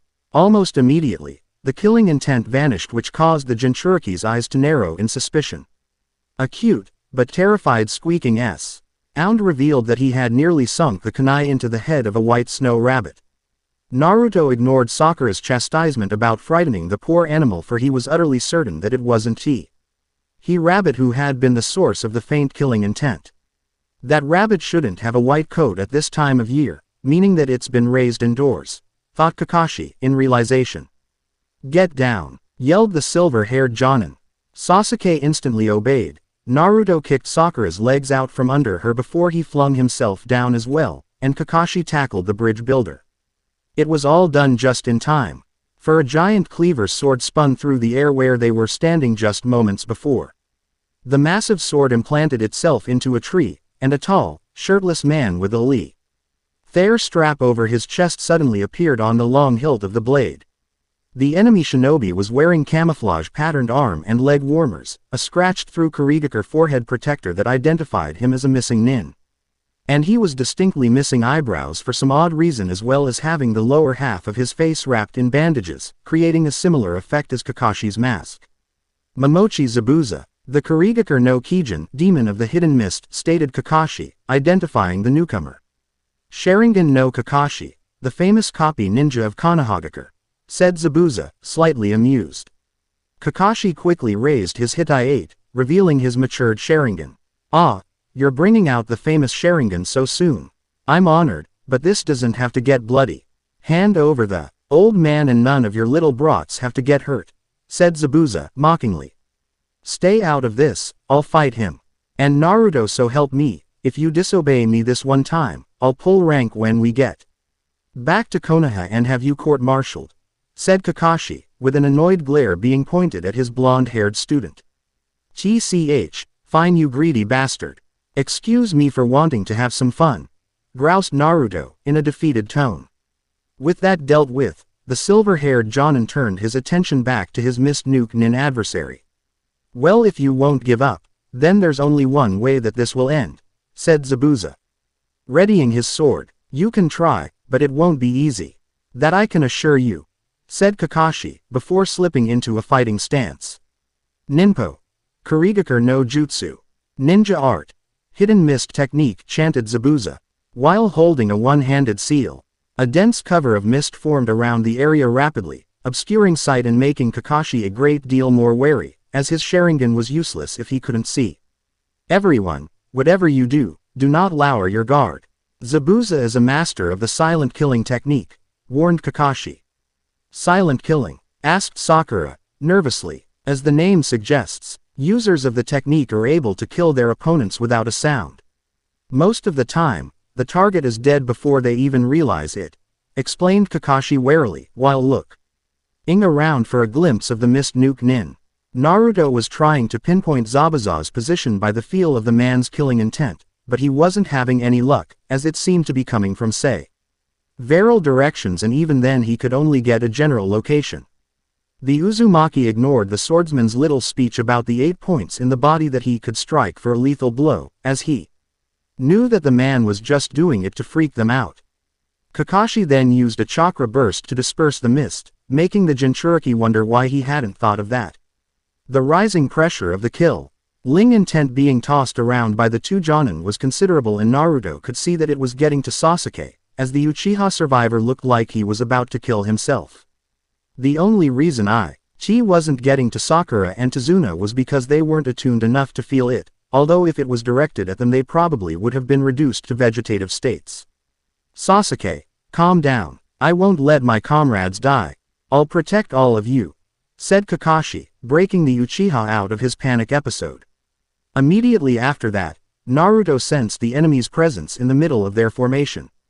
Moving quickly, the Jinchuriki drew one of his katana and stabbed it into Zabuza's forehead, only for the man to turn into a puddle of water. Looks like you've got a fast one there, commented Zabuza, not letting on the fact that the blonde's action had thwarted his plan to attack Kakashi.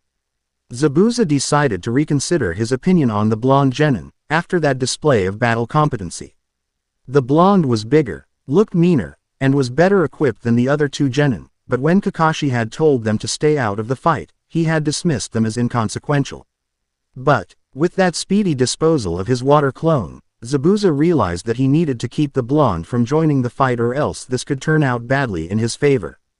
Kakashi had pinpointed the Lakati on of the voice when Zabuza had spoken this time and immediately rushed at it, ramming his kunai into the surprised man's abdomen. Only for the nuke nin to dissolve into another puddle of water and another Zabuza to reappear behind him, already swinging his sword to cleave him in half. Having no time to dodge, Kakashi was cut in half, but he too dissolved into water. A half-second later, Zabuza felt a kunai on his neck from a reappearing Kakashi. It's over, Zabuza, stated Kakashi, confidently. Yes, it is, said another voice, which tipped off Kakashi to the notion that something was wrong. The silver-haired Jonin ducked hastily and stabbed the Zabuza in front of him for good measure, and the fact that water leaked out of the wound and a sword swung over his head was an indication that his maneuver was wisely played. Zabuza proved to have great mastery of his sword however, and as the mist swing sank into the ground, instead of trying to pull it out of the ground, he used to sword as extra leverage to kick the silver-haired Jonin into the lake. Kakashi was finding it extremely difficult to get out of the water, as it was unusually heavy. He just processed the fact that being in the water while fighting a Suiden specialist was a bad idea, when all of a sudden he was encased in a sphere of water. Suiden. Suiro no Jutsu. Water release. Water prison technique, said Zabuza, with a smirk. Shit, thought Kakashi, in alarm. It might be a prison of water, but it's stronger than steel. You won't be escaping from here anytime soon and now all I have to do is get rid of that blonde and those two brats of yours, said Zabuza, boastfully. After his initial reaction of surprise and worry however, Kakashi's features morphed into his own smirk and he began to chuckle. What's so funny, copycat? Asked Zabuza, frowning. It's just that your problems have gotten a whole lot worse, gloated Kakashi, his smile widening. What the hell are you talking ab? Began Zabuza, before he was brutally cut off by a chakra-enhanced fist slamming into his face with a sickening crunch. The Kiri nuke nin was sent flying across the water, skipping and bouncing like a stone that was thrown across a pond.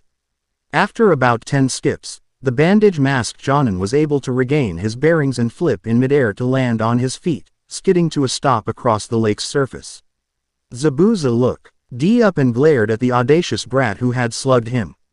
Then, said brat released the inhibitors on his chakra reserves and was engulfed in a wild aura of blue chakra, while his features took on that of a feral animal.